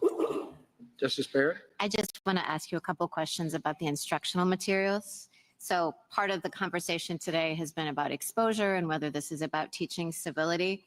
And so I just wanted to read you a couple things from the instructional materials to get your reaction of how, if at all, this plays into the analysis. So I don't understand petitioners to be arguing that, you know, there was an objection to being taught respect and kindness to those who have different beliefs. I understood them to be more focused on things like, you know, this is an instruction to the teacher. If a student observes that a girl can only like boys because she's a girl, the board suggested that the teacher disrupt the student's either or thinking by saying something like, actually, people of any gender can like whoever they like. You know, or on the transgender issue, when we're born, people make a guess about our gender and label us boy or girl based on our body parts. Sometimes they're right, sometimes they're wrong. When someone's transgender, they guess wrong. When someone's cisgender, they guess right. So, you know, it's kind of along those things, which seem to be more about influence, right, and shaping of ideas, and less about communicating respect, because it's less about communicating respect for those, you know, who are transgender, who are gay, and more about how to think about sexuality. What is your take on that and how we think about this, whether this really is just about exposure and civility and learning to function in a multicultural and diverse society, and how much of it is about influence, or as petitioners would say, indoctrination. Certainly. I think what you've quoted, Your Honor, are suggested responses or proposed responses for age-appropriate ways to respond to questions that may arise in response to these texts or otherwise. The same response about disrupt the either-or thinking is given when someone says dresses are for girls, boys can't paint their nails, those are boy toys. These are simply ways of contextualizing the information that's being learned and to give students the predicates for being able to respect each other. The express directive from the school is you don't need to understand your peers, you don't need to agree with them, you don't need to affirm with them, but you do need to treat them with respect. When ensuring that that goal is met in the classroom has the incidental sort of implication of answering a direct question about what it means to be transgender, that's an option that's offered to a teacher. There are certainly under certain circumstances where use of these materials or different comments, if a teacher were to say something pejorative or negative or begin to treat students differently in terms of allocation of sort of resources in the classroom based on how they responded to that, that's a coercion claim. But simply explaining to students what fundamental concepts are so that they can treat each other with respect, I think is no different than... Well, but those things that I read were more than about respect. It was more about kind of what I was talking with you about before, like 2 + 2 is 4. Like, this is how it is. You know, gender is not something that can be identified at birth, for example. So, I mean, I guess that is one way of teaching respect, because it's saying, you know, it's validating the other worldview here, the one that's different from petitioners, by saying, no, this is right. This is how we should understand that. And so that is why you should respect and treat with kindness. Or one could say, I understand, and some of the instructional materials did frame it this way, the way I'm about to say, which is, you might not agree, or this might be different, but we have to respect and treat everyone with kindness. So I don't understand petitioners to be objecting to the latter kinds of statements. I understand them to be objecting to the, this is the way it is kind of statement. I understand them to be objecting to all of it, including just using the books with none of those materials. The only I agree. Sorry, I'm just talking about the instructional. Oh, I'm sorry. So I think you and I see it the same way. With respect to the instructional materials, though, if we are in a world where you and I are parsing which of these materials are impermissible or give rise to a burden on the impermissible side of the line from the others, the record is woefully underdeveloped on that point. These books were in use for 9 months before petitioners sued. There's not a single factual statement in any of these declarations or anything else that explains how these supporting materials were used. It may well be the case that no second grade teacher ever uttered the words that you just quoted. But I think what petitioners said, and their argument is that we're at the preliminary injunction stage, and the instructional materials were given to the teachers, and I think the instructional materials reflect what the board hoped to accomplish by introducing these books into the classroom. And so what they're saying is, before, we don't want to wait for the teacher to say this to our child. Our whole point is, we know that this is part of the board's curricular choice. We know that these are the instructional materials that are given to the teachers, and we don't want our child to be exposed to that. And so, frankly, if they got the injunction they were asking for, you know, then they would never be uttered. Yeah, I don't dispute anything you're saying. I think the relevant inquiry takes account of that temporal dimension for seeking essentially a pre-enforcement challenge here. It would not have been difficult if this was being used rampantly and impermissibly in classrooms for them to find a declarant who didn't need to be a petitioner to say, this is what's going on in this classroom. There are hundreds. But they didn't have to have that for PI. They have to show a reasonable likelihood of success on the merits, and to say— And it's not a reasonable likelihood of success, or that this injury is imminent, to say this is what teachers have been given as a suggested discussion guide? This was distributed to 130 teachers in August of 2022 for teachers who voluntarily attended one of these materials and was otherwise made generally available. It's not a script. You're not required to answer that particular question if it arises with that particular verbatim response. I don't know any second grade teacher who could. So I do think some more particularized showing is required for someone to prevail even at the preliminary injunction stage. So last question. Do you agree that it was the purpose of the board to try to disrupt students' thinking and make them see, to disrupt their thinking and have them not see gender as binary, and to accept, you know, basically accept LGBTQ relationships and ideas in this way, kind of the ways that I just read? I think the goal— I want to answer your question directly. I think the goal was to teach mutual respect.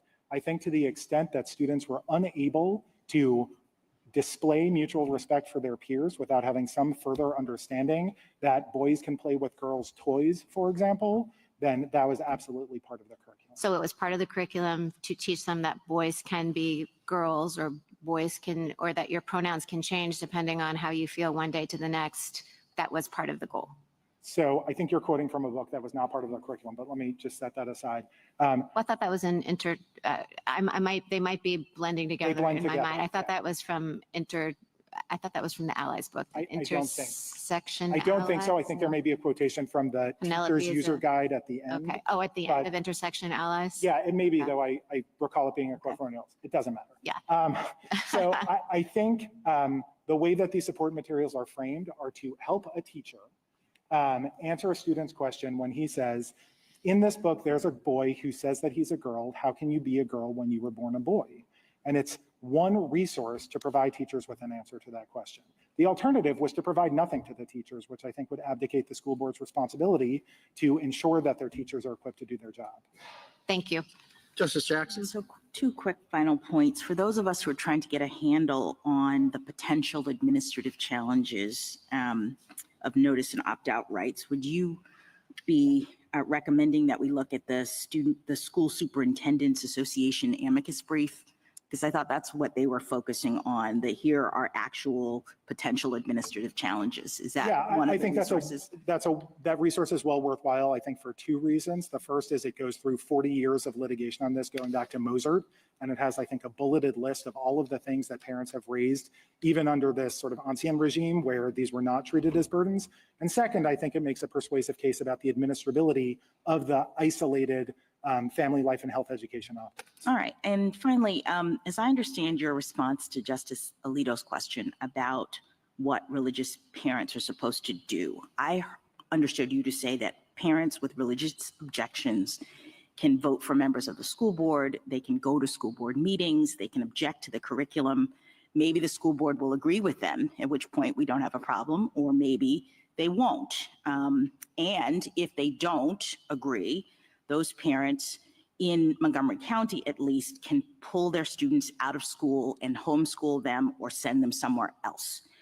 But under petitioner's rule, as I understand it, parents who lose through the democratic process, who are not able to get the curriculum tailored in their local school boards the way that they would like, would have another option. And that option would be to go to federal court.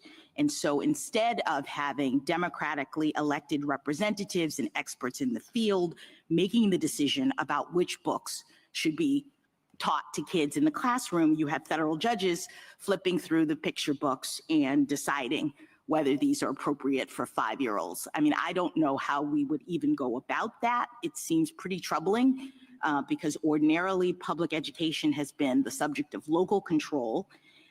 We typically lack this specialized knowledge and experience to know what should be taught to kids and how, and to look at the instruction. Good afternoon, everybody. Good to see you all. The thoughts and prayers of the entire White House remain with all of the Catholics around the world who are mourning the death of Pope Francis. Pope Francis touched millions of lives and dedicated his life to serving the Catholic Church.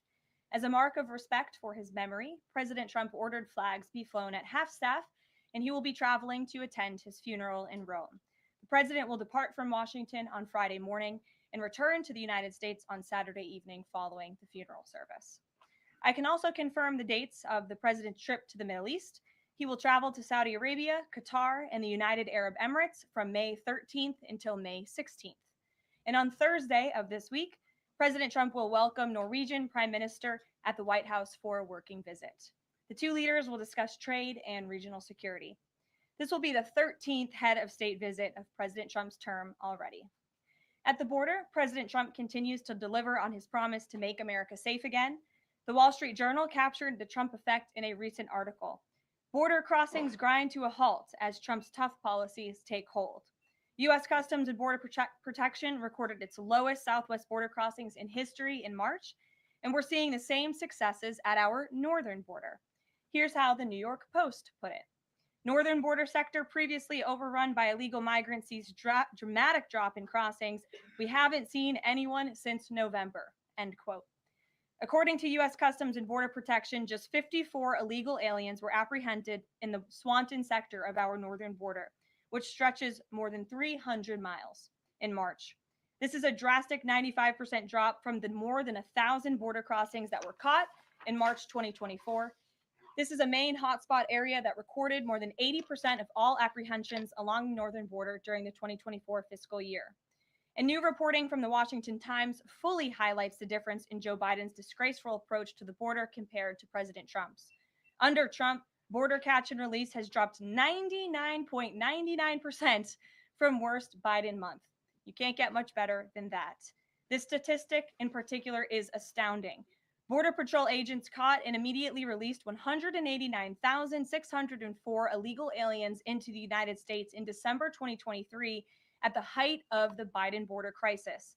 But under President Trump, Border Patrol agents caught and released only 20 illegal aliens into the U.S. in the month of February. Thanks to President Trump, operational control of the border is becoming a reality, and the administration's historic enforcement measures are yielding huge results. Illegal aliens are finally getting the blunt message.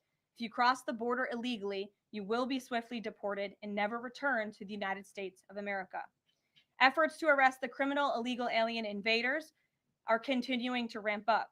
ICE Chicago arrested a Mexican national convicted of predatory sexual assault of a child in Cook County, Illinois. This week, ICE Denver arrested a Mexican national convicted of sexual assault of a child in Houston County, Texas. ICE Miami arrested a Nicaraguan convicted of aggravated battery in Hillsborough County, Florida. ICE Houston arrested a Salvadorian national convicted of attempted sexual assault of a child and escape in Dallas County, Texas. And ICE Chicago arrested a Mexican national convicted of aggravated sexual abuse of a minor in Illinois. Despite the Democrats' insane objections, President Trump will continue to embolden law enforcement officers to arrest dangerous legal alien criminals and keep our communities safe. And also thanks to President Trump's America First economic approach, investments continue to pour into our country. Swiss pharmaceuticals company announced they will be investing $50 billion in the United States over the next 5 years, creating 12,000 new quality jobs. Regeneron Pharmaceuticals also agreed to pay Fujifilm Technologies more than $3 billion over the next decade to help manufacture its medicines in the United States. It's a top priority for President Trump to ensure we are producing critical medicines and pharmaceutical drugs right here in America, and that is exactly what we continue to see happen every day. In other news, the Trump administration has announced we will put an end to Joe Biden's illegal student loan bailout attempts. No student loan has been referred to collection since March of 2020. That comes to an end. On May 5th, the Department of Education will resume involuntary collections for borrowers with defaulted federal student loans. The student loan portfolio controlled by the federal government is nearly $1.6 trillion, but fewer than 4 out of 10 borrowers are in repayment. This is unsustainable, unfair, and a huge liability for American taxpayers. Debt cannot be wiped away. It just ends up getting transferred to others. So why should Americans who didn't go to college or went to college and responsibly paid back their loans pay for the student loans of other Americans? The Trump administration will never force taxpayers to pay student loan debts that don't belong to them. Student loan borrowers need clarity, and we're finally giving it to them. Borrowers will now be clearly expected to repay their loans, and those who default on their loan obligations will face involuntary collections. The government can and will collect defaulted federal student loan debt by withholding money from borrowers, tax refunds, federal pensions, and even their wages. America is $36 trillion in debt. We must get our fiscal house in order and restore common sense to our country. If you take out a loan, you have to pay it back. It's very simple. President Trump will not kick the can down the road anymore. Before we open it up to questions today, I want to commend our pool photographer who is in the room with us today. ABC News photojournalist Melissa Young is retiring after 44 incredible years on the job, covering here at the White House.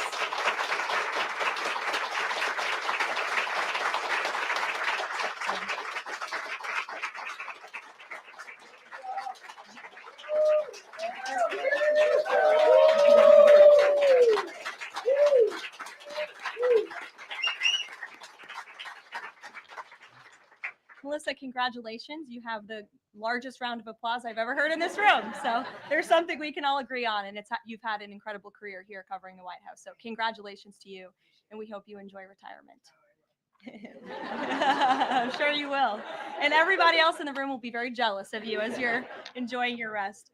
All right, let's get to it. We have a individual in our new media seat today. His name is Tim Pool. He's a political commentator and a media entrepreneur with millions of followers, a very big platform. Currently hosts Timcast IRL, a daily news and discussions show, and The Culture War, a weekly podcast exploring cultural and political issues. His programs feature in-depth conversations on topics such as free speech, censorship, identity politics, and societal change, often engaging with a diverse range of guests. He's in Washington today because we are also hosting a local media row across the street in the Eisenhower building, which is a testament to our commitment to bring new voices into the White House to cover the president and this administration. So Tim, why don't you kick us off today? Yes, many of the news organizations that are represented in this room have marched in lockstep on false narratives, such as the Very Fine People hoax, the Covington smear, and now what's being called the Maryland Man hoax, where an MS-13 gang member adjudicated by 2 different judges, I believe, is just simply being referred to as a Maryland man over and over again. Now, in an effort from the White House to expand access to new companies, you've created this new media seat. So I'm wondering if you can comment on, following this expansion, you've had numerous outlets disparage the companies that you've had sit here, as well as the reporters. I'm wondering if you could comment on the unprofessional behavior, as well as elaborate if there's any plans to expand access to new companies. Sure. Well, we certainly welcome diverse viewpoints in this room, which is one of the reasons we have you in here. And there's many new faces in this room in comparison to the previous administrations. We want to welcome all viewpoints into this room. We welcome unbiased journalists who really care about the truth and the facts and the accuracy. And you rightfully pointed out the Maryland Man story, which I, from this podium, when The Atlantic published it on that very first day, I came to this podium and said, this is wrong. The press in this room have this story wrong. And we have seen more and more evidence come to the table that we have had all along. We were always right. The president was always on the right side of this issue to deport this illegal criminal from our community. And it is despicable to see the media continue to refer to this individual as someone who is just a peaceful man living his life in Maryland. This was and always has been an illegal criminal, an MS-13 gang member, and a designated foreign terrorist. And the administration maintains our position to deport these individuals from our community. So thank you for being here, Tim. It's great to see you. Thank you. Dasha, why don't you kick us off? Thank you, Karoline. You're welcome. I really appreciate it. I have 2 questions, one on the Pentagon and another on the economy. You said on Fox News that the entire Pentagon is working against Secretary Hegseth, but the people who were fired were Hegseth's own guys. So how do you square that, and what do you say to concerns that that's bad management? They were Pentagon employees who leaked against their boss to news agencies in this room. And it's been clear since day one from this administration that we are not going to tolerate individuals who leak to the mainstream media, particularly when it comes to sensitive information. And the Secretary of Defense is doing a tremendous job. And he is bringing monumental change to the Pentagon. And there's a lot of people in this city who reject monumental change. And I think, frankly, that's why we've seen a smear campaign against the Secretary of Defense since the moment that President Trump announced his nomination before the United States Senate. Let me reiterate, the president stands strongly behind Secretary Hegseth and the change that he is bringing to the Pentagon, and the results that he's achieved thus far speak for themselves. Is there an FBI investigation into the leaks? The secretary said that these people would be prosecuted. So is the FBI investigating? You'd have to ask the FBI. You have to ask the Department of Justice on what they plan to do. But certainly we take leaks with the utmost seriously across this administration. You've seen people fired from the Department of Homeland Security. The president has made it clear it's an unacceptable behavior. On the economy, Karoline, Peter Navarro said that it's perfectly possible to do 90 deals in 90 days. We haven't seen one just yet. How soon might we see a deal, and what evidence can you share that progress is being made in these trade negotiations? Sure. Well, I spoke to our entire trade team this morning. There is a lot of progress being made. We now have 18 proposals on paper that have been brought to the trade team. Again, these are proposals on paper that countries have proposed to the Trump administration and to our government. You have Secretary Bessent, Secretary Lutnick, Ambassador Greer, NEC Director Hassett, and Peter Navarro, the entire trade team, meeting with 34 countries this week alone. We are moving at Trump speed to ensure these deals are made on behalf of the American worker and the American people. And just yesterday, it seemed to get a little bit lost in the news, and I think it's a disservice to the American public that it did. The vice president announced terms of reference for a trade deal with India. That is a big deal. We know when we look at the numbers, the monetary trade barriers and the non-monetary trade barriers from India, they have been ripping off the United States and American workers for a very long time. So the fact that the vice president with Prime Minister Modi on that trip in India announced these terms of reference, which is essentially a framework to move the ball forward to sign a good trade deal between our two nations, is great progress. And it speaks to the work ethic and the real labor that's being put into this effort by the president's trade team. Sure. Go ahead. The proposals that you talk about, is that enough to extend the pauses on these reciprocal tariffs, or does the president need to see, these deals inked and signed to offer any sort of additional extension beyond the 90 days? Well, look, ask me in July when the deadline hits. I know I'll be answering those questions from all of you in this room. There's a lot of time left, and the president's trade team is working again at Trump speed as quickly as they can to ensure that these deals can be made. Are any of those conversations yet with China happening? I actually do have something to share on that. I asked the president about this before coming out here, and he wanted me to share with all of you that we're doing very well in respect to a potential trade deal with China. As I mentioned, there have now been 18 proposals in more than 100 countries around the world who are wanting to make a deal with the United States of America. And the president and the administration are setting the stage for a deal with China. So we feel everyone involved wants to see a trade deal happen, and the ball is moving in the right direction. Sure. Setting the stage for a deal with China, what does that mean? Has the president spoken directly with Xi yet? I don't have anything to read out on a direct talk between the president and President Xi, but we will continue to keep you updated. And Secretary Bessent reportedly today told investors that the trade standoff with China he expects will be de-escalating soon because, as he described it, reportedly the situation is unsustainable. Is the president considering taking steps to de-escalate the situation with China? Again, I just read you words directly from the president of the United States. Those are moments ago. That's where his head is at right now. Sure. Caroline, I have two questions, one on immigration and one on China. First on immigration. Roughly how many illegal immigrants and aliens do we have in our country, and how many does the administration plan on deporting? Sure. Well, you'd have to ask the Department of Homeland Security for a specific number, but we suspect it's definitely in the millions, perhaps upwards of 20 million people that were allowed into the country illegally by the previous administration. And the president and his team are focused on deporting as many as we possibly can. And they are moving as quickly as possible. The president's team has made it clear we need more funding from Congress to do more. We need more ICE agents out on the ground doing this very important work. And we also need rogue district court judges to stop acting as judicial activists, trying to block the administration from deporting illegal criminals from our nation's interior. The American public elected the president to do this, and he's following through with that promise. And we have over 250,000 Chinese nationals in our country right now on student visas. Does the administration believe there's any national security concern when it comes to those over 250,000 Chinese nationals in our country? Well, as you know, when it comes to foreign visas, the Secretary of State has the right to revoke visas of those who we feel are acting in a adversarial way to our foreign policy interests here in the United States. He has that authority according to the Immigration and Nationality Act. So I would defer you to the State Department for any individual case, but they are looking at individuals who are given the privilege of being on a visa in our country. And if they are acting, again, adversarial to our foreign policy interests, their visa can be revoked, and they should be aware of that. Sure. Go ahead. Yes. I'm calling on you. Thank you, Caroline. You're welcome. Over the last few weeks, several countries have warned their citizens about travel to the U.S. and the Department of Commerce's own stats know that from a lot of countries, the number of visitors is falling. Does the White House have any message for people that might be reconsidering business or tourism travel to the U.S.? Where did you see that report? With the statistics coming from the Department of Commerce. Said what? It's hard to hear you. Sorry. That visitors from a lot of countries have fallen in the last 3 months? I'd have to look at that report to comment on the merits of it. I think most people around the world recognize the United States of America is a great place to do business. It's a beautiful place to visit, and they should certainly come here because it's a much safer country than it was 4 years ago under the previous president. Libby, good to see you. A question about this upcoming announcement from HHS to ban food dyes. During the first week of the administration, the FDA announced that it's pulling its plan to ban menthol cigarettes.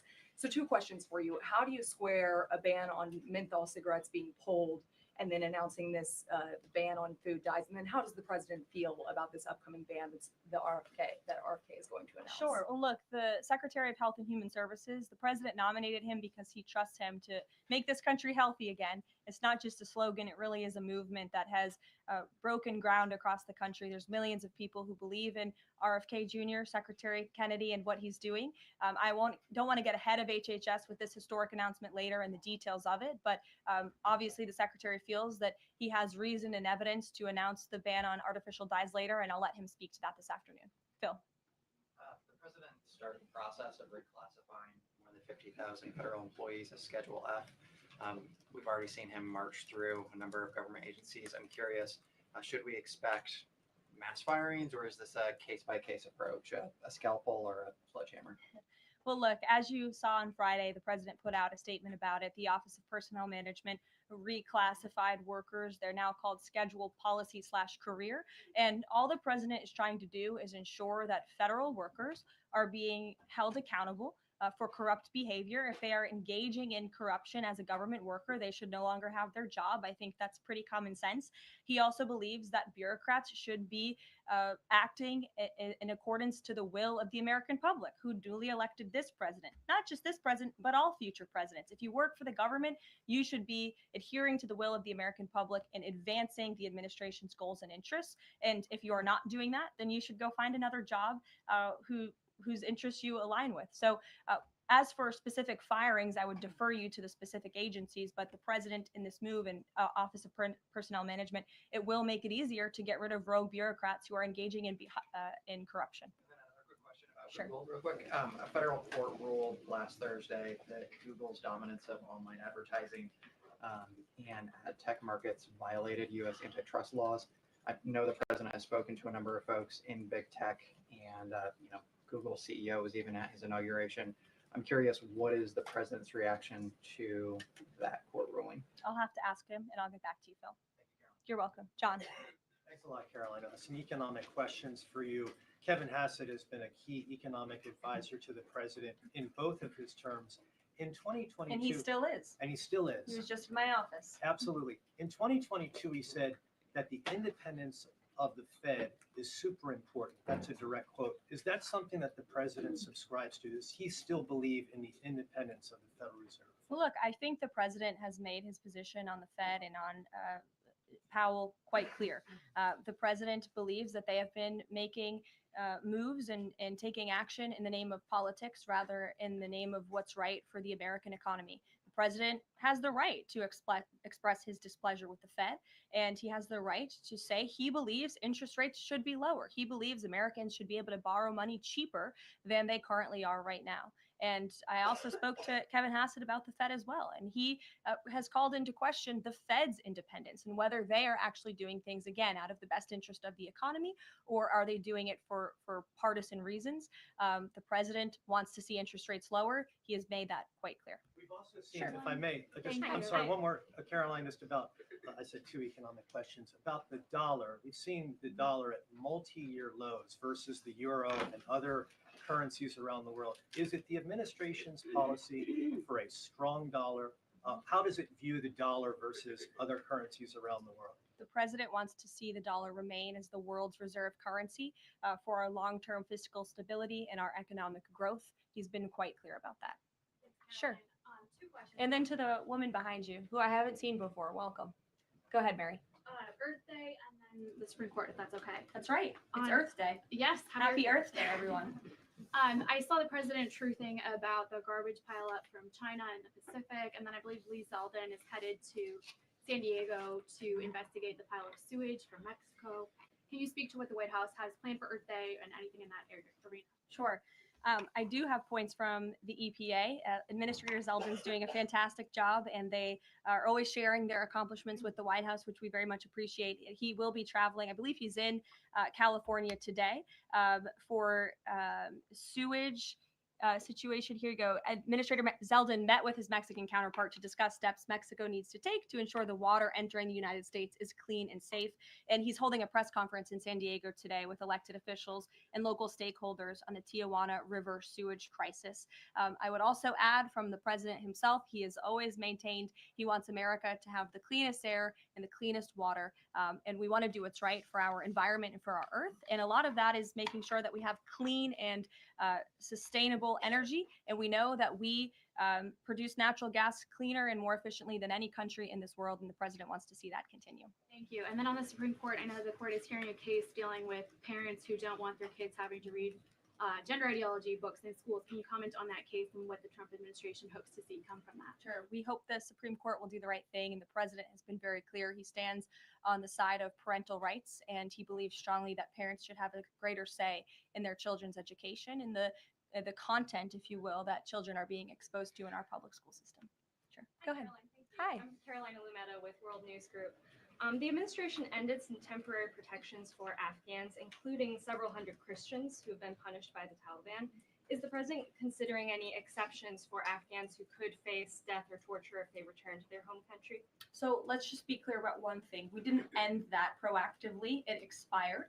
And it's because the previous administration illegally paroled millions of people, or hundreds of thousands of people, into the country, and then gave them temporary protective status, which again is a temporary status. It's not a permanent status in this country. And if there are individuals here who came in through the Biden administration who want to claim asylum, there is a legal process to do that. And those cases will be adjudicated by a judge on a case-by-case basis. We have a legal immigration process in this country for a reason, and all this administration is trying to do is effectuate that. Reagan. Thank you, Caroline. I have two questions for you on immigration. March deportation numbers were down slightly from the same time period last year. SCOTUS recently ordered a pause on deporting Turned-Day Arrival members with the Alien Enemies Act. I'm curious what other tools the administration is looking at to boost those deportation numbers. Sure. Well, we are obviously complying with the court's order. However, it was a temporary pause. The Supreme Court basically said, sit tight, and they will follow up with an order. And we're confident that the Supreme Court will rule on the side of law and recognize the president absolutely has the executive authority to deport foreign terrorists from our nation's interior under the Alien Enemies Act. We feel very strongly about that, and we're confident the courts will side with the president and his executive authority. As for deportations, we continue to deport illegal criminals under Title VIII, which is an immigration authority given to our Border Patrol agents and the Department of Homeland Security to deport illegal criminals from this country. And the administration continues to do that at record speed as quickly as they can with the resources that they have. They recently dropped charges against the MS-13 leader caught in Woodbridge, Virginia, with the idea that this will expedite the deportation process. Does the administration plan to drop charges against other criminal illegals to speed along the deportation process? You'd have to ask the Department of Justice. Obviously, that's within their purview, and I can't speak for them. However, it is our goal to deport as many illegal criminals and aliens from our country as we possibly can, as quickly as we can. Jackie. Thank you, Caroline. We've heard so much about this Saudi trip planning, and the president's mentioned it himself before, but I don't think we've ever heard on the record what he hopes to achieve in Saudi Arabia and what the purpose of the trip is. Sure. Well, the president looks forward to this. It was supposed to be his first foreign visit, but of course now he is going to Rome this weekend to honor the Pope and attend the funeral. The president looks to strengthen the ties between the United States and these countries in which he will be visiting. He'll be having many bilateral meetings and talks, and we look forward to the trip and hope to see many of you there. And the meetings in London this week, do they have any nexus with the plans in Saudi Arabia? I can't speak to that. However, I do have an update on meetings when it comes to the Russia-Ukraine war. I was just in the Oval Office with the president, Steve Witkoff, and they wanted everybody to know that the negotiations continue. We feel, again, we're hopefully moving in the right direction. And the special envoy, Steve Witkoff, will be heading to Russia again later this week to continue talks with Vladimir Putin. Is that why why Rubio is not heading to London? Is he accompanying Witkoff to Moscow? I can't speak for the Secretary of State's travel schedule. I'd defer you to the Department of State. And then more broadly, just about the peace agreement, the talks that are ongoing. Secretary Rubio had said that if things don't go the right way, that the U.S. might need to take a step back.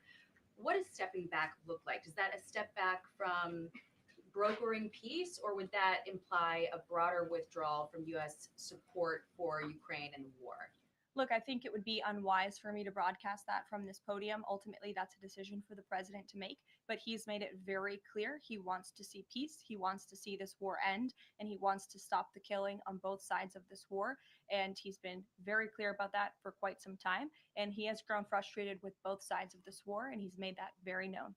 Brian. Thank you, Caroline. Last week, the president talked about nonprofit groups, specifically taking on crew, and he hinted that there could be further actions taken against nonprofits. Does the White House have any plans for any sort of actions against NGOs, nonprofits, or other similar groups? Is any of that coming up? Is that being worked on at this time? I'll have to check in with our policy team and get back to you. Sure. Thank you, Caroline. Travis Gilmore with the Epoch Times. Are some colleges using taxpayer funds to further political agendas? And what is the administration's response to Harvard's lawsuit? Sure. Well, the president has made it quite clear that it's Harvard who has put themselves in the position to lose their own funding by not obeying federal law. And we expect all colleges and universities who are receiving taxpayer funds to abide by federal law. It's quite simple. And the president made it clear he's not going to tolerate violations of federal law. He's not going to tolerate illegal harassment and violence towards Jewish American students or students of any faith on our campuses across the country. And so we will be responding to the lawsuit in court. And again, it's quite simple. If you want federal dollars, obey federal law. And just a quick follow-up on Sure. China. Any response to reports that China is targeting U.S. trade allies with potential retaliatory measures for supporting U.S. agendas? I think the numbers and the sheer number of countries that have reached out to the United States and reached out to this administration to cut good trade deals speak for themselves. The entire world knows that they need the United States of America and they want to do business here. And so we'll stay focused on cutting good trade deals on behalf of the American worker. Stephanie. Can you give us any additional details from the president's call with Netanyahu today?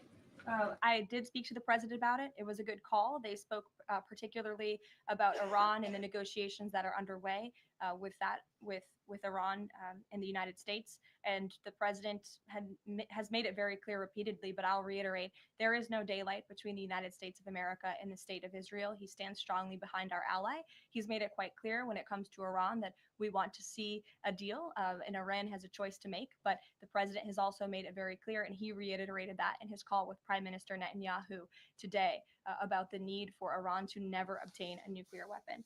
I do have one more bit of news that I would like to share with all of you. Just give me 1 second to find it.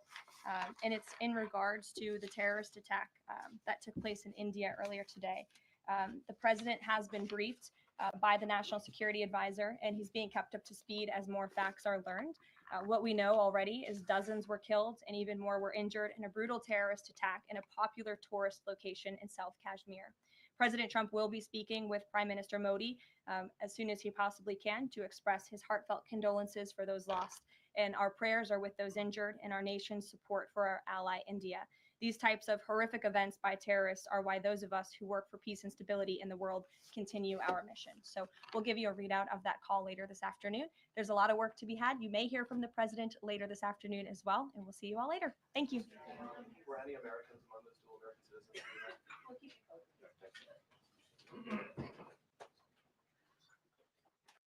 A concern, I think. And I also think it's a concern that these questions don't always have one answer. Maybe in one community, one set of values, these books are fine.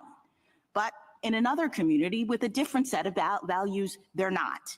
And it's sort of the local process that allows that to cash out where people live, that allow their values to get expressed in the context of schools. And if we constitutionalize that, I wonder if we're going to have a real problem in terms of people with different values not being able to have a say in their local community as to what their kids learn. I agree with all of that, and I think it goes back to Justice Kagan's point earlier, where I think you described it as a sort of hydraulic pressure, which is once you constitutionalize it, I think you'll see an entirely different generation of challenges to school curriculum. So the last 40 years are the natural experiment where courts used burden as a meaningful filtering system for mere exposure to offensive ideas in the classroom versus where the presentation of the curriculum was becoming impermissibly coercive. I grant that there are limits on what schools can do with their time when students are in the classroom, but exposing them to different ideas, even ideas that offend their families' religious beliefs or make it more difficult for their families to raise them in the faith, simply doesn't qualify as a burden for the purposes in front of us. And I think that that burden analysis always has to be carried out in light of the special characteristics of the school environment, which I think, Justice Jackson, is precisely what you're getting at. A very important part of the special characteristics of the school environment are the fact that federal courts are not meant to sit as school boards in deciding these curriculum disputes. And I think my colloquy with Justice Alito illustrates that. If the question really turns on whether one reads Uncle Bobby's Wedding one way versus the other way, courts are going to be enmeshed in the most fine-grained disputes about how to treat curricular materials. Thank you. Thank you, counsel. Rebuttal, Mr. Baxter? I'd like to start with 4 corrections to the record. First, the book, What Are Your Words, is the book where the children are told that their pronouns can change day to day. At 80, and this is in the district court's opinion, at 80A in the cert appendix note 1, the district court found that this book and others were recommended. There are certain books that were part of this curriculum, but there are potentially hundreds of others that the board says you can use as part of this. There was a question about why this, why isn't there more evidence from early on? Because there were opt-outs, and the board insisted over and over that there were opt-outs. We also know that the principal's letter didn't come in until November of 2022, saying that teachers were uncomfortable presenting this material. It was age inappropriate. They didn't want to be talking about romance between 2 kids on the playground, regardless of their sexual orientation. On the question of use, I would refer to 605 in the cert appendix, where Hazel, the board's representative, said that they have to be used as part of instruction.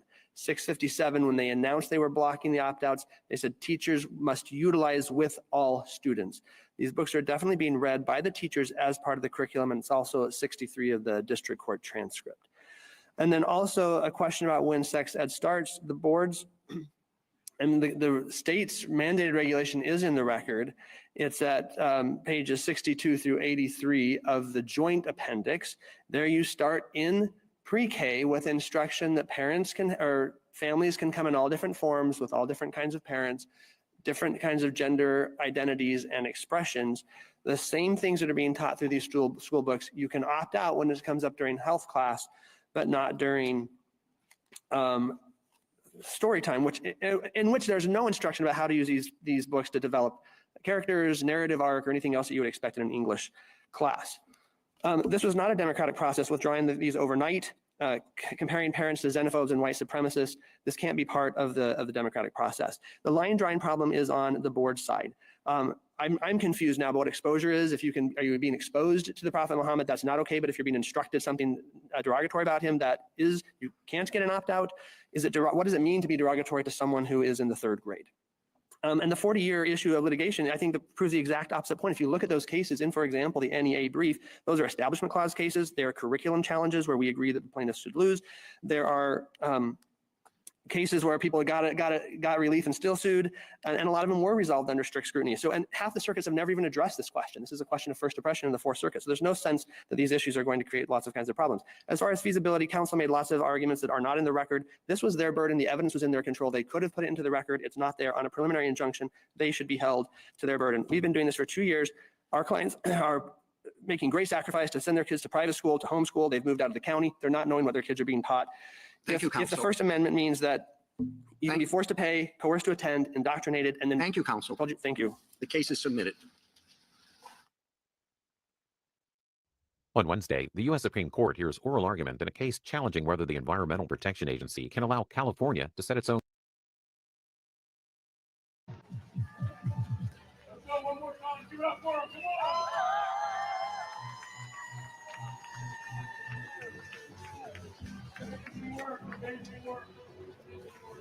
on. The same spell your names all of our networks have for the network. Yeah, Eric Baxter, Senior Counsel and Vice President at the Beckett Fund for Religious Liberty. Counsel for the petitioners, around 300 parents in Montgomery County who are just looking for the right to opt their children out of instruction that is highly controversial, tells kids that doctors guessed at their sex when they were born, and that they can choose for themselves who they are. The board allowed opt-outs for an entire year and then overnight kind of withdrew them with no explanation.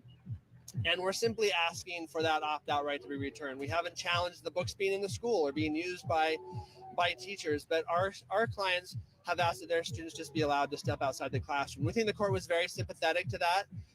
We were optimistic about our chances. They seem very concerned about the content of the school books, the instruction to teachers to disrupt students either or thinking about sex, to rewrite the norms, and to just really do things that are contrary to the things that their parents are trying to teach them. So we're very happy with the way the argument went today. We look forward to the court's ruling. We have with us several of our clients, a couple of whom are going to make a statement. And so I'll turn the time over first to Melissa Persak, and we'll go from there. This will be followed by Svetlana Roman.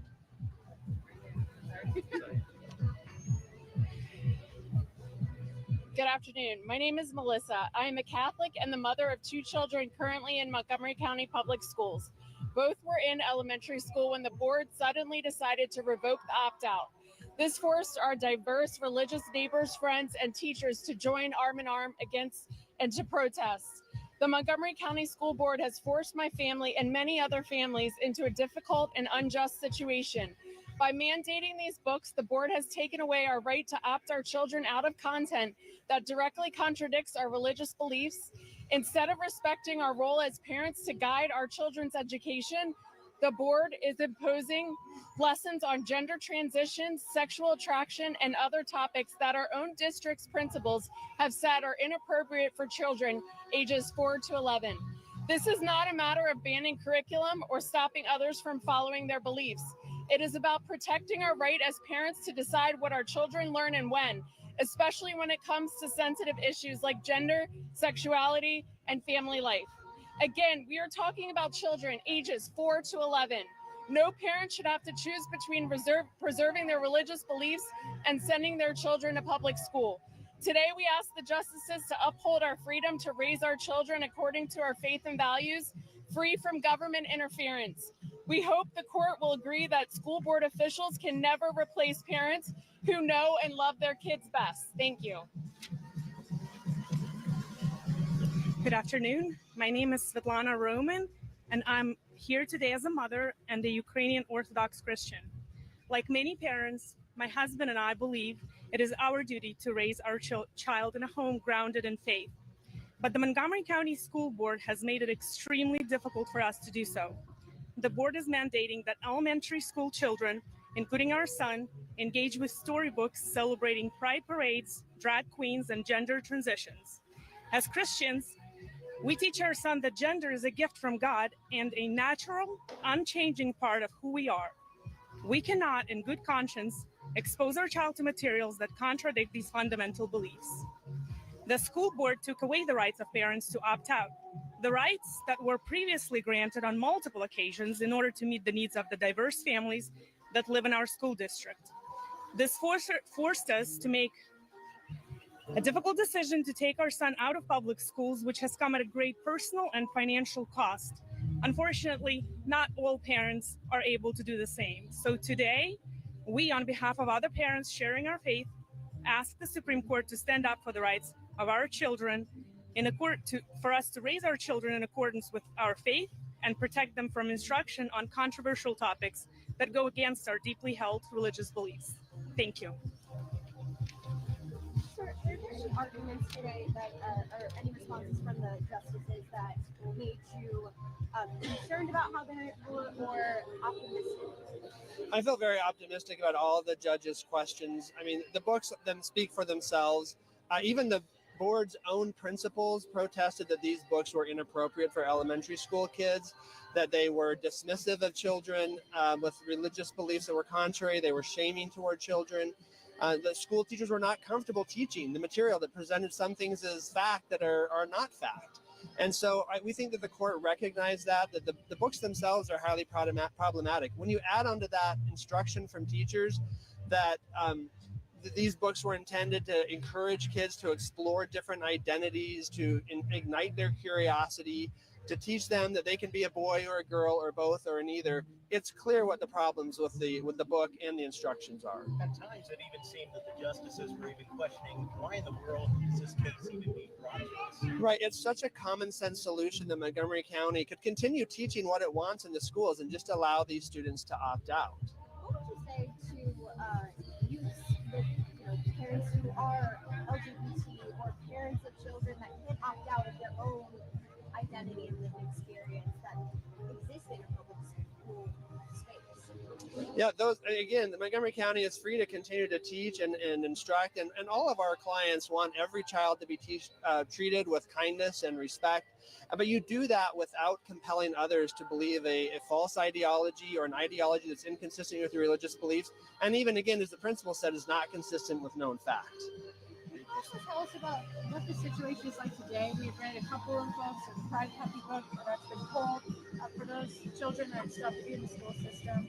What is their experience like now with the opting out?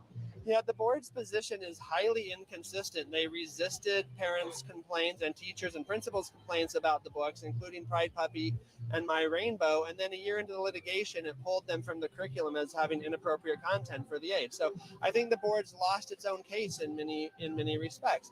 And then in its briefs, it said that, well, there were certain things that would opt kids out. If there were storybooks that portrayed a picture of the Prophet Muhammad, which would violate Muslims' beliefs, they would allow opt-outs from that storybook, but not from the storybook that those same Muslim parents might object to having their kids indoctrinated on matters of sexuality and gender. So the board's position is just highly inconsistent, which is what we've argued from the beginning. Do you worry about, or what do you make of the argument that it's a slippery slope in terms of opting out of books that acknowledge that LGBT people exist? Like a same-sex couple came to pick up their child in a school space, and the teacher had to address that, or children asking questions of these teachers, does that put them in a precarious position? Of course, there have been same-sex couples with kids. There have been kids who have identified as LGBTQ for decades in the schools, and we've never seen these kinds of opt-out requests, even in counties like Montgomery County, where they had a very broad opt-out policy that would have allowed that. You just don't see it. Parents aren't asking to stop educating their children about the world around them. What they're asking is to stop having them being indoctrinated on things that violate their religious beliefs and that are contrary even to fact and science. Did you also talk about, I know that one element of this was, okay, you could present information, one family believes this, one person believes that, but the schools went a step further with, as you said, your view, is that indoctrination, saying this is the right view. Right. I think we certainly would have had fewer plaintiffs. I'm not sure if we would have had a case if they were just trying to present information in a purely informational way. Of course, for a 3-year-old or a 4-year-old, even some of that information is too much. A lot of religious people believe that they should give their children a time of innocence during their youth, and they don't have to worry about things like, am I really a boy or am I really a girl, or am I gay, just because I like to play with people of my sex during recess. And that's normal in 3rd and 4th grade, that boys want to play with boys and girls with girls. And to plant in children's mind that might mean something about their sexuality is information that's not appropriate for that age. What do you think of the state's argument that there was going to be some sort of new era of these discrimination cases coming, if there were to be a favorable ruling for you all? What was that even sort of about if you're that there was going to be some sort of new generation of religious discrimination cases? This is really trying to worry the court that there will be lots of cases, but we know it's been possible for decades to bring these kinds of claims. The court's Yoder decision was decided in 1972, and you didn't see a flood of cases of parents bringing these types of cases. Most circuit courts around the country have not even addressed this kind of issue, and so to think that all of a sudden, just because the court reaffirms a long-standing right, there will be a flood of new cases with absurd and extreme hypotheticals that don't happen in real life, is really just shows how desperate they are on the merits of their case. They don't have arguments to win substantively, so they make these fear-mongering type claims. When the case was submitted, did you still feel that this was an easier case than Yoder? I do think it's an easier case. In Yoder, the court talked a lot about students just being exposed in general to values about competitiveness, careerism, that were incidentally, happen in a public school. Here we have teachers deliberately telling students things that they should disregard their parents' views on. And so we think this makes this case much easier than the other. And I think several of the justices seem to recognize that. And there's actual coercion going on in this case, not anything close to just mere exposure. Thank you, sir. Okay, thank you. Eric Baxter, Senior Counsel and Vice President of the Beckett Fund for Religious Liberty.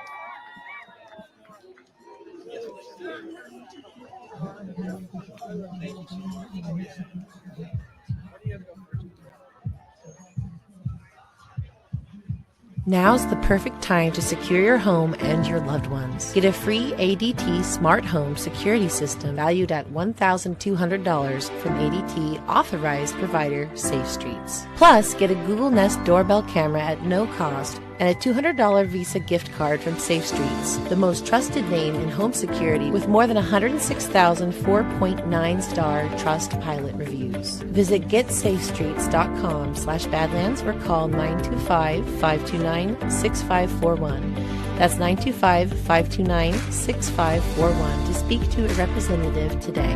$99 customer installation charge and purchase of new monitoring service required for the termination fee apply.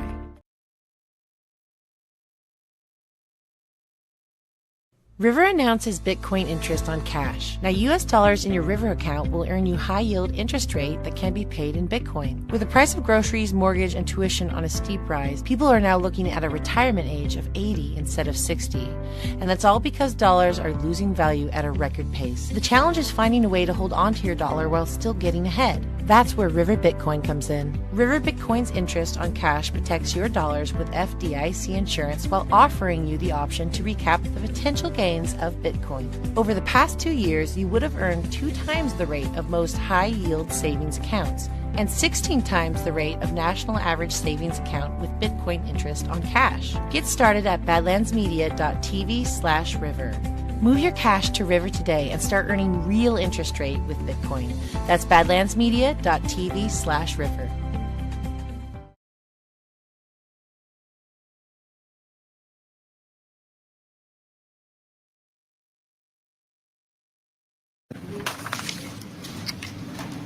Hello, everybody. This is a great honor and a real privilege. I'm thrilled to be here today with our nation's next incredible, and she will be incredible, Attorney General of the United States, Pam Bondi. And I want to congratulate Pam. She's worked hard, so hard, and unbelievably fair and unbelievably good at law enforcement. I just want to congratulate you. Very special person.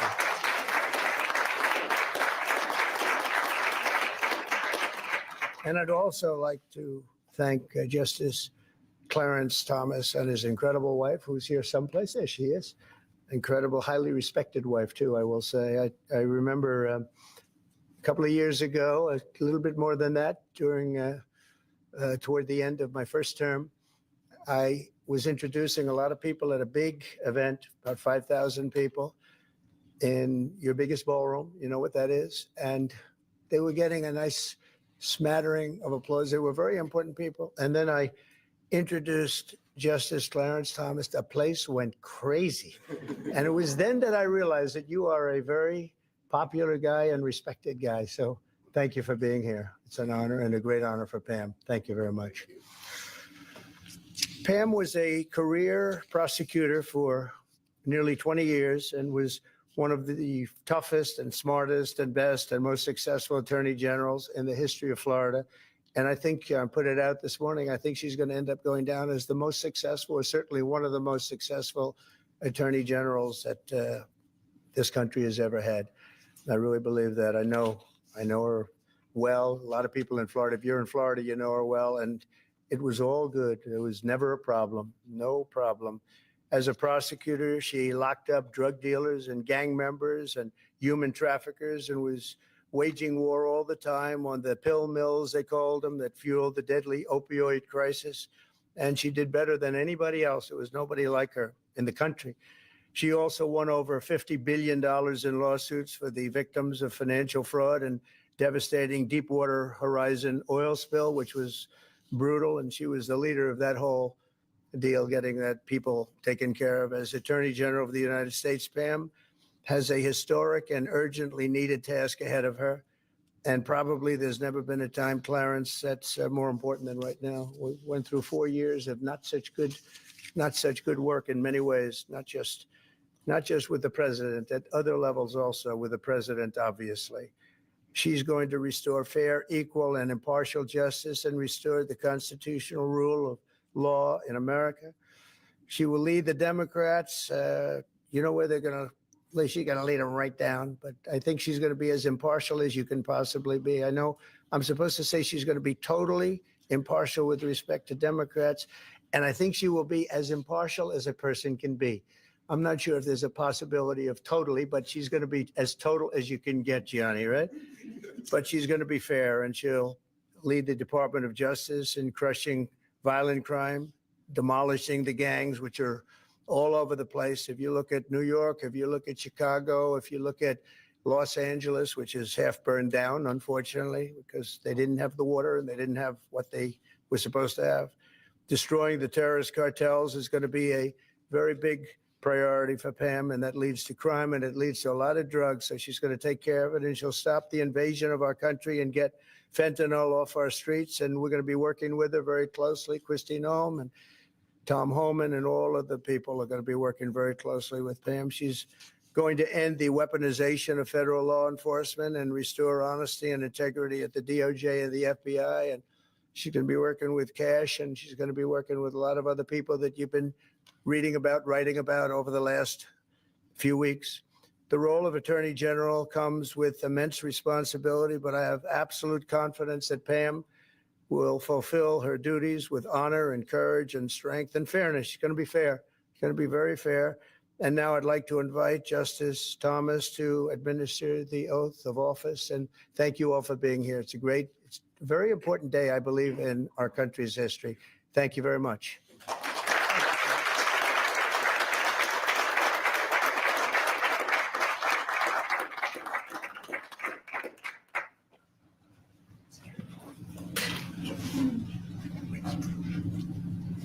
I do solemnly swear I, Pamela Bondi, do solemnly swear that I will support and defend the Constitution of the United States that I will support and defend the Constitution of the United States against all enemies, foreign and domestic, against all enemies, foreign and domestic, that I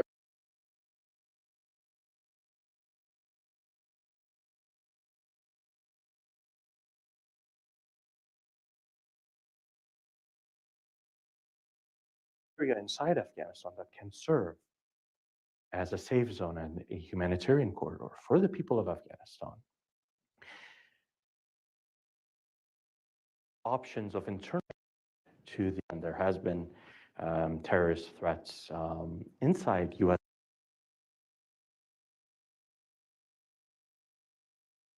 Are directed energy weapons real? Without doubt. Have directed energy weapons been used against U.S. government personnel? Absolutely.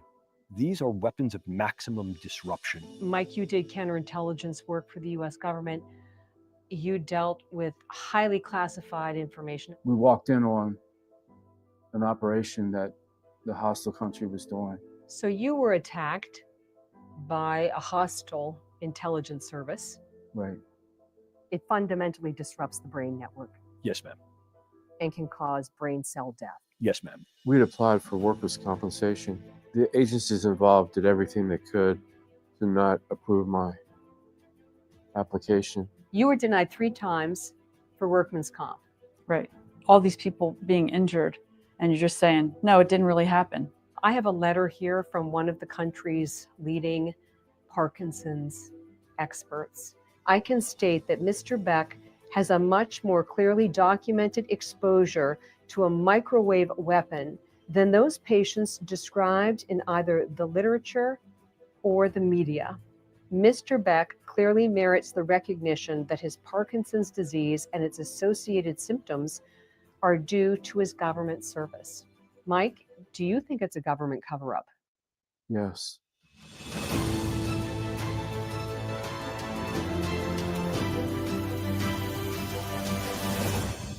Based on your firsthand research, are directed energy weapons real? Without doubt. Have directed energy weapons been used against U.S. government personnel? Absolutely. Have directed energy weapons been used at targets overseas? Yes, ma'am. Are reports of directed energy weapon attacks inside the U.S. credible? Absolutely. A longtime advisor to the U.S. military, James Giordano is the director of the Center for Disruptive Technology and Future Warfare at the National Defense University. Giordano shared his expertise with the caveat he does not speak for the U.S. government. These are weapons of maximum disruption. It allows you to get in fast, hit hard, get out, and then, and only then, will the effects begin to be known. In 2016, when almost 24 government employees became ill in Cuba at the U.S. Embassy, Giordano was brought in as a lead consulting neuroscientist. The U.S. diplomat's debilitating brain injuries became known as Havana syndrome, or anomalous health incidents. How many types of directed energy weapons exist that have been used against U.S. government personnel? To my experience and from my analysis, essentially 3. So we're looking at 2 forms of sonic weapon. They both use sound and the expansions and contractions of a sound wave as the mechanism by which it's going to disrupt function and structure of various tissues, but they do so differently. And the third was something that was really something of a revelation, and this is the use of scalable and directable microwaves. With nearly 2,000 reported attacks in more than a dozen countries, our team hit the road to investigate validated Havana syndrome cases. We traveled to Maryland and this assisted living facility to visit retired counterintelligence officer Mike Beck. Medical records we exclusively obtained link a microwave weapon to Beck's clearly documented brain injury. Beck moved here last August after his condition worsened and his wife of 40 years could no longer care for him at home. It's devastating. We had a bucket list for when we retired, and being together was on it, not living apart. Mike, was it a hard decision for you to leave your family home and move into assisted living at what, 63? It was hard. It was depressing. But I understood the situation I was in.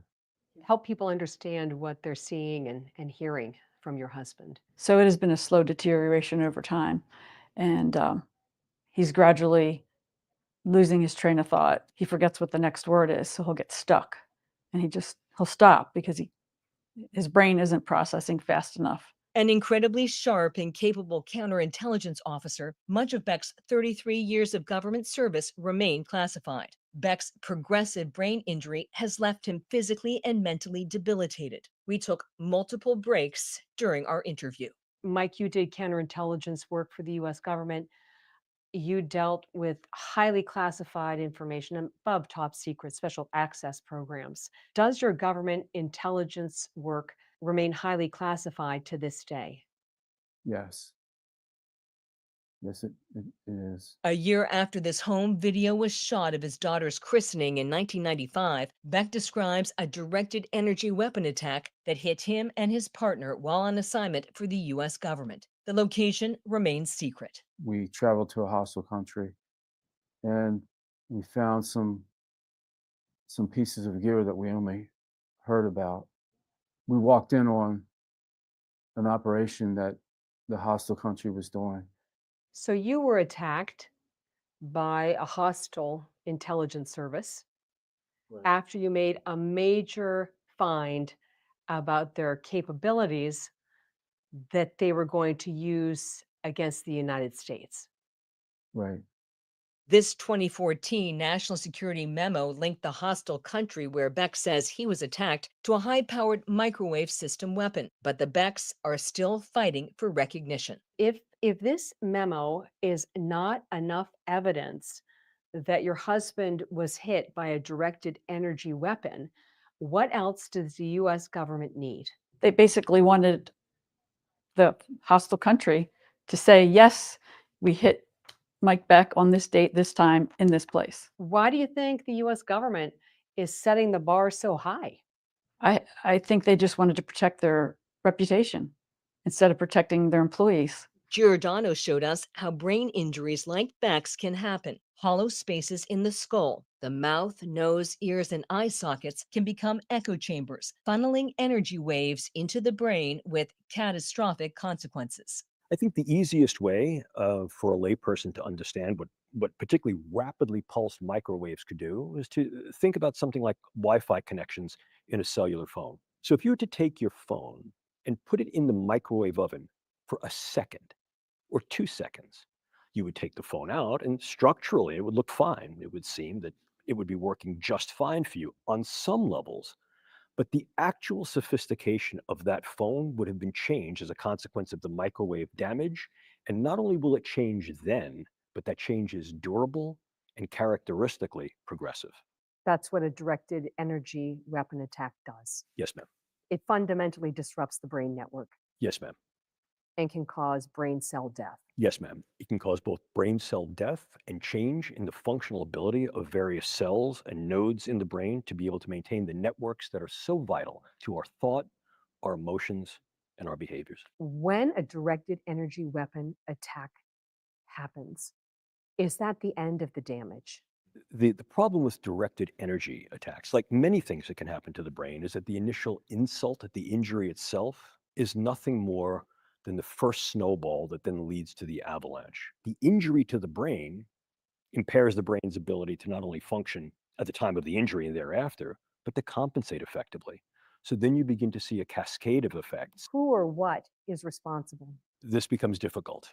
But I think what's important to note is who has developed these technologies and who may be using them in a whole set of practices. Here we encounter, if you will, the big three: the United States and some of its international economic and technological and military allies, our trans-Pacific peer competitor, China, who has developed these types of technologies for a variety of uses, and certainly our transatlantic peer competitor, Russia. These British medical records show in 2006, Beck was diagnosed with Parkinsonism. That's an umbrella term that refers to brain conditions that cause slowed movement and stiffness. What made Mike's Parkinson's case stand out? Well, it's very unusual because he was a young onset. He was only 45. It's usually 70s, 60s, late 60s to be diagnosed. Did he have any of the typical signs of Parkinson's? No. His first sign that I noticed was his anxiety. He never had the tremor. He still doesn't have a tremor. So you've had a Parkinson's diagnosis and then more recently a diagnosis of dementia. Yeah. Is that a secondary consequence of the Parkinson's? Yes. Are you frustrated? Are you looking for the words? Yes, it's very frustrating. I always wanted to have my A game on for work assignments until I got hurt. I had a lot of success in the workplace. The one thing I can say about work is I love my job. I can see a lot of sadness in your eyes.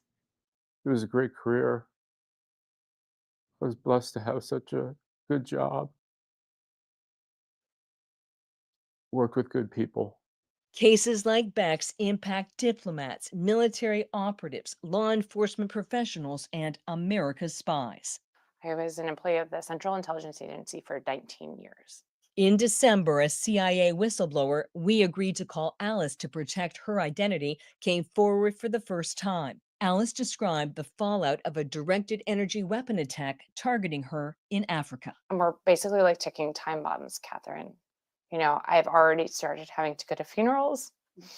I have friends in nursing homes. I have friends with dementia and Parkinson's. In some ways, you know, people have a heart attack. And if you don't die of it, we know how to fix a heart attack. We don't know how to fix this. Like the CIA whistleblower, the Labor Department acknowledges Beck's traumatic brain injury is the result of his government service. In Beck's case, the Labor Department only acknowledged his Parkinson's diagnosis after a high-profile intervention. I have a letter here from one of the country's leading Parkinson's experts. He writes, although I have limited expertise in so-called Havana syndrome, I can state that Mr. Beck has a much more clearly documented exposure to a microwave weapon, as well as a much more clearly documented brain injury than those patients described in either the literature or the media. Mr. Beck clearly merits the recognition that his Parkinson's disease and its associated symptoms are due to his government service. We'd applied for workers' compensation, and the agencies involved did everything they could to not approve my application. You were denied 3 times for workman's comp. Right. Did you finally get workman's comp? The benefit we received was they will pay for Mike's assisted living. You shared one of the bills for the assisted living with our team, and it says there's a balance due of over $25,000. Is the government paying Mike's assisted living on time? No. No? No. How many months behind is the US government on its payments for Mike's assisted living? 3 months behind. Does that just create more anxiety? It does. It's scary. I mean, I don't know how long, when am I going to get the call that says you're going to have to pay this because we still haven't gotten a check? And it'd be devastating because, we're not living on a whole ton of money. I have this intelligence community assessment from January. It was released by the Biden administration. It says most of the intelligence community continues to assess that it's very unlikely a foreign adversary is responsible for the events reported as Havana syndrome or anomalous health incidents. It's ridiculous. I mean, all these people being injured, and you're just saying, no, it didn't really happen. I mean, how do you make this up? Mike, do you think it's a government cover-up? Yes. Is the US government trying to limit the identification of cases and compensation? That sounds reasonable. Is that what you think? I think it's problematic that there's evidence that the US government has regarding the availability and use of the weapons, and that hasn't been brought to light. Were you left behind by the US government? Most definitely. There's a narrative that directed energy weapon attacks didn't really begin until 2016. Is that a false narrative? It is. It is. I think part of the problem is that the cases prior to then were far more insular cases, and they occurred in particular circumstances that did not warrant broad public dissemination. In other words, characteristically, it was some aspect of that case that was classified. The Trump administration is more openly addressing Havana syndrome. In February, we sat down with Secretary of State Marco Rubio. But I think there are most definitely cases where there is no logical explanation other than the fact that some external mechanism caused them to suffer brain injuries that in many cases look like they were hit over the head with a baseball bat or assaulted somewhere. We can't ignore that. And in the meantime, what we have to ensure is that whether they were State Department personnel or working for some other agency, that those people are getting the treatment and the support that they need. Has there been a sea change within the US government about directed energy weapon attacks? But it's been perceptible to me and from many of my colleagues that at this point there's really much more of a lean in to this, recognizing A, the reality of the actual devices, B, the reality of the individuals who suffered an injury, and C, the need to do something about it. Mike, what are you fighting for? Equity for our family. What are you asking President Trump to do? Clean up the mess that's been made with all these inaccuracies. Rita, what are you asking President Trump to do? I think he needs to show that we care about Americans first, and that other countries, even if you don't name them, don't have the right to harm our people, and it should stop.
With my family this morning, as a matter of fact. And last night, Prime Minister Modi welcomed me, Usha, and our 3 small children at his beautiful home.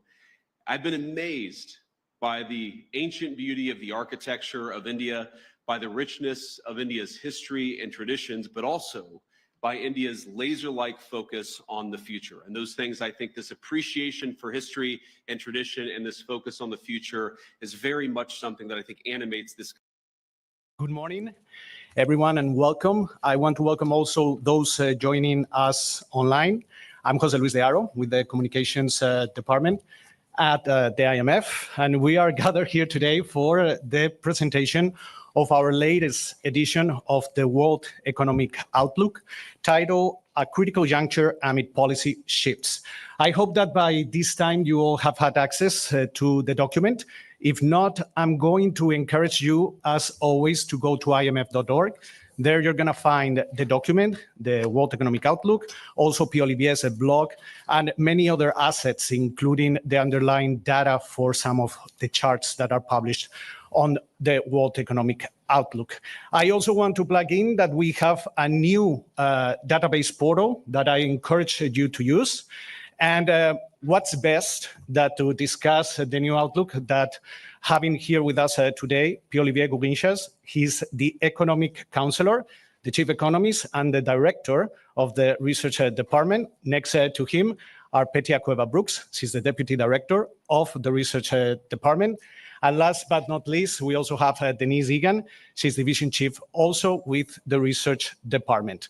Pierre-Olivier, as usual, is going to start with some opening remarks, and then we're going to open the floor to your questions. I just want to remind everyone that this press briefing, it's on the record, and that we also have simultaneous translation. So let me stop here. Pierre-Olivier, the floor is yours. Thank you, Jose, and good morning, everyone. The landscape has changed since our last World Economic Outlook update in January. We're entering a new era as the global economic system that has operated for the last 80 years is being reset. Since late January, many tariff announcements have been made, culminating on April 2nd with near universal levies from the United States and counter responses from some trading partners. The US effective tariff rate has surged past levels reached more than 100 years ago, while tariff rates on the US have also increased. Beyond the abrupt increase in tariffs, the surge in policy uncertainty is a major driver of the economic outlook. If sustained, the increase in trade tensions and uncertainty will slow global growth significantly. Reflecting this complexity, our report presents a reference forecast which incorporates policy announcements up to April 4 by the US and trading partners. Under these reference forecasts, global growth will reach 2.8% this year and 3% next year, a cumulative downgrade of about 0.8 percentage point relative to our January 2025 WEO update. Our report also offers a range of forecasts under different policy assumptions. Under an alternative path that excludes the April tariff announcements, global growth would have seen only a modest downgrade to 3.2% this year. We also use a model-based forecast to incorporate the temporary suspension of most tariffs announced on April 9, together with the increase in bilateral tariffs between China and the US to prohibitive levels. This pause, even if extended permanently, delivers a similar growth outlook as our reference forecast, 2.8%, even if some highly tariffed countries could benefit. Now, while global growth remains well above recession levels, all regions are negatively impacted this year and next. And the global disinflation process continues, but at a slower pace, with inflation revised up by 0.1 percentage point in both years. These trade tensions will greatly impact global trade. We project that global trade growth will be more than cut in half from 3.8% last year to 1.7% this year. The tariffs will play out differently in different countries. For the United States, the tariffs represent a supply shock that reduces productivity and output permanently and increases price pressures temporarily. This adds to an already weakening outlook and leads us to revise growth down by 0.9 percentage point to 1.8%, with a 0.4 percentage point downgrade from the tariffs only, while inflation is revised upwards. For trading partners, tariffs act mostly as a negative external demand shock, weakening activity and prices, even if some countries could benefit from trade diversion. This is why we have lowered our China growth forecast this year to 4%, while inflation is revised down by 0.8 percentage point, increasing deflationary pressures. All countries are negatively affected by the surge in trade policy uncertainty as businesses cut purchases and investment while financial institutions reassess their borrowers' exposure. Uncertainty also increases because of the complex sectoral disruptions that tariffs could cause up and down supply chains, as we saw during the pandemic. The effect of these shocks on exchange rates is complex.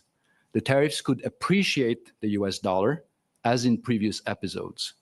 However, greater policy uncertainty, lower US growth prospects, and an adjustment in the global demand for dollar assets are weighing down on the dollar. Risks to the global economy have increased and are firmly to the downside.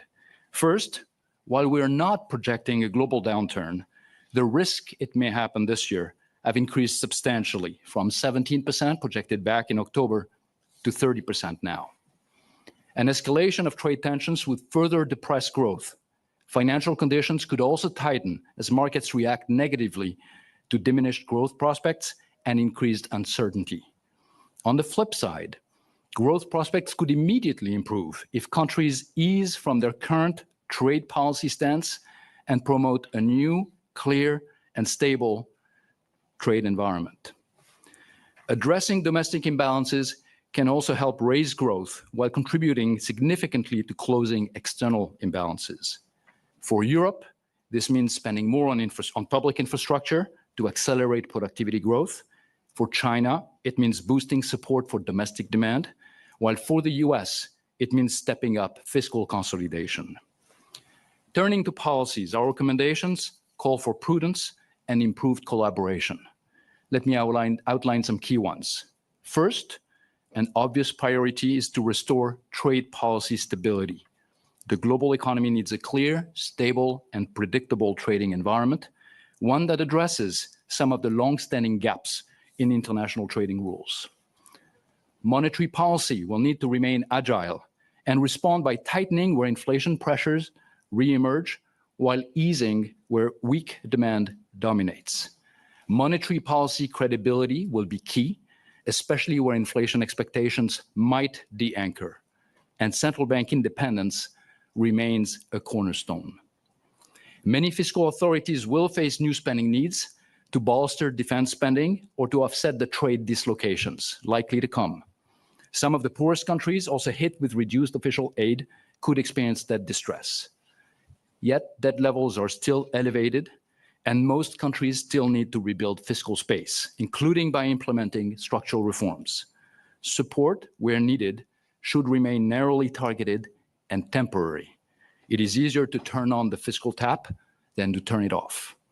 Where new spending needs are permanent, as for defense spending in some countries, planning for offsetting cuts elsewhere or new revenues should be made. Finally, even if some of the grievances against our trading system have merit, we should all work towards fixing the system so that it can deliver better opportunities to all. Thank you. Thank you, Pierre-Olivier. Before we open the floor to your questions, some ground rules. First of all, if you want to ask a question, raise your hand. If I call on you, please identify yourself and the media you represent. Try to be succinct, stick to one question. We want to answer as many questions as possible. And also a reminder, we are here to discuss the World Economic Outlook. Those questions regarding country programs, institutional issues are going to be better placed for the regional press briefings that are happening later this week, and also the managing director's press briefing this Thursday. With that said, I want hands up. Okay, so I'm gonna start here in the center. Then I'm gonna move the room to my left, then to my right. I'm gonna start the lady with the green jacket there.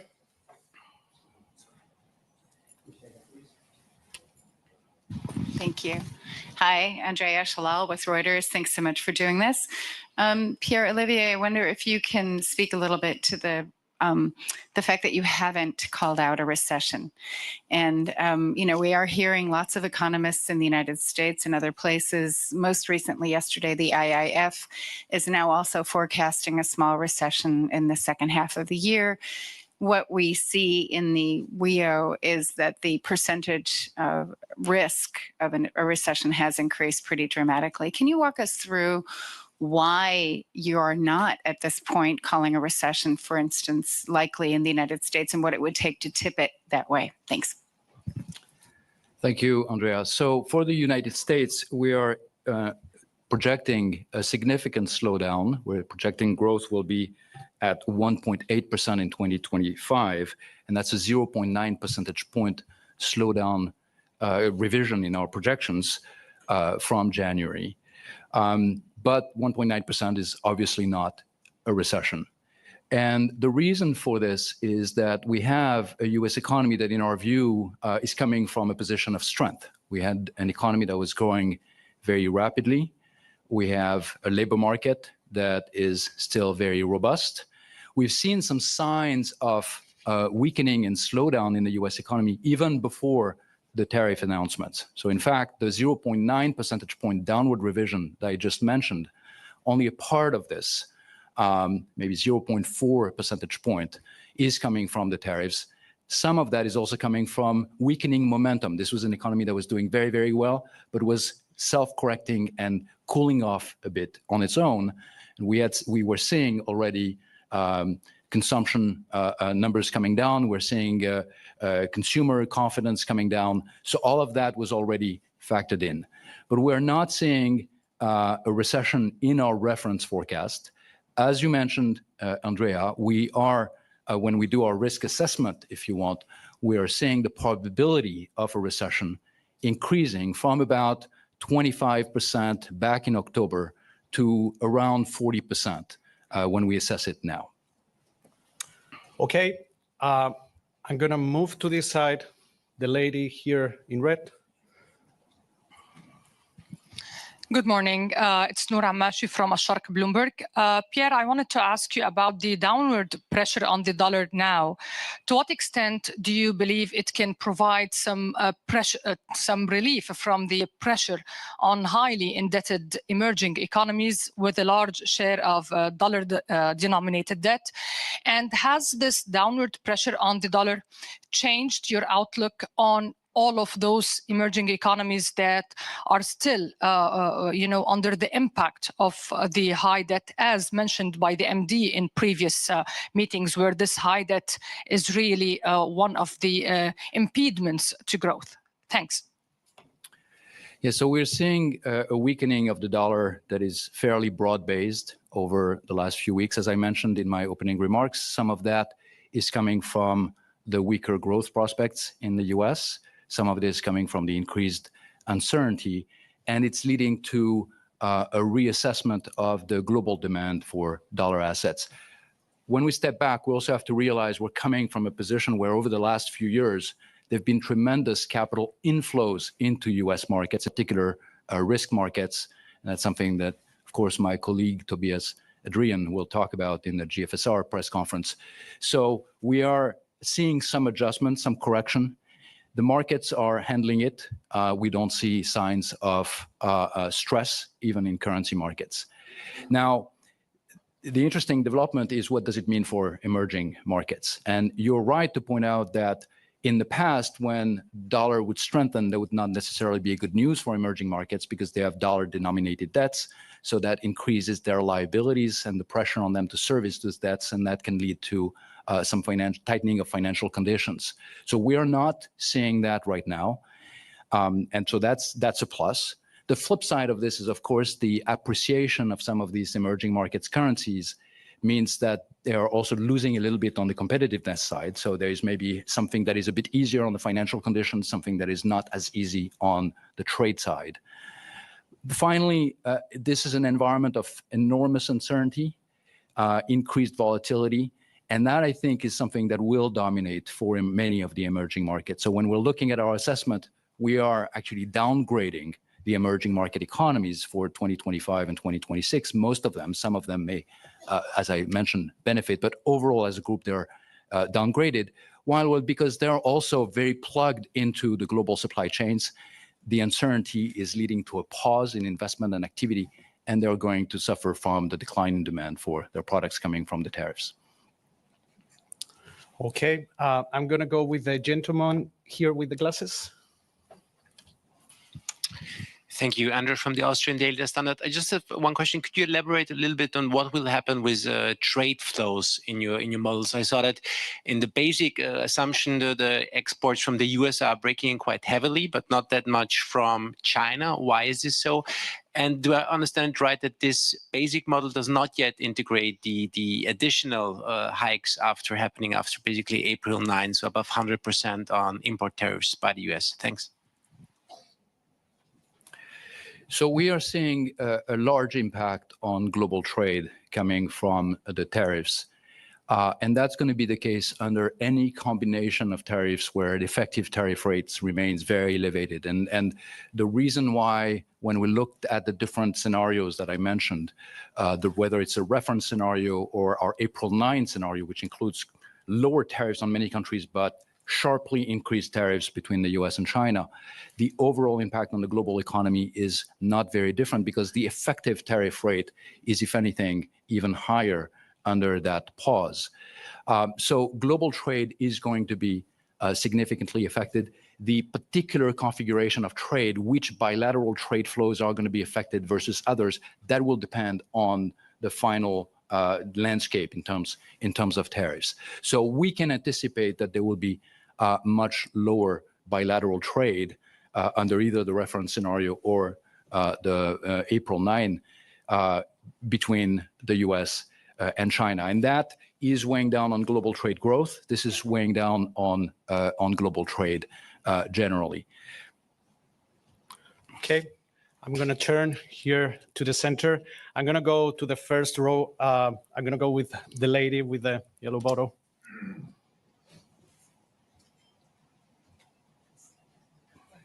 Thank you, Gurpreet Narwan, Sky News. You've downgraded the UK's growth forecasts quite sharply and given a range of explanations from higher tariff barriers to more domestic issues like cost of living pressures. Out of those, so the global challenges versus the domestic challenges, which one is weighing more heavily on the UK's growth forecasts? Okay, we're going to open the round of UK questions. So if you have questions on the UK, raise your hand and I will pass the mic to you. I see Shu there. Yep. Hi, Sue Chan from The Telegraph. In a world where everyone is warning about the impact of tariffs on US inflation and how much it will raise US prices, why do you have the UK with the highest inflation rate in the G7 this year? And do you believe tariffs will be inflationary or disinflationary for the UK? Okay, Joe here in the first row. Yeah, thank you very much. So Joel Hills from ITV News. Obviously, it's impacting, the tariffs are impacting the UK, they're impacting most countries. I just wonder this, President Trump did say that there would be some disruption. He suggested it would be sort of temporary. Is it possible that President Trump is actually a genius? That he knows something you do not? And I think we have a last question on the UK, and this is going to be the last question on the UK. There on the back of the room. Yeah, Alex Brummer from the Daily Mail. The UK inflation forecast is, much higher than we expected it to be, 0.7% higher. Is that going to impact on lowering interest rates in the UK? And does that affect the growth rate, which seems to be rather optimistic compared with some of the other European countries? Okay, we are going to be done with the UK questions, and then we will move along. So, Pierre-Olivier. Thank you. So many questions. Let me address them as best I can. So first, on the revision for growth in the UK and inflation. So the tariffs are playing a role, as they are in most countries, and uncertainty is also playing a role, as it is in all countries. And it's weighing down on growth in the UK. But there are some UK-specific factors, and I would say that in terms of the 0.5 percentage point downward revision that we're seeing for the UK, the domestic factors are probably the biggest ones. And in particular, there is a lower carryover from weaker growth in the second half of last year. There is also some tightening of financial conditions as interest rates have risen, longer-term interest rates. On inflation, the revision in inflation in the UK is coming from domestic factors, and in particular, some change in regulated energy prices. So that's expected to be temporary, but it's also very UK specific. The effect of the tariffs on countries like the UK, like it is on the EU or China, is like a negative demand shock. It's weakening activity, but it's also lowering price pressures, not increasing them.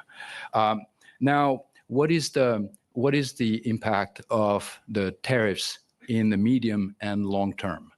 And not just what's going to happen this year or next, but what's going to happen longer term. Our assessment is that it's going to be negative. We have a box in our report that looks at the long-term impact of the tariffs if they're maintained, and it is negative for all regions, just like the short-term impact. So we're seeing a negative impact in the short term, in the medium term, in the long term. Again, there are nuances. Some countries might benefit depending on the particular configuration of tariffs, might benefit from some trade diversion, but the broad picture is it's negative for the outlook. Now, and I will end with that, our forecast for 2025 is slightly higher than OBR's forecast. Some of this has to do with some of the underlying monetary policy assumptions. For the UK, the bank, our assumptions for this year is that there are going to be 4 cuts through the year. 1 cut already happened. We expect 3 more. Thank you, Pierre-Olivier. I'm not going to forget about the people that are on WebEx, and I'm going to pass a question there. I see Anton from TAS. Please go ahead. Good morning. Thank you for doing this. Anton Chudakov, the TASS News Agency. Given the projected slowdown of Russia's GDP growth from 4.1 in 2024 to 1.5 in 2025, what are the primary factors driving this sharp decline, and how sustainable is Russia's growth model going forward? Thank you. Go ahead. Petya, would you like to answer? Sure. So we are indeed expecting a slowdown in growth to 1.5 this year.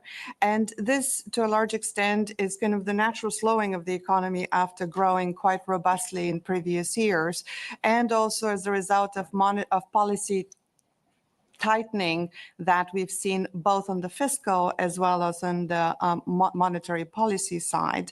It is also due to the lower oil prices that have come about as a result of the, as a response to the to the round of tariffs, as well as the uncertainty about global growth.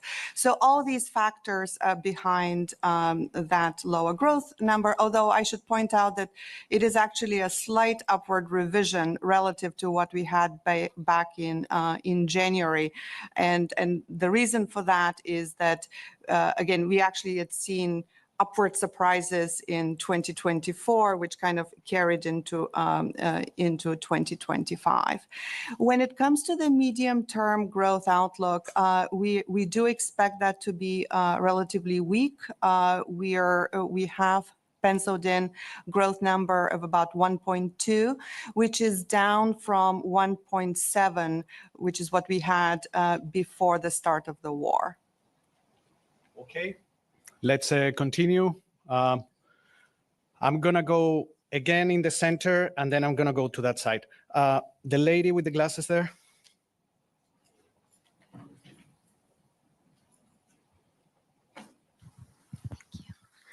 Hi, Maria Rosa Villalobos from El Comercio, Peru. In Latin America, we received almost every country 10%. So I want to know about the impact of the tariffs in Latin America, and if the impact is going to be limited versus other regions, and when we are going to start to feel in this impact. Thank you. And before we answer the question, are there any questions on Mexico, Brazil, Argentina? Okay, Argentina, friends. Go ahead. Hello.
Here, Attorney General Pam Bondi and other members of President Trump's cabinet discuss efforts to stop alleged anti-Christian bias in government.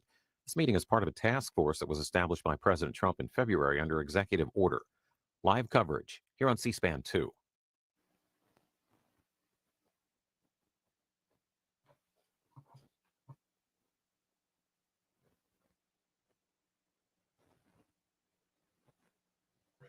All right, got it. Thank you all for joining us today. We're excited to be here for the launch of the Task Force to Eradicate Anti-Christian Bias as outlined in the President's executive order. Joining me today are members of the task force and individuals who have been impacted by the anti-Christian bias.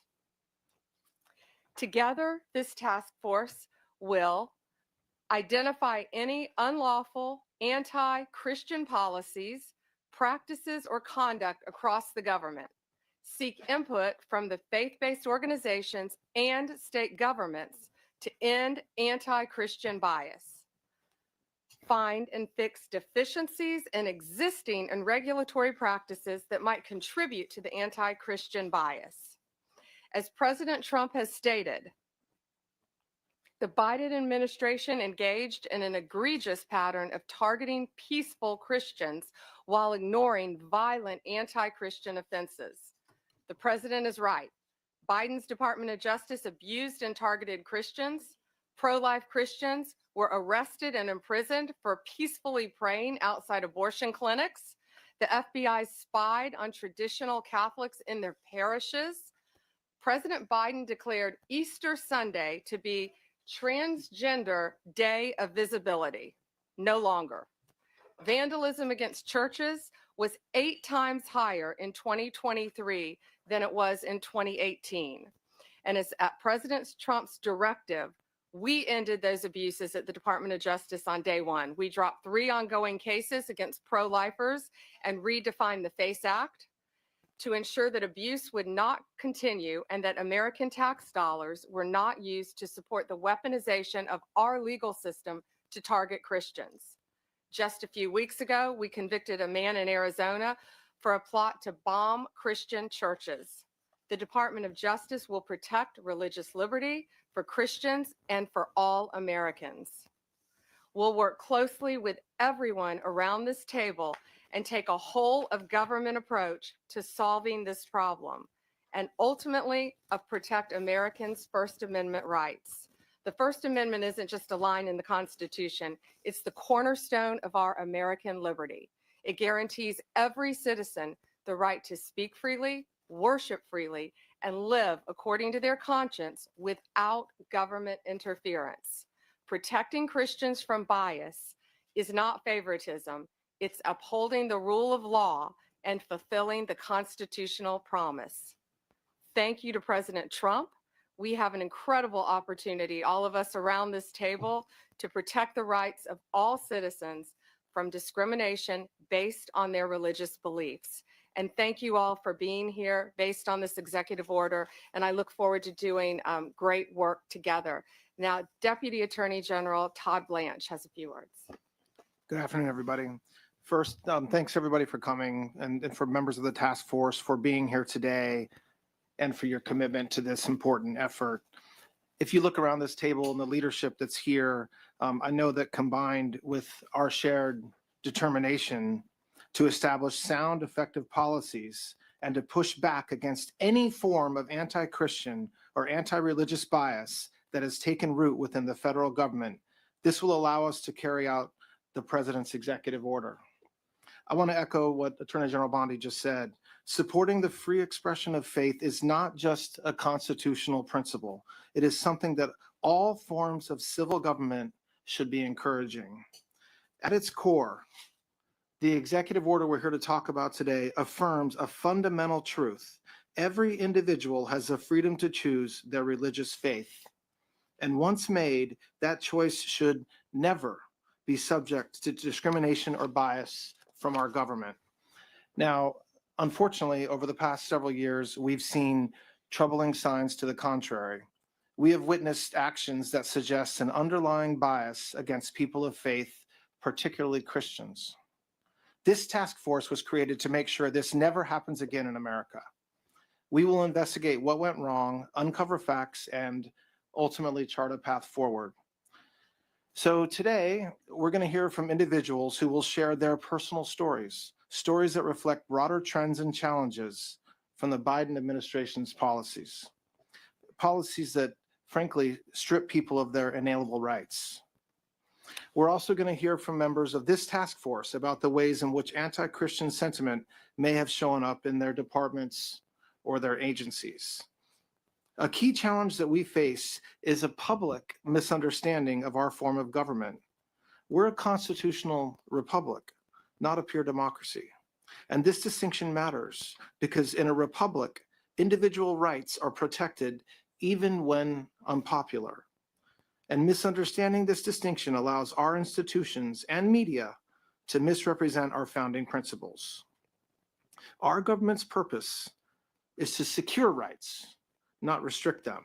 So yes, this task force has a big job ahead, but it's a vital one, and it's one that we're going to get done. Finally, I want to thank the members of the media who are with us today. We appreciate your attention and your presence for this opening portion of the meeting. At this time, we'll be moving into our internal discussions. And so if you would please make your way out, we'll then continue with the rest of our work in a closed session. Thank you. Thank you very much. The examples that each department's looking for, any new examples of the anti-Christian bias that you found in State Department or anywhere else? All this week, we're showing encore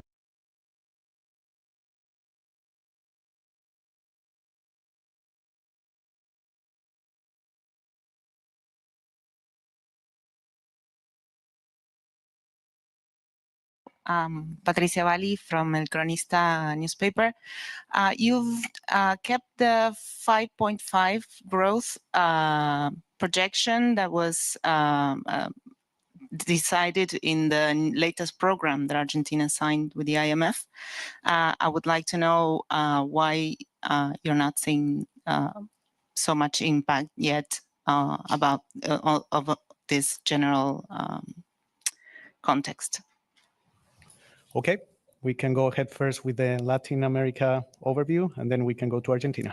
I'll just say something briefly and then ask my colleague Petia to come in. So for Latin America as a whole, we're seeing activity that is largely driven by consumption on the back of resilient labor markets, while investment remains somewhat sluggish. And the slowdown in our projection reflects the impact of tariffs and the global growth slowdown, of course, which is also affecting countries in the region, policy uncertainty, and the withdrawal of fiscal stimulus and in some countries, monetary policy tightening. Yeah, I don't have a lot to add, just to say that the disinflation process has also slowed a bit, and this is also makes the policy trade-offs a bit more complicated with growth slowing down, and at the same time, having still challenges on the inflation side. Okay, so we're gonna move on. I'm gonna ask the gentleman in the first row there because. Oh, sorry. I forget about Argentina. Please go ahead.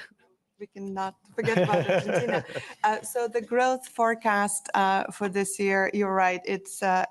We still have the upgrade of 0.5, and this is related to just the positive surprises that we had seen in spite of a very strong fiscal adjustment. The recovery in confidence, I think, has definitely played a role in driving us to have this forecast. That said, there are a number of risks related to tighter financial conditions, commodity prices, and a lot of others, which is true for many, if not most, other countries.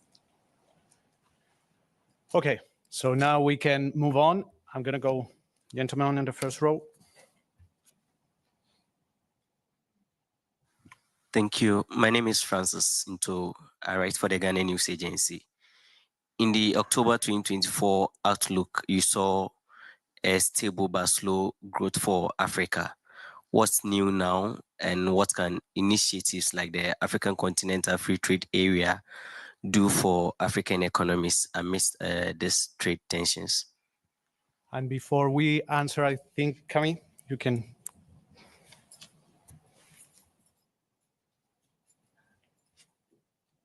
Hi, good morning. Kemi Oshikoya with the Africa Bazaar magazine.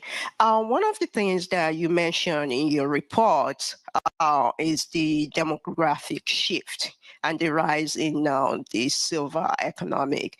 Africa, on the other hand, has the reverse of that.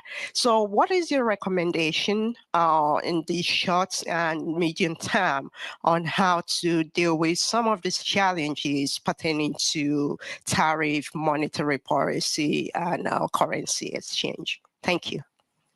Okay. Thank you. So I'll just say one word about the outlook in sub-Saharan Africa, and then I will ask my colleague Denise to come in and add more color and answer also the question on the demographic trends. So regional growth in sub-Saharan Africa improved significantly last year to 4%, and it will ease in 2025. And this is in line with a softer global outlook. And so we're seeing the same forces at play in the region as we are seeing more globally, and a downturn in the downward revision in our projection that is of the similar magnitude at about 0.4 percentage point. Denise. Thank you for the question. So on the demographic shifts, our chapter 2 basically points out that countries' age structures are evolving at different rates. As you pointed out as well, we have most Western economies, some Asian economies that are aging fast and in a healthy way, some of them. And then we have many sub-Saharan African countries that have a very young population. And what the chapter shows is actually there are important medium-term consequences of that, both for growth as well as external balances of countries. In Africa's case, basically what we would see is a demographic dividend coming from having a young population. And the question then becomes how best to leverage that, how best to use that and channel it into growth. And the answer there, first and foremost, depends on the structural reforms, the investment that's necessary on healthcare, on education, on human capital more generally, and also international cooperation, because our chapter 3 looks at more carefully onto migration flows. And again, there we see that migration policy shifts in destination countries has spillovers for other countries, and this is especially true for emerging market economies and lower income economies. So again, international cooperation there, making sure that the growth dividends are utilized in the best way is what we delve into in the chapter. Okay, I'm gonna go to the gentleman with you. Yeah. Raise your hand. Yeah, you. No, I'm going back. Then I'll go. There you go. Okay, thank you. Reporter from China Daily, Huan Xinzhao. Yeah, I have a question about China's growth. In your World Economic Outlook, it says China's growth forecast has been cut to 4% for this year, which is a 0.6 percentage drop from earlier projection. But China's National Bureau of Statistics a couple of days ago says predicted China's growth, GDP growth in the first quarter was 5.4%. So my question is, how do you see the disparity in the forecast? Is China more optimistic than you are? Thank you. Should I go? Yeah, go. Thank you. So yes, we are revising our growth projections for China down by 0.6 percentage points, as you've noted. I should flag that this number does not incorporate the latest release for Q1 that came after we close our round of projections. So this is not reflected there, and we will have to see how it affects our projections when we have our next round of WEO updates. But let me give you a little bit of perspective on the rationale behind our revision for China. The increase in tariffs, especially since China is one of the countries that is facing the most elevated tariffs right now, is going to have a very significant impact in our projections on the Chinese economy. In fact, when we do a decomposition, which I showed during my opening remarks, the impact of the tariffs on the Chinese economy would be a negative 1.3 percentage point on a revision on growth. So why do we only have 0.6? Well, because there are other factors that are helping to support Chinese growth in 2025 and 2026, one of which is quite important, is the fiscal support that's been announced since the beginning of the year. And that is adding up something of the amount of 0.5 percentage point. So the impact of the current trade tensions is very significant. It's partly offset. We expect it to remain quite significant also in 2026, when we have also a downward revision by about 0.5 percentage point. The other side of this, where we're seeing the impact of the tariffs, is on inflation, which is revised down. Our headline inflation projection for 2025 is actually at 0. So it's down from 0.8% to 0. So China is facing stronger deflationary forces as a result of these trade tensions. Okay, I'm going to move to this side. The gentleman with the glasses here. Mohammed Bidewi, the New Arab newspaper based in Qatar. What impact the oil prices will have in exporting and importing countries in the Middle East? Thank you. Go ahead.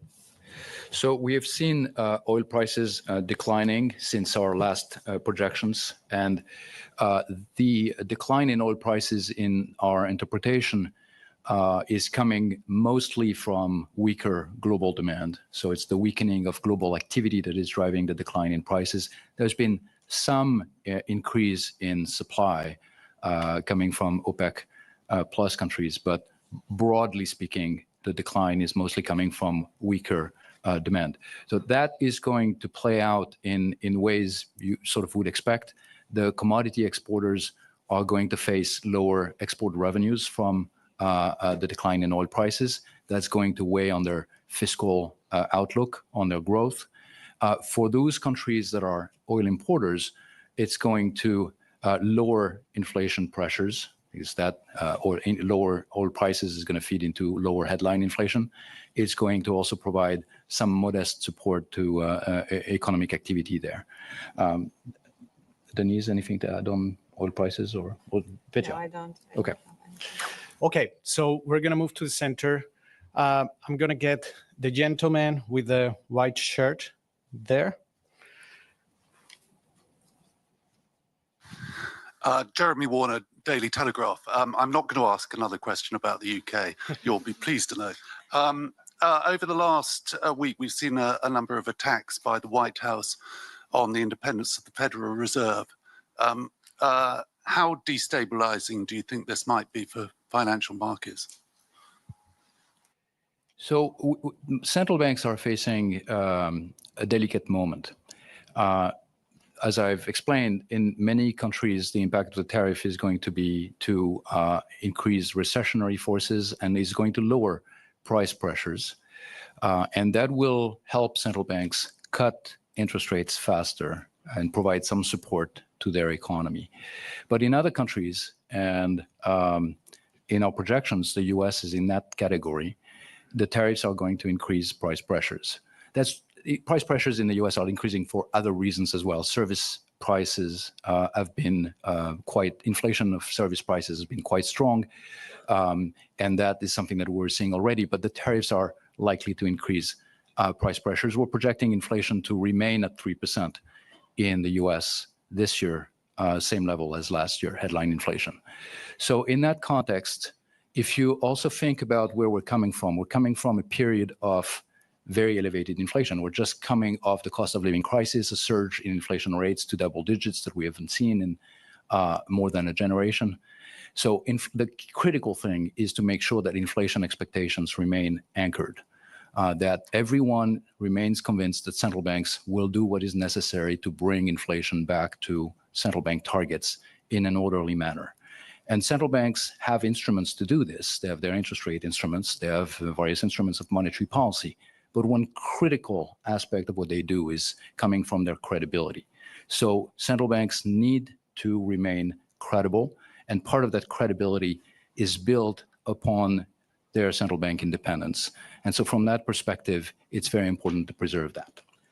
Okay, we're going to have time for 2 questions. One of them is going back to WebEx. I see where. Please come in. Yes, we are good with Thai Media Group, and I have a question. You mentioned that the global economic system is being reset, and I'm not sure if one of the early signs in the financial markets, as we see that the market's moving from American exceptionalism to the sort of sell the U.S. narrative. So could you assess its implication for the financial market and the world economy as a whole? Yeah, well, we've seen some volatility in the markets, of course, whenever there is going to be potentially significant change in the economic structure of the global economy.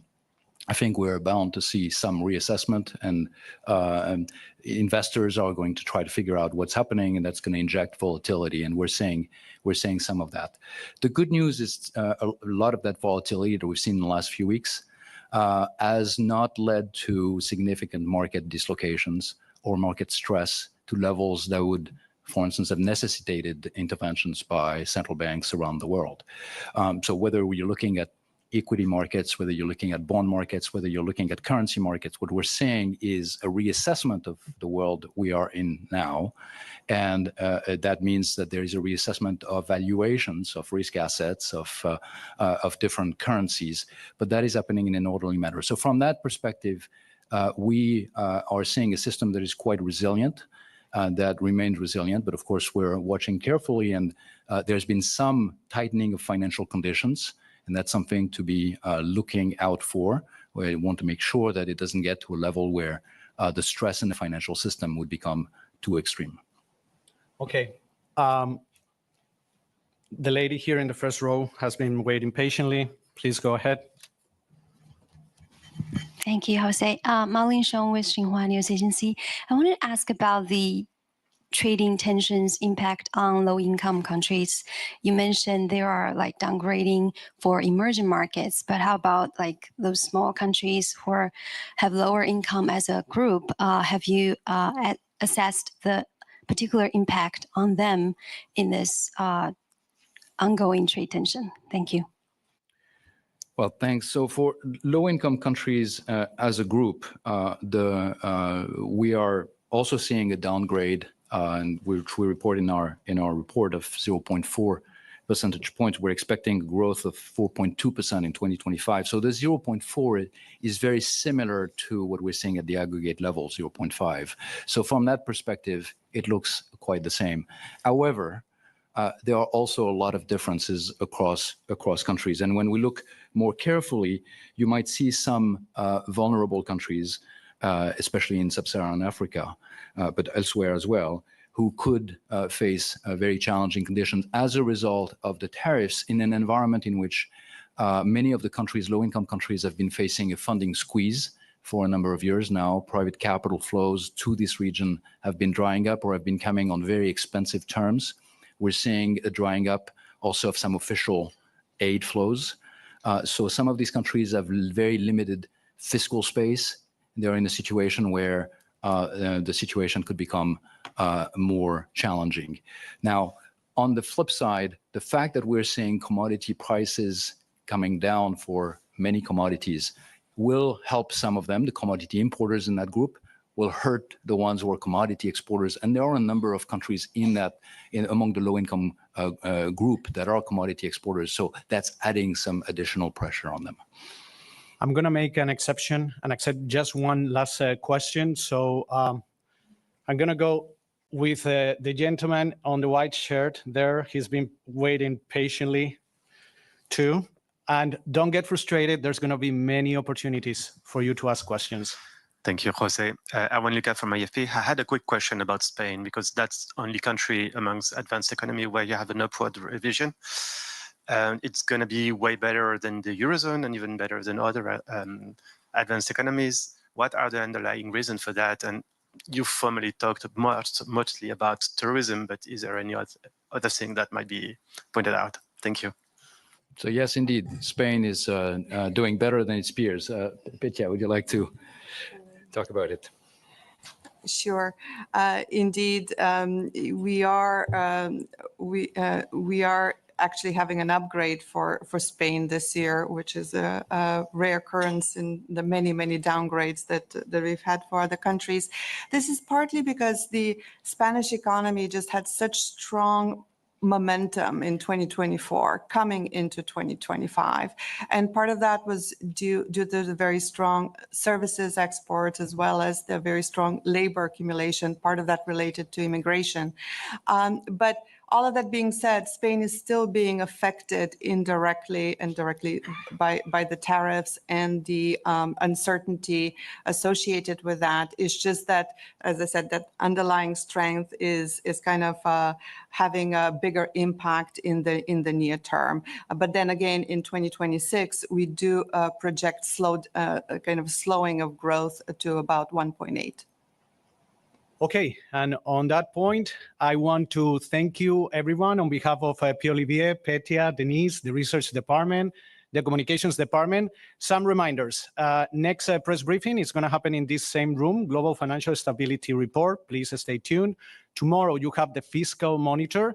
And then later on the week, you have the Managing Director's press briefing and also all the regional press briefings that we've been talking about. Thank you very much for your time. If you have questions, comments, send them my way to media@imf.org. And hopefully you have a great week. I'm sure it's going to be busy.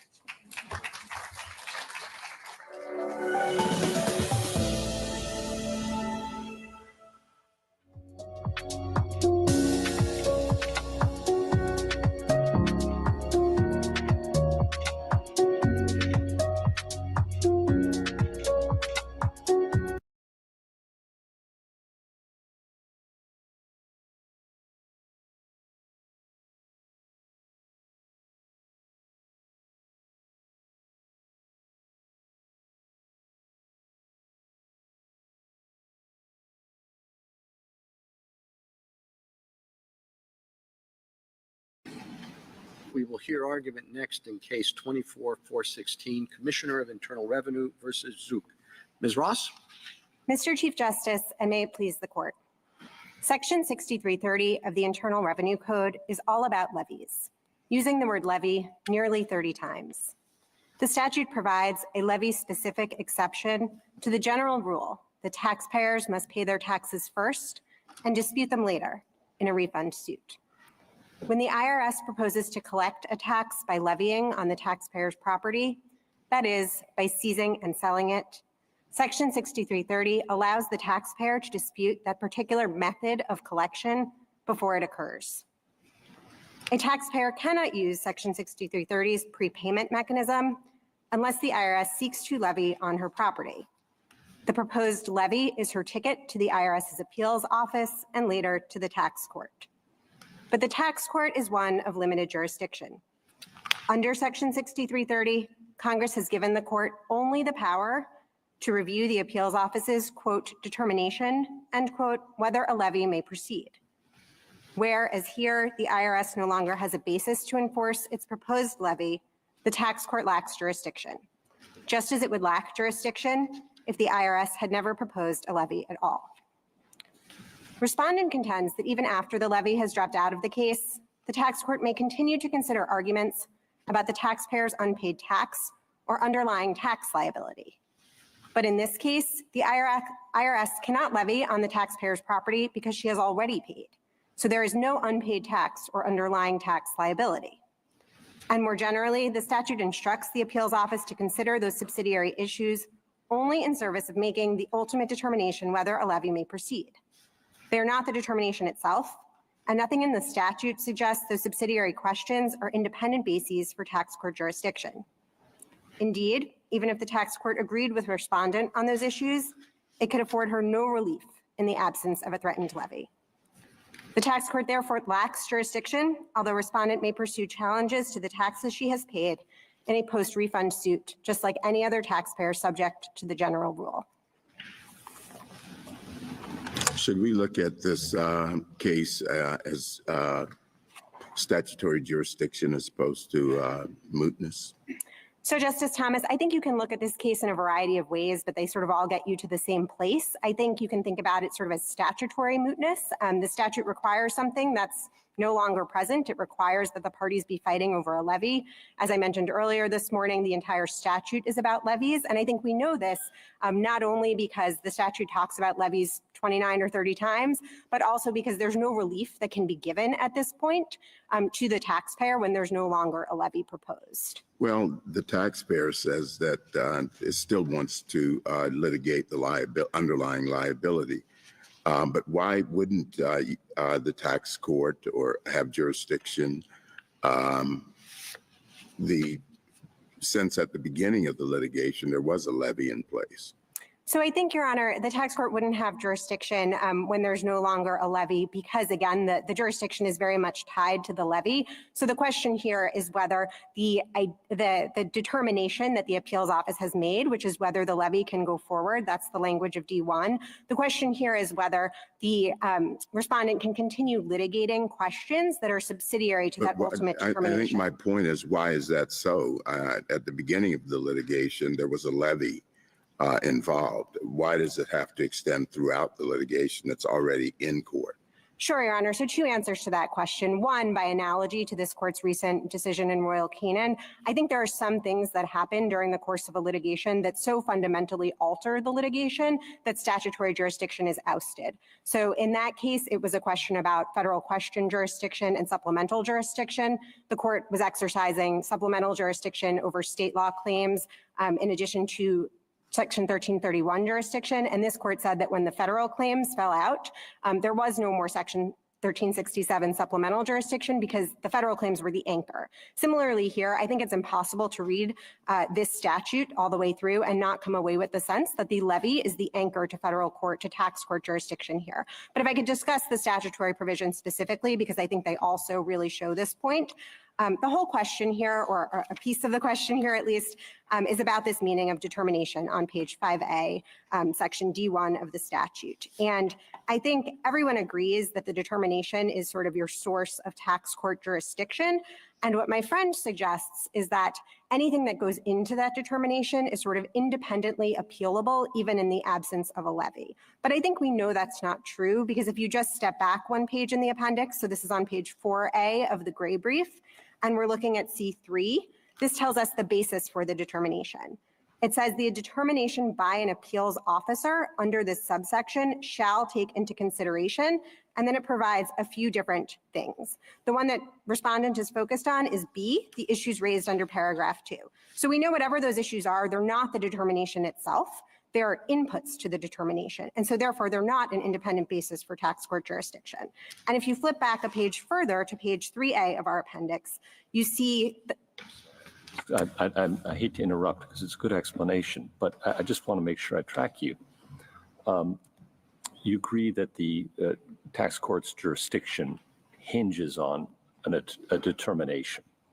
So I agree that the determination is necessary. I think we have additional arguments about what remedy the tax court could provide at this point, but I agree that the determination is necessary. We can get to remedy later. Well, I'm sure we'll get there. But the determination, and there was a determination here by the appeals office. Yes, there was a determination that the IRS's threatened levy could go forward. And has that been withdrawn? There is no basis for there to be a levy in this case at this point. That wasn't my question. It was a good answer, but it wasn't my question. Has the determination been withdrawn? So I think it's important. So I think the answer to your question, just to give it, is not exactly, but there's a reason why that is, and that's because we're talking about an appeals office here, which is not. This isn't a district court decision that would need to be vacated or something like that. This is an appeals officer. It's an extremely informal determination, and so this person may not be a lawyer. The IRS is generally not represented before the appeals office, so the determination lacks any practical significance. The government didn't ask the appeals office to withdraw its determination at any point, right? I'm not aware of that being in the record, but again, I don't think that would normally happen because we've just said that it's moot. The IRS has no lawful basis to proceed with a levy at this point. You say it's moot, but you say don't do mootness in that footnote, because it's not in Article 3. We're in the executive branch over here. right? And Article 3 mootness principles don't apply, and you encourage us not to decide that issue in that footnote of yours. It's a good footnote. So I think... so it's about statutory jurisdiction, your argument, and that hinges, at least at the front end, on a determination, and to this day, there's still a determination. So there's a determination that has no practical effect in the world. There is no way for the IRS to proceed with a levy. I do appreciate that answer. Yeah, okay, thank you.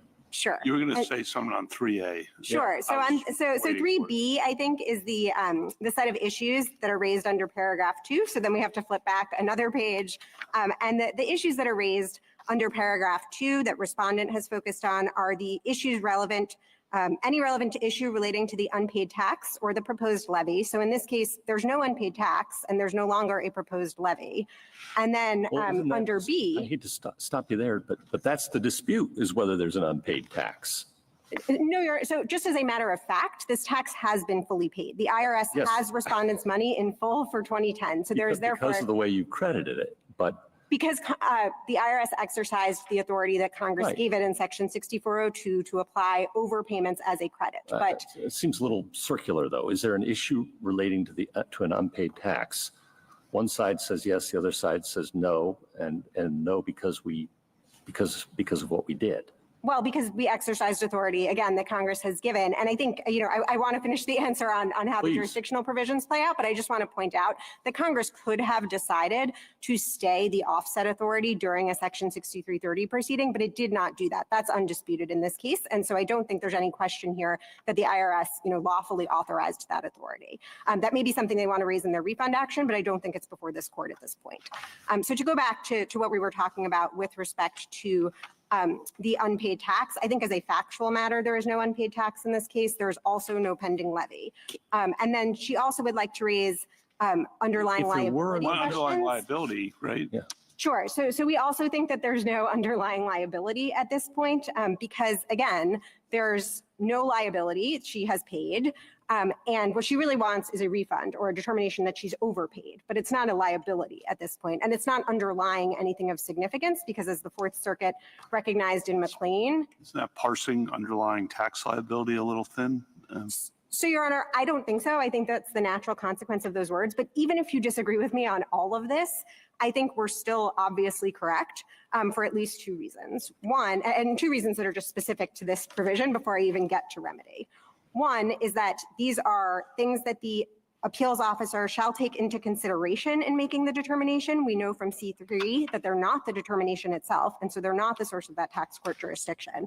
And two, if you go down to C3 big C, something that the tax court must take, or excuse me, the appeals officer must take into account in every case is this balancing question. I'm going to paraphrase because the statute is wordy, but it's essentially whether the taxpayer has, or whether the proposed collection action balances or appropriately balances the need for the efficient collection of taxes with the taxpayer's interest in this being no more intrusive than necessary. And so I think on respondents' view of this statute, that's an independently appealable issue, even in the absence of a levy, and that just can't be right. There's no reason to still be fighting about that when there's no longer a levy. Now, I take some of the concerns that Justice Gorsuch was maybe hinting at as to, she's in court already, she just really wants to finish this out, to be talking about this is inefficient. And I certainly... No, the whole thing's crazy. It is certainly a dense and technical statute, I don't know what's most efficient, but I do think that there is a dispute about the underlying tax liability. Sure, and I think Congress expected that dispute when there is no levy. Determination made that the government hasn't withdrawn, and so that's where I'm stuck. So, Your Honor, I don't think it's right to think about this as a determination that the government has to withdraw, because that determination, again, by the appeals office, doesn't even bind the IRS going forward. The IRS is not committing itself to taking the position that was, whatever subsidiary issues are decided by the appeals officer are not sort of the final position of the IRS for future litigation, for example. I appreciate that too, but the statutory jurisdiction hooks on a determination. We have a determination. In making that determination, you can contest your underlying tax liability. So you can contest that, but I think it's important to situate us in the type of proceeding that Congress provided here. So again, you only get into this proceeding if there is a levy. This is an extra level of protection that Congress provided in order to protect people, because while levies are well established and constitutional, they are more intrusive than other means of tax collection. And so I think it makes perfect sense that you might consider the person's underlying liability when you're deciding whether the government can finish out its levy. And Ms. Ross, so what is the determination? I mean, we see a lot of textual evidence here that the jurisdiction is being provided to make a determination, the determination. So in your view, can you just tell us what that is? That is the determination whether the levy can go forward. All right. And so your point is sort of a common sense one, I think, that to the extent that Congress is providing this extra process when someone is targeted for this particular treatment, having a levy imposed, if for, and I'm gonna ask you about if for whatever reason, but in this case, because the underlying tax liability is resolved through the credits, the levy is no longer going to be imposed. Precisely. Then the whole point of the proceeding is done, and we don't have any other cause, I think you're saying, to be looking into whether the underlying tax liability is lawful or not. That's precisely correct, Justice Jackson. And I think, the way that we would normally look into an underlying tax liability is that the taxpayer would pay their money and then they would file a refund action. And so all we are saying here is that Section 6330 has no work left to do. Ms. Ross, I understand that would be a perfectly sensible statute to write, and Congress could have done that. But Congress, I think also, rational Congress could say, hey, once you issue a levy, taxpayer can bring anything about his underlying tax liability in that proceeding too. And maybe they thought that was more efficient. Maybe they didn't think about it. Maybe, I mean, that would be, it's not irrational to think that Congress would want to do that, is it? So Justice Gorsuch, I don't think it's irrational, but I think we know from the text of the statute that that's not what Congress intended here. This is not one-stop shopping to resolve all of a taxpayer's issues. And if I could point the court to a provision we haven't discussed yet this morning, E1, on pages 6A to 7A of our appendix. This is the provision that effectively stays the levy during the pendency of the Section 6330 proceeding. But in response to your question, Justice Gorsuch, it also does some other stuff. It tolls certain statutes of limitations. And one of the statutes of limitations that it's tolling is 6532. 6532, although it's somewhat unhelpfully summarized here as relating to other suits, it's actually the statute of limitations for a refund action. So we know very well that Congress didn't design the most efficient system where it thought everything was going to get resolved in a Section 6330 proceeding. Instead, it expected that there would be follow-on refund suits. And I think we know that for two more reasons. One is that there's no refund jurisdiction here. It's very important that the tax court is a court of limited statutory jurisdiction. Respondent has not claimed that there is jurisdiction to provide a refund here, and it's lacking. And the other is that a Section 6330 proceeding can be resolved on any one of a number of issues that will not actually tell us anything about a person's unpaid tax or underlying liability. And again, that makes sense because to Justice Jackson's point, it's really just about the levy. And of course, you might have to figure out whether the person actually owes money in the service of deciding whether the levy can go forward, but that's not primarily what this statute is doing. How often does this situation arise? Justice Kavanaugh, unfortunately, I don't have empirics for you on that. We cited a statistic in our opening brief that there are about 30,000 Section 6330 proceedings a year.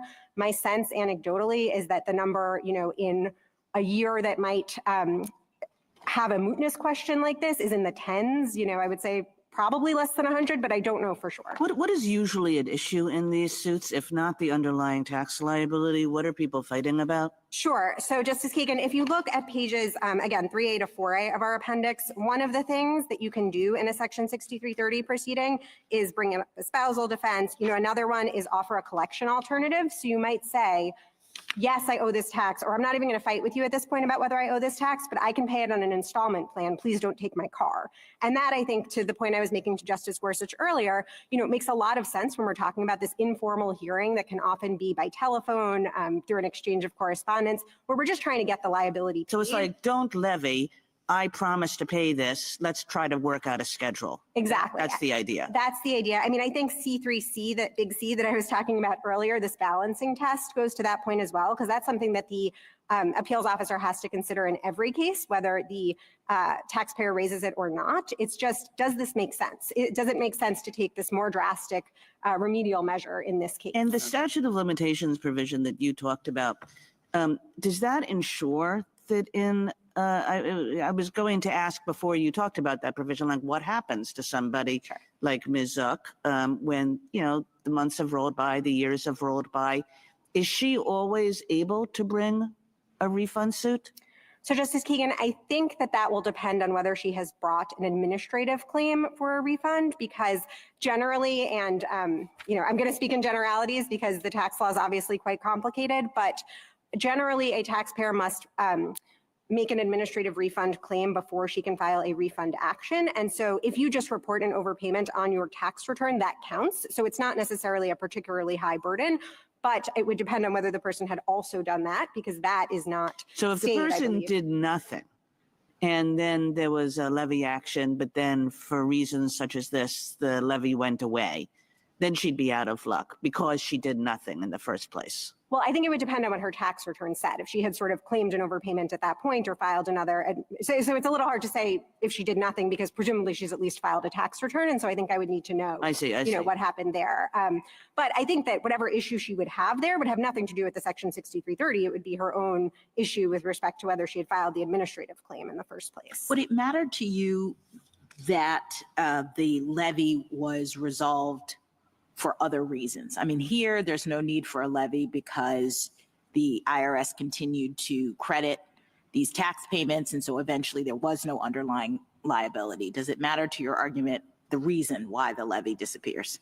So I think you can imagine situations in which the IRS says, you know, for some reason, we're not proceeding with this levy right now, but we are not saying it's off the table. That might raise a different case. But I think in the main, when we're talking about a tax that's either been fully paid, as in this case, or abated is one of the ones that you see a lot of times in the case law, then the levy is just off the table. And so, no, I don't think that the precise reason matters.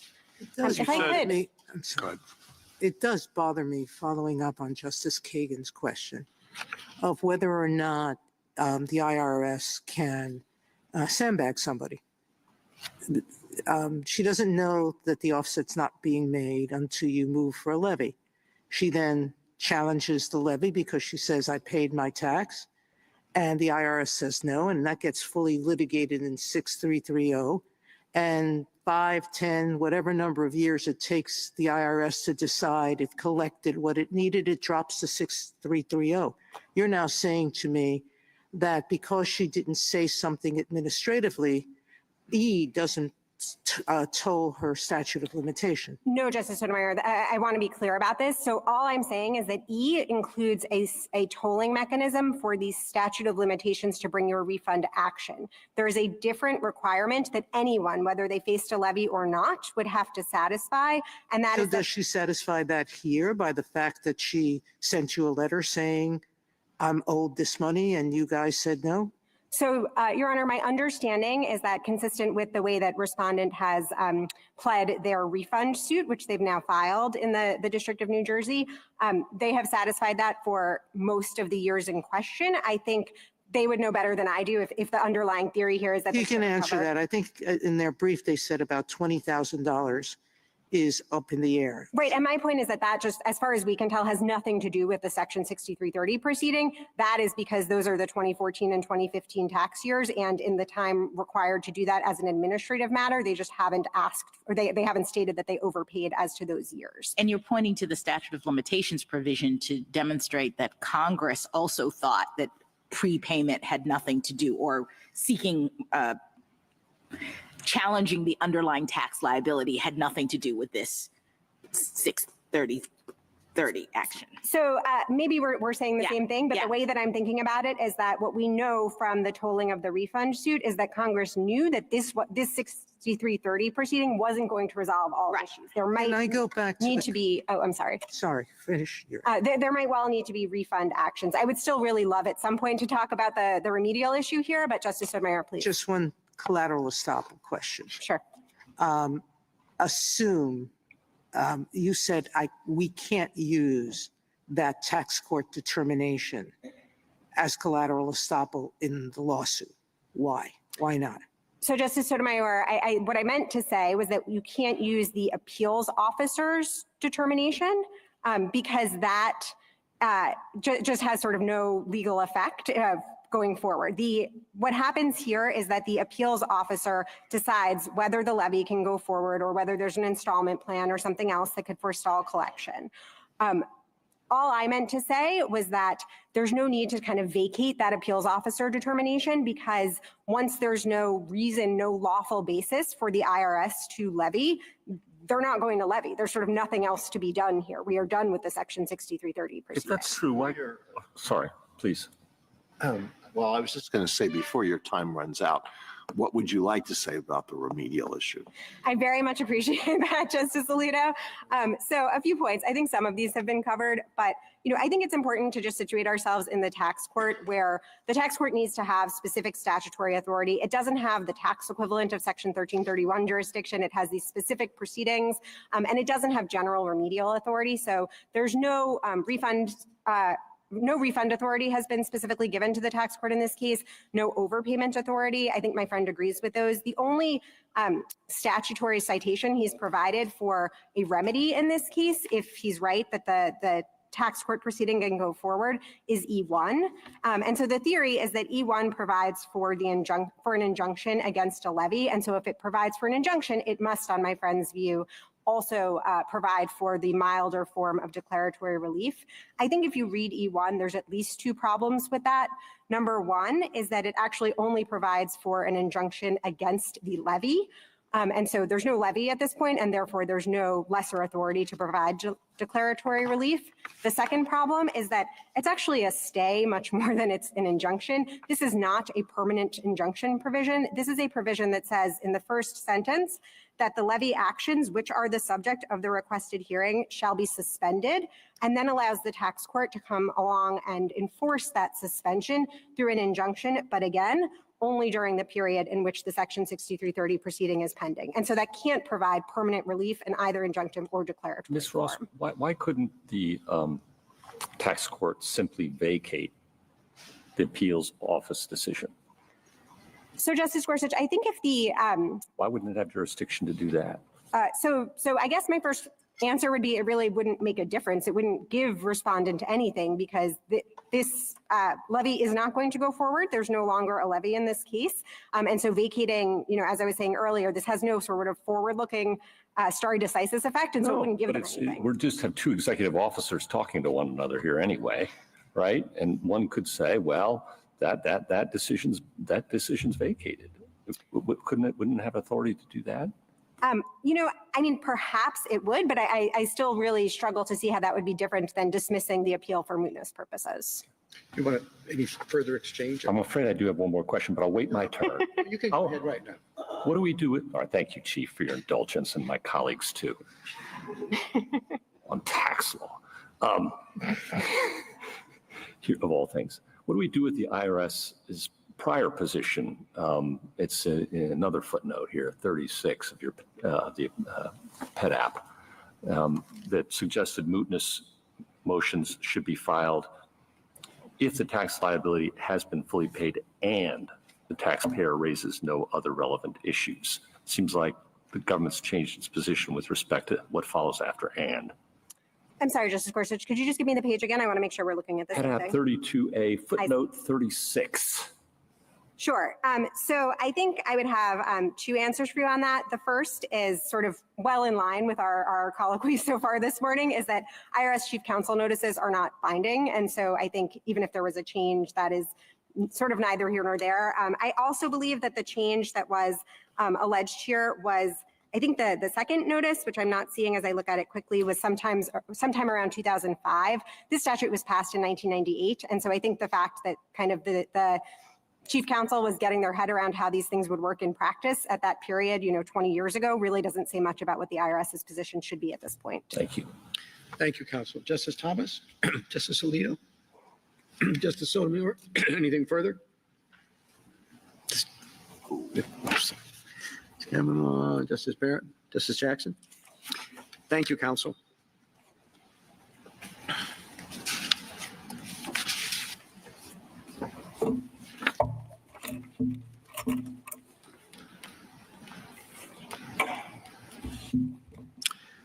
Mr. Zarefsky. Mr. Chief Justice, and may it please the court. The IRS can evade the tax court's jurisdiction to review the appeals office's determination of a taxpayer's liability or unpaid tax simply by keeping the taxpayer's money through discretionary offsets. In Section 6330D, Congress gave the tax court jurisdiction to review not just the proposed levy, but also the taxpayer's challenge to her liability and unpaid tax. So if a taxpayer disputes the office's resolution of her liability and unpaid tax, Section 6330 review isn't moot just because the IRS stops pursuing a levy. To the contrary, if the taxpayer wins, she is entitled to and likely will receive money. Under D1, a taxpayer may petition the tax court for review of the appeals office's determination. The court has jurisdiction to review that determination, which paragraph C2 and 3 make clear encompasses the issues that the taxpayer raises, including liability and unpaid tax. Moreover, paragraph D1, which is the key provision creating tax court jurisdiction, says nothing about needing a continuing levy for tax court jurisdiction. It requires only a determination. That makes sense. Congress sought to give taxpayers process and prevent unfair IRS collection practices, not to reward IRS gamesmanship and force taxpayers to challenge adverse appeals office determinations by starting over in district court. The tax court's review jurisdiction means that the case isn't moot. The jurisdiction to review the appeals office's determination under D1 comes with jurisdiction to rule, including reversing and ruling in the taxpayer's favor on liability and unpaid tax issues. If Zook wins, the IRS will likely refund or credit her in a future tax year. The tax court's authority comes from the jurisdictional grant in 6330D, jurisdiction to review and thus necessarily to affirm, vacate, or reverse the appeals office's determination, which includes liability and unpaid tax. I welcome the court's questions. Do you have an example where what you just articulated actually has occurred? Meaning where the IRS... any other proceeding? I don't, and I think that just goes to show how unusual this case is. In a typical... Or it could also show that this proceeding, 6330, does no more than decide whether or not there's a levy. Well, I don't think that's right, Justice Thomas, because under C3 and under C2B, if the existence or amount of the underlying liability are challenged, the appeals office has to consider that, has to make a determination about it. Here, the appeals office did. It was a determination adverse to my client, but it was in fact considered. So do you have any example of under 6330 of anything other than a determination with respect to a levy? Refund or anything else? I don't, but again, if you think about the limited universe of cases in which this is going to come up, the appeals office is making a determination about the existence or the amount of the underlying tax liability. Yes, in connection with a levy. It is the rare case like this one where the IRS then moots the case when it's pending decision in the tax court. But isn't the default for money in this with the IRS, isn't it post-deprivation review? I mean, isn't this an unusual, just an exception to post-deprivation review? It is an exception. It is also an unusual statute that Congress created. But in creating it, Congress hinged tax court jurisdiction not on a continuing levy, which it easily could have said in D1, just as Ms. Ross pointed out. Congress pointed to levies elsewhere in 6330. But counsel, that's the whole context of the statute. And your argument seems to be equating determination with consideration in C3, right? You say that the court has jurisdiction to review the determination of liability and unpaid tax, as though what the hearing officer is doing is making that determination. But when we look at the statute, we say, it says, the determination under this subsection shall take into consideration things like unpaid tax. So it appears as though Congress was very clear that there are considerations to include the unpaid tax that should be thought about when you're making the determination. And Ms. Ross says the determination is whether or not the levy goes forward. Justice Jackson, I think what the appeals office is doing is both. It is making a determination about whether the levy can go forward, which is necessary for the appeals office to issue its findings, but it is also making a determination about the issues. That's not what the statute says. The statute says the determination shall take into consideration the unpaid tax. The determination. And then when we get down to tax court jurisdiction, it says such determination, such matter, determination singular, not plural. I mean, it's pretty clear that the statute is about a particular determination, that is whether the levy will go forward, and Congress is providing people with notice and an opportunity to be heard with respect to that determination. And so I guess the question is, once that determination is no longer necessary because for whatever reason, the IRS is no longer seeking a levy, it just seems odd that you say that there's some jurisdiction left to still say something about the considerations that the statute says you're supposed to look at in making that determination. So Justice Jackson, a couple of points in response to that. One, I don't ascribe much significance to the singular determination given the Dictionary Act that singular can also means plural. But even with respect to this determination, if you look at what the determination was in this case, the initial determination at Cert Appendix 62A, it talks about how the appeals office reviewed both the tax payment transfer request and the request for penalty abatement. But how about we look at it as it exists in the statute? I mean, I appreciate that determination can be plural, but it says the determination, such determination. There's nothing about that suggests that the appeals officer is vested with the authority to make more than one determination.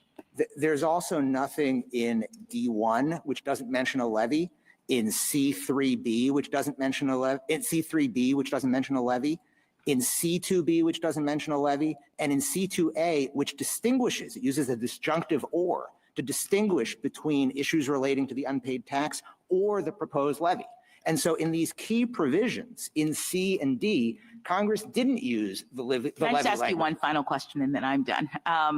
Why is it gamesmanship for the IRS to get rid of the terribly punitive and coercive levy mechanism in the context of this particular case or any case? I mean, I understand you're saying, oh, that's sort of gamesmanship, but really the only reason why people are getting notice and a hearing is because everybody recognizes that a levy is a really big deal. So when the agency says we're not going to do a levy anymore, it seems strange to me that that's considered like a bad thing. So the gamesmanship or the potential abuse comes from letting the IRS, on the one hand, begin this process with a levy, and then 10 plus years later, pull the rug out from under the taxpayer, force them to start again in a refund action, and potentially do so, again, using the government's sole discretion about whether to apply an offset, do so after they've lost a determination before the appeals office in order to moot out, on the government's view, the tax court appeal. Keep going. That's not what Congress contemplated in 6330 when it pegged tax court jurisdiction not to a continuing levy, which again, it could have said, it obviously knew how to use the word levy throughout the statute, but it didn't in D1 when it just talked about the determination. Just want to make sure you've addressed 6532 relating to other suits in E1, Ms. Ross raised. Yeah, so a couple of points on E1 and on that argument. One, the limitations argument that Ms. Ross made could easily cut in exactly the opposite direction. Congress could have thought that the reason it was staying the limitations period for a refund action was to avoid the need for taxpayers to file a protective and duplicative action because a Section 6330 action might resolve the liability and tax issues. There's no need to run to federal court at the same time that the 6330 proceeding is pending. In addition to that, as Ms. Ross's colloquies with the court showed, that tolling in E1 doesn't protect taxpayers in all circumstances because it doesn't absolve the taxpayer of having to file the administrative refund claim within that 2-year time period. And in fact, here there are a couple of years for which Ms. Zook can't recover in the refund action because she didn't file the timely administrative refund claim. So the limitations provision that Ms. Ross pointed to in E1 doesn't solve this problem, and if anything, points in our favor. Thank you. So the statutory argument here is ultimately quite simple. C2A talks about any issue relevant to an unpaid tax or proposed levy. C2B talks about underlying liability. C3 makes those issues part of the determination, and D1 hinges tax court jurisdiction on a petition for review of the determination.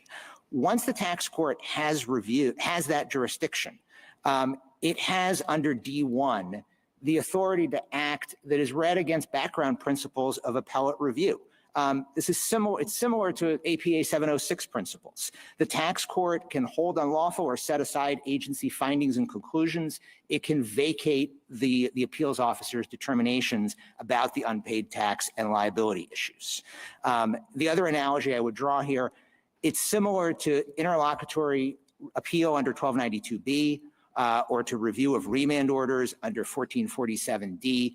Once there is jurisdiction over an order, which is analogous to the determination here, that appellate jurisdiction also includes issues that are fairly included within the order, and here fairly included within the determination.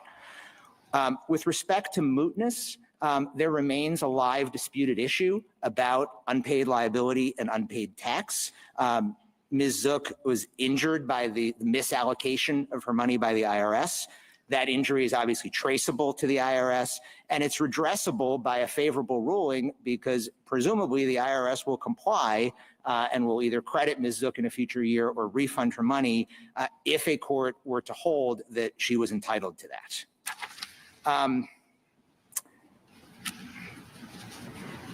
In terms of empirical numbers, the government has not come forward with any statistics to show that the sky will fall if the court affirms the Third Circuit's ruling and rules in our favor here. There is a recent report from the IRS Taxpayer Advocate showing that between 2004 and 2018, only a little over 1% of levy notices actually resulted in a CDP hearing being sought. Less than 1% then resulted in a tax court proceeding, and the government has not come forward with other examples of where cases like this are being mooted out. And so the sky's not going to fall, and the tax court's not going to have an overwhelming burden if the court rules in our favor. Ruling in the I'm sorry? There are two other circuits who have ruled against this position. The Third Circuit was saying it wasn't going to follow the DC or Fourth Circuit, correct? Correct. So the issue has arisen at least two times, and two other courts have said no. Sure. So it's come up, as far as we can tell, a total of 3 times over the course of decades. My point is the sky's not going to fall. The tax court's not going to be overburdened by our position. Taxpayers in Ms. Zook's position will be burdened, and I think Congress's purpose would be undermined by a ruling in the government's favor. Again, the IRS began this process with a levy. It shouldn't be allowed to pull the rug out from under taxpayers. Congress wanted to make tax court an available forum. It is a much more taxpayer-friendly forum than district court, particularly for low-income taxpayers. The Center for Taxpayer Rights brief at page 18 to 19 describes that, and the limitations problems for taxpayers in these sorts of situations. I guess that cuts both ways, though, because if it happened all the time, I think there'd be a stronger sense that, well, Congress wouldn't have wanted all these cases, the unfairness that you point out, to be yanked around like this, where if it's happening very rarely, you might think Congress wouldn't have thought about it. Well, but I think the real backstop here is that Congress said that you can't bring an underlying liability challenge in a 6330 action if you had a prior opportunity to bring that liability challenge. And so I would think in a typical case, you're going to have a deficiency notice, and that's going to be the opportunity to challenge the underlying liability. It simply doesn't come up that much that these issues are resolved in 6330 proceedings, but where they are, Congress meant to provide a meaningful forum. And just to complete the point for Justice Sotomayor, yes, there are 2 cases over decades, but in those cases, the government gave up not only on the levy, but also on liability. as we pointed out in our brief in opposition to cert. And so this is a highly unusual, as far as I can tell, unprecedented case where the government has given up on the levy, but is still keeping the taxpayers' money. And that, Justice Gorsuch, to your point, is why this determination still has significance. The determination is what is justifying the government keeping Ms. Zook's money. Just out of curiosity, does Ms. Zook's tax liability for 2014 and 2015 have anything to do with the issues in this case? It does insofar as those. She's not seeking a refund for those years, right?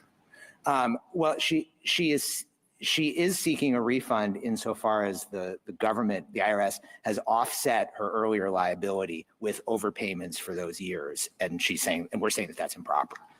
For those 2 years? Correct. Okay. The court has no further questions. Thank you. Plenty of time. Right, yeah. I'm sorry, in answer to Justice Alito, we're only talking about the refund for those 2 years that were credited against her liability, or something else was credited? No, so there were several years of overpayments that the IRS offset against the earlier liability. And she's seeking to have the earlier liability erased because the $50,000 from 2010 and 2011, I think it was, should have been credited to her, but also to get those overpayments back that were used in order to improperly offset the overpayments. So she's looking for refunds from those overpayments? Correct. Okay, thank you. Can you explain to me just one more time the statute of limitations problem that you see arising from the government's position? Sure. So under the government's position, 6330E1 does not toll the time for filing an administrative refund claim, which is a prerequisite to then bringing a refund claim in federal And you'd court. have no notice that you need to file a refund claim until there's a determination, until they pull the switcheroo on the levy. Correct. And it's too late. Correct. Yeah. Okay. And then just curious, do you think Article 3 mootness principles apply in an executive tribunal like the tax court? Not to avoid the question, but I don't think you need to decide it. I understand. I understand. You're a smart lawyer in front of me, and I've got a chance to ask you the question. And my colleagues are being very patient. So briefly, thoughts? So I think as a practical matter, it makes sense to think that Article 3 mootness principles do apply, because the way this case would proceed is going to go from the appeals office to the tax court and then up to the Third Circuit. And then we get to the Third Circuit is going to apply Article 3 principles. So it doesn't make a whole lot of sense for the case to proceed all the way up to that point without regard for Article 3, only for the Third Circuit to then throw up its hands and say, nothing we can do because Article 3 doesn't apply. Thank you. So the tax court does apply those principles, and I think it makes sense. Thank you. Thank you, counsel. Thank you. Rebuttal, Ms. Ross?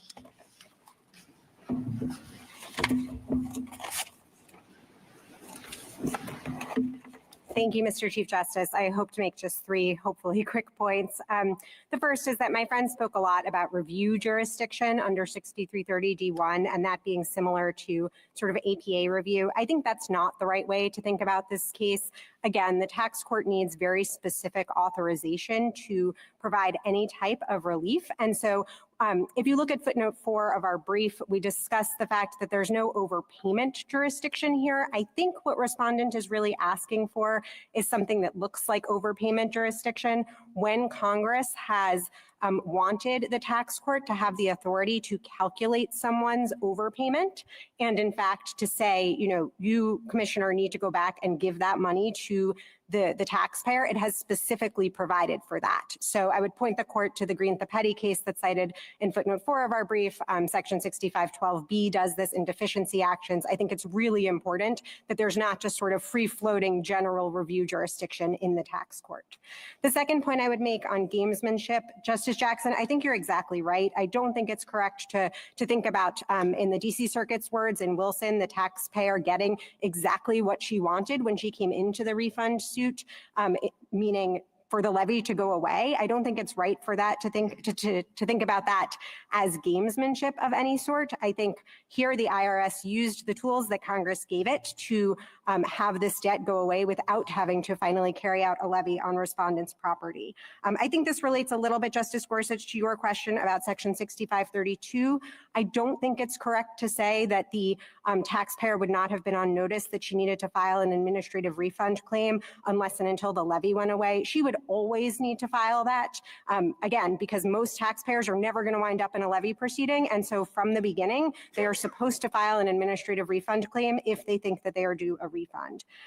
The third point, there was some suggestion that there are some provisions in the statute that don't speak specifically about levies. I think they use collection action or unpaid tax. We've already spoken about unpaid tax today. I really hesitate to further complicate this case, but I think the reason why the language is broader in some places is that 6320, which is a statute that we cite in our brief, applies the 6330 procedures when the government has filed a notice of a federal tax lien. And so that's why we're talking about collection actions a little bit more broadly. I don't think anything in there suggests, as I took my friend to suggest, that doesn't mean that we're focused on a levy when the levy is what's before the court. To take a step back, Section 6330, I think, is dense. It's technical, as we've explored this morning, but I think it plainly provides a prepayment mechanism for review of a challenged levy. In this case, Ms. Zuck has fully paid her 2010 taxes, and there is no longer a levy. Section 6330 is therefore just no longer the right mechanism for her, and we would ask that the court reverse the Court of Appeals' contrary judgment. Thank you. Thank you, counsel. The case is submitted. The Honorable Court is now adjourned until tomorrow at 10 o'clock.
1970 that were spread across 9 different departments, all of which had environmental responsibilities. Nixon came into office, and during his entire presidency, the Congress was in the control of the opposite party. So to get things done required an enormous amount of bipartisan cooperation, particularly at a time when the country was divided on so many other issues. But then in July, the president proposed the creation of the EPA. He wanted to take 44 different agencies that were spread across 9 different departments, all of which had environmental responsibilities, and bring them into one agency. That internally, particularly in the cabinet, John Whitaker, who served as in the Domestic Policy Council in the administration and kind of was the lead staff person for the environment, tells a story about the cabinet meeting where environmental issues came up. And of course, you know, the Secretary of the Interior was proposing certain things to protect the environment, and the Secretary of the Commerce was saying, oh, this will ruin business. And it, you know, it's that classic argument that has gone on really for decades about whether the cost of environmental protection is going to kill jobs and hurt the economy. Of course, we've found over the years that the exact opposite is true. Protecting the environment is not a zero-sum game. In fact, it often leads to new technologies, new businesses, new jobs. Both things can be accomplished at the same time. But this plan, which was part of the mission of a group that the president appointed soon after he came to office, the Advisory Council on Executive Organization, which was headed by Roy Ash. It's often called the Roy Ash or the Ash Commission. They were the ones who, among looking at all the different aspects of the executive branch, devised this plan to move all of these different functions into one agency. And by the end of August, or the end of April, rather, in 1970, they had submitted their proposal to the president for his consideration. And then on July 9th, he sent his proposal up to the Congress. Now, this was something he did not need congressional approval for. The way it worked is unless Congress within 60 days said you can't do this, then they were able to go ahead and do it. And that's exactly what they did. And on December 2nd of 1970, the EPA was stood up for the first time, and Bill Ruckelshaus was appointed as the first administrator of the Environmental Protection Agency. And then we saw over the following several years quite a flurry of legislation, most of which continues to form the foundation of environmental law and regulations here in the United States. The Clean Air Act in 1970, President Nixon had called for clean air legislation. Senator Muskie had his version from Maine, had his version of clean air legislation. There was, as you read kind of the history of how that all went on, there was a lot of kind of one-upsmanship between the White House and Senator Muskie's office and others on the Hill, trying to make sure that not only did they have a good bill, but that it was a bill that, you know, always had a little bit more from this side or a little, and then the other side would add a little bit more on their side to kind of play this game of one-upsmanship, which is not all that unusual on Capitol Hill. But what seems unusual now, but was not unusual then during the 70s, was that both Senator Muskie, Democrat from Maine, and President Nixon, Republican obviously, were able to work it out and get something that they could both agree on. Neither one got 100% of what they wanted, but they each got enough that they could agree on it and move it forward.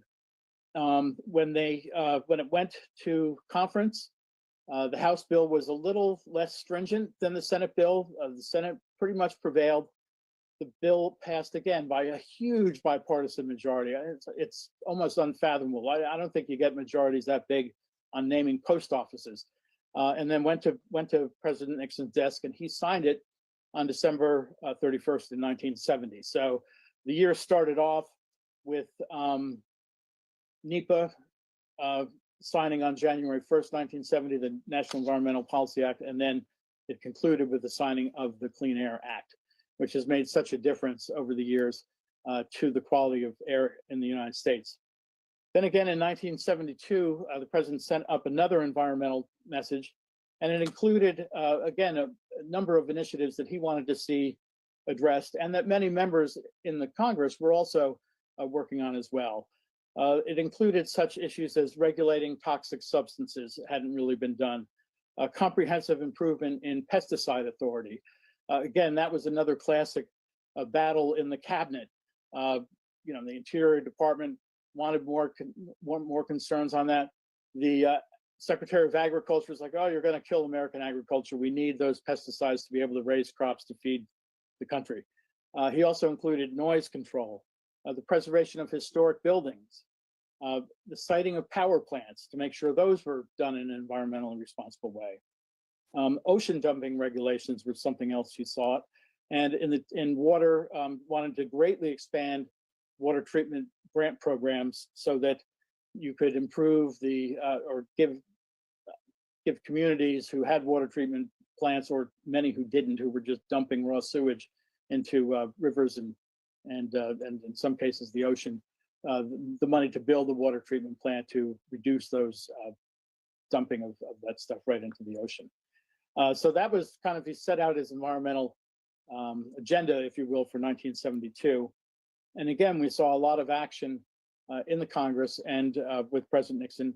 The Marine Mammal Protection Act was passed in 1972. It was introduced by Representative Edward Garmath from Maryland. Again, a hugely important bill and law to protect marine mammals. It prohibited, going forward, once it was passed, it made it illegal to harass, feed, hunt, capture, or kill any marine mammal.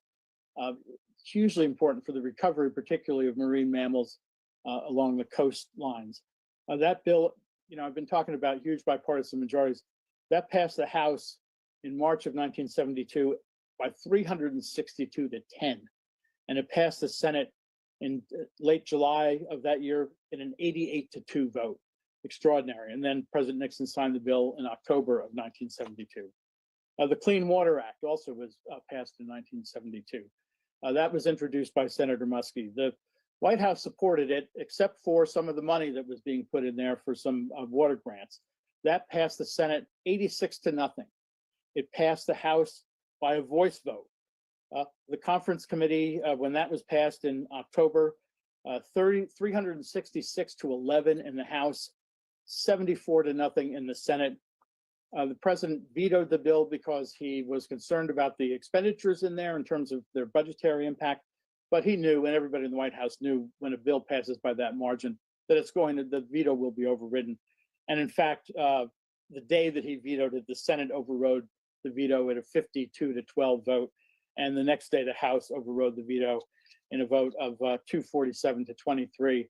And among the people voting to override President Nixon's veto was Representative Gerald Ford, who, of course, within a year would become, or a little over a year, would become Nixon's vice president. 1992, also, the EPA banned the use of DDT, the pesticide DDT, which was having such a terrible effect on the environment. It's one of those chemicals that is persistent. It doesn't really go away. It gets into the food chain. It makes it very difficult to hurt a lot of birds, because when they would ingest fish or whatever, the DDT would get into their systems. Had a terrible impact on bird eggs, made the shells very, very fragile. And we were seeing a reduction in birds such as the American eagle because of the DDT. So in 1972, rather, Administrator Ruckelshaus announced that DDT was going to be banned, and indeed it was banned. And that had a huge impact on the environment. The following year, 1973, we saw the passage of the Endangered Species Act. That bill was introduced by Senator Harrison Williams from New Jersey on June 12th of 1973. It passed the Senate less than 2 months later, 92 to nothing. It passed the House 2 months later, 390 to 12. The president signed it once the conference report was done at the end, near the end of December. He signed it on December 28th, 1973. This has been such a highly successful bill over the years. 96 of the protected species that have been listed over the years have been delisted because they have come back far enough that they are no longer considered endangered. Among them are the American alligator, the brown pelican, the peregrine falcon, and of course the American bald eagle. And I think the story of the American bald eagle's comeback is extraordinary. Here in New Jersey, when I was at the New Jersey Department of Environmental Protection, I hosted a podcast where I spoke with different people from around the agency to talk about what they did and what their mission was in the agency. One of the people I spoke with had headed up all the way back in 1970, the program in New Jersey to try and restore bald eagles to New Jersey. In 1970, there was one nesting pair of bald eagles in the entire state of New Jersey. And we were in danger of losing them because of the fragility of the eggs that they laid. So the New Jersey DEP devised this program where they found somebody who was really good at climbing trees. They located we knew where the one nesting pair was. This fellow climbed up 150 feet up to an eagle's nest that they had seen the eagle had laid 2 eggs, carrying 2 wooden eggs of the exact same size, color, weight as the eagle's legs. He took the wooden eggs, put them in the nest, obviously when the eagle was not there, took out the 2 real eggs, carried them back down this tree 150 feet. And they found, as the person described it to me, a very light chicken who could incubate the eggs. And in fact, the eggs successfully hatched. The same fellow who had climbed 150 feet up this tree went back to the tree with the 2 eaglets, climbed the tree, took the wooden eggs out of the nest, put the 2 eaglets in, and the birds, the bald eagles, raised those 2 eaglets to maturity. And that was the beginning of the comeback of bald eagles in New Jersey. One nesting pair in New Jersey in 1970. Now in the state of New Jersey, there's more than 150 nesting pairs throughout the state, which is such an extraordinary comeback. And there are stories like that all around the country. We'll leave this here, but you can continue watching it at cspan.org. Live now on C-SPAN 3 with Health and Human Services Secretary RFK Jr. and FDA Commissioner Dr. Marty Makary with an announcement on a federal ban on 8 petroleum-based food dyes. 27th Commissioner of the FDA by a bipartisan vote of the Senate. Dr. Makary joined FDA from the Johns Hopkins University and Hospital, where he founded the Johns Hopkins Center for Surgical Trials and Outcomes Research, was named an endowed chair in the gastrointestinal surgery, and for the past 22 years has held an active clinical practice. He has authored over 300 peer-reviewed articles in medical literature, has conducted and led landmark cross-disciplinary research on a range of subjects, including obesity, cancer care, and adverse event monitoring. He is the author of a leading book on the microbiome, food policy, and other important health topics. A member of the prestigious National Academy of Medicine and the recipient of numerous honors and awards, his work has had a major and lasting impact on health policy and the field of medicine. One of the things I appreciate about Dr. Makary is that he cares deeply about people and has devoted his life to service. He was in the operating room caring for a patient the day before his Senate confirmation hearing last month. We're lucky to have him as our commissioner. He's all about helping people and driving outcomes, and today is another example of that. Please join me in welcoming FDA Commissioner Dr. Marty Makary.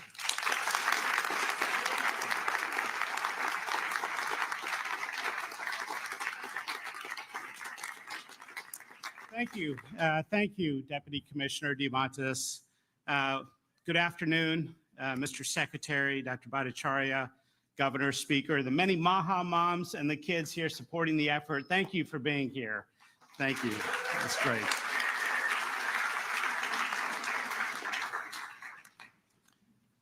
Today, the FDA is taking action to remove petroleum-based food dyes from the U.S. food supply and from medications. For the last 50 years, American children have increasingly been living in a toxic soup of synthetic chemicals.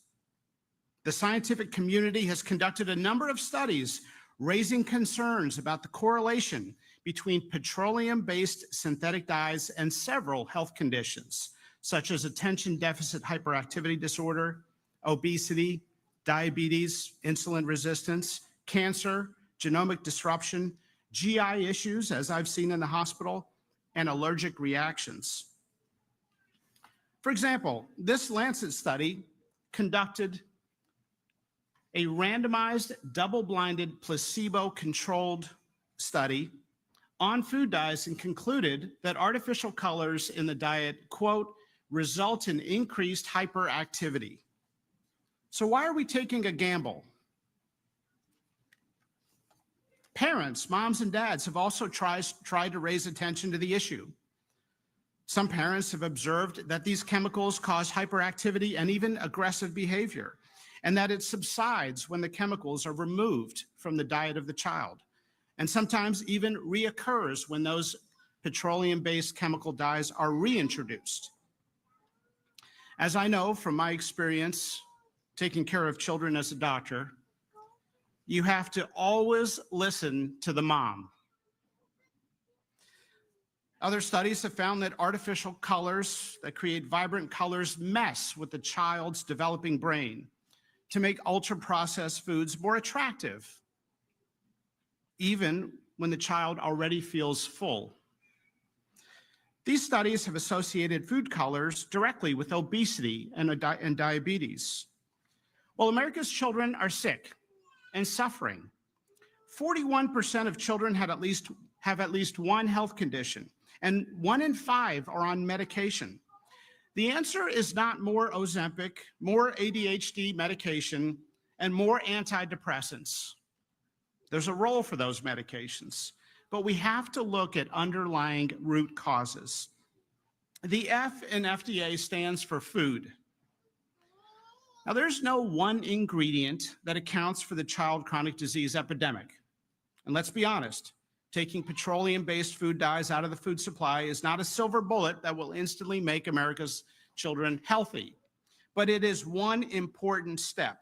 This administration is not interested in continuing down the path of doing the same old things as we watch our nation's children get sicker.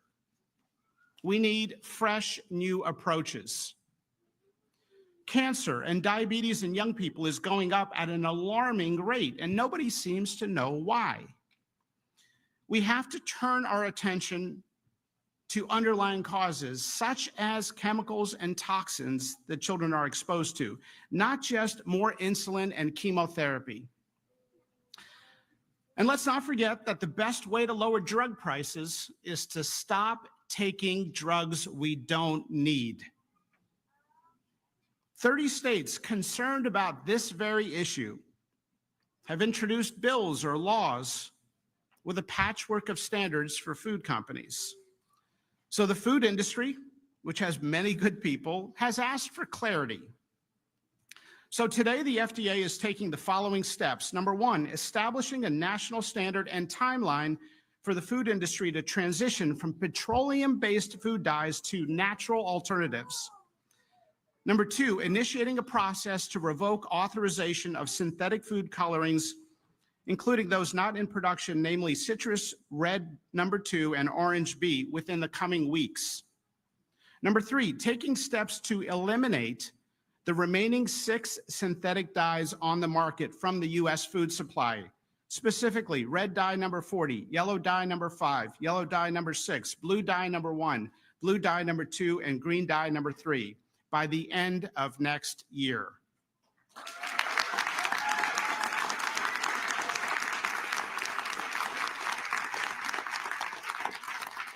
We are also requesting food companies to remove red dye number 3 sooner than the 2027-2028 deadline previously announced.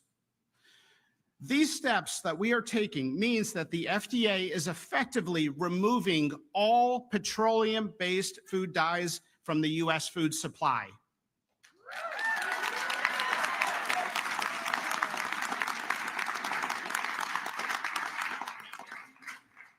For companies that are currently using petroleum-based red dye,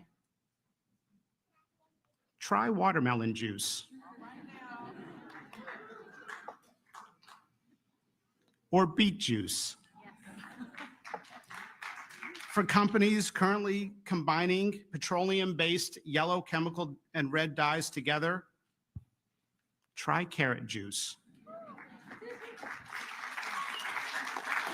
The FDA is also announcing plans today to authorize 4 additional natural color additives using natural ingredients in the coming weeks, while also accelerating the review and approval of other natural ingredient colors. I want to take a moment to thank America's food manufacturers. Many have been extremely cooperative.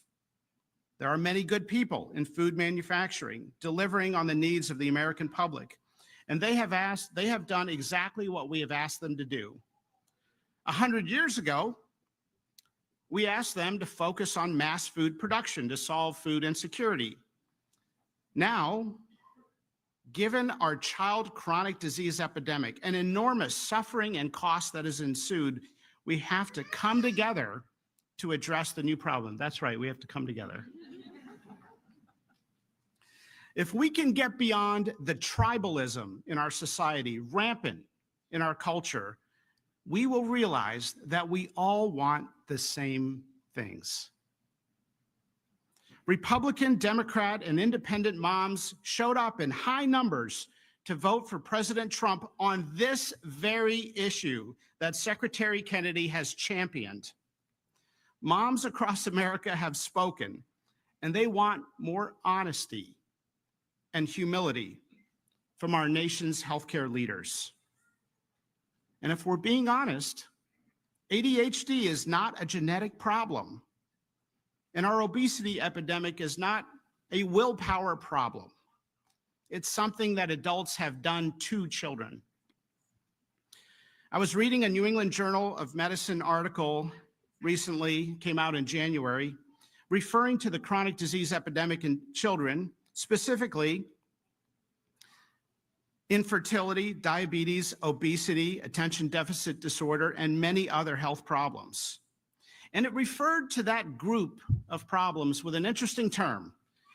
It called them non-communicable diseases of children. Non-communicable diseases. Well, actually, they are communicable, but kids are not getting these diseases from viruses or bacteria. They're getting them from using their phones and ultra-processed foods and chemicals and toxins that we have introduced into their world. Gandhi once said, the true mark of a society can be found in how it treats its most vulnerable members, including children. Secretary Kennedy has said that he would instruct the FDA to examine concerning ingredients in the nation's food supply, and today we are delivering on that promise.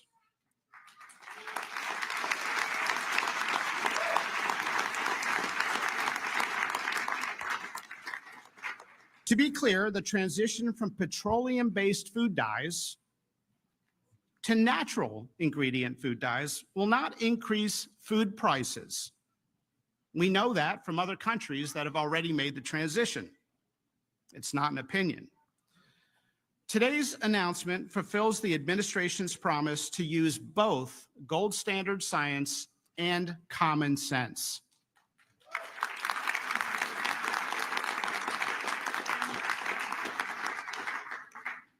For the last 50 years, we have been running one of the largest uncontrolled scientific experiments in the world on our nation's children without their consent. And today, we are removing these petroleum-based chemicals from their food supply.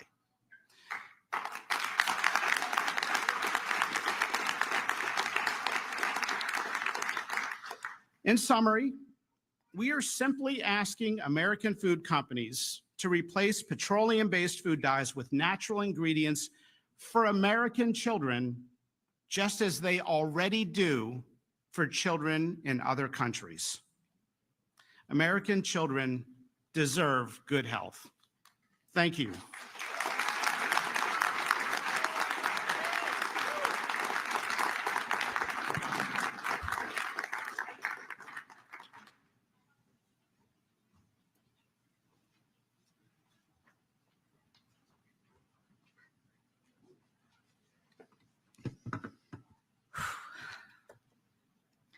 For over a decade, I have said the FDA is asleep at the wheel, and now I can stop saying that.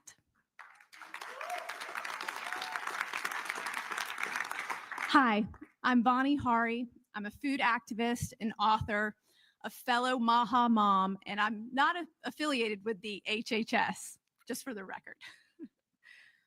Thank you, Commissioner Dr. Marty McCary. Thank you, Secretary Kennedy, and everyone here at HHS that has made this swift action possible. Today marks the beginning of restoring the trust at the FDA and our regulatory institutions.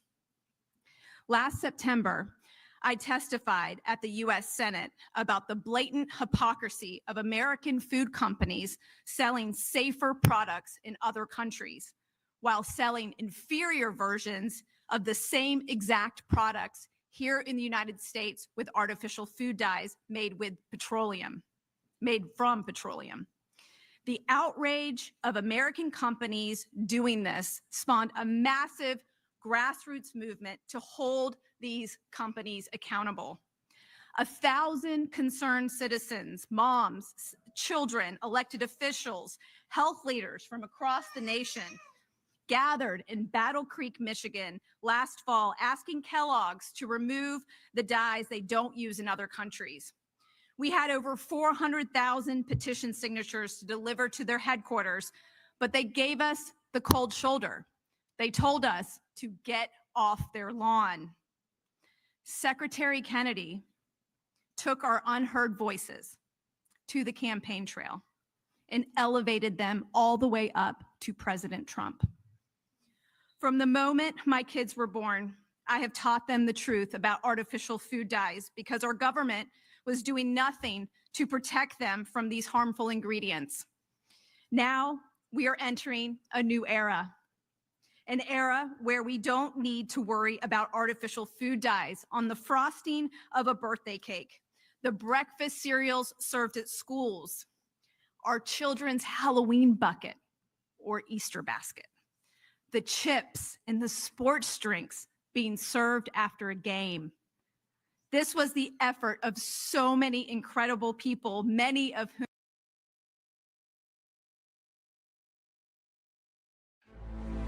Thank you so much for joining us, and don't forget to hit the thumbs up on this video. And a special thank you to all of our advertising partners. Please remember to shift your dollars to support those businesses that support Badlands Media.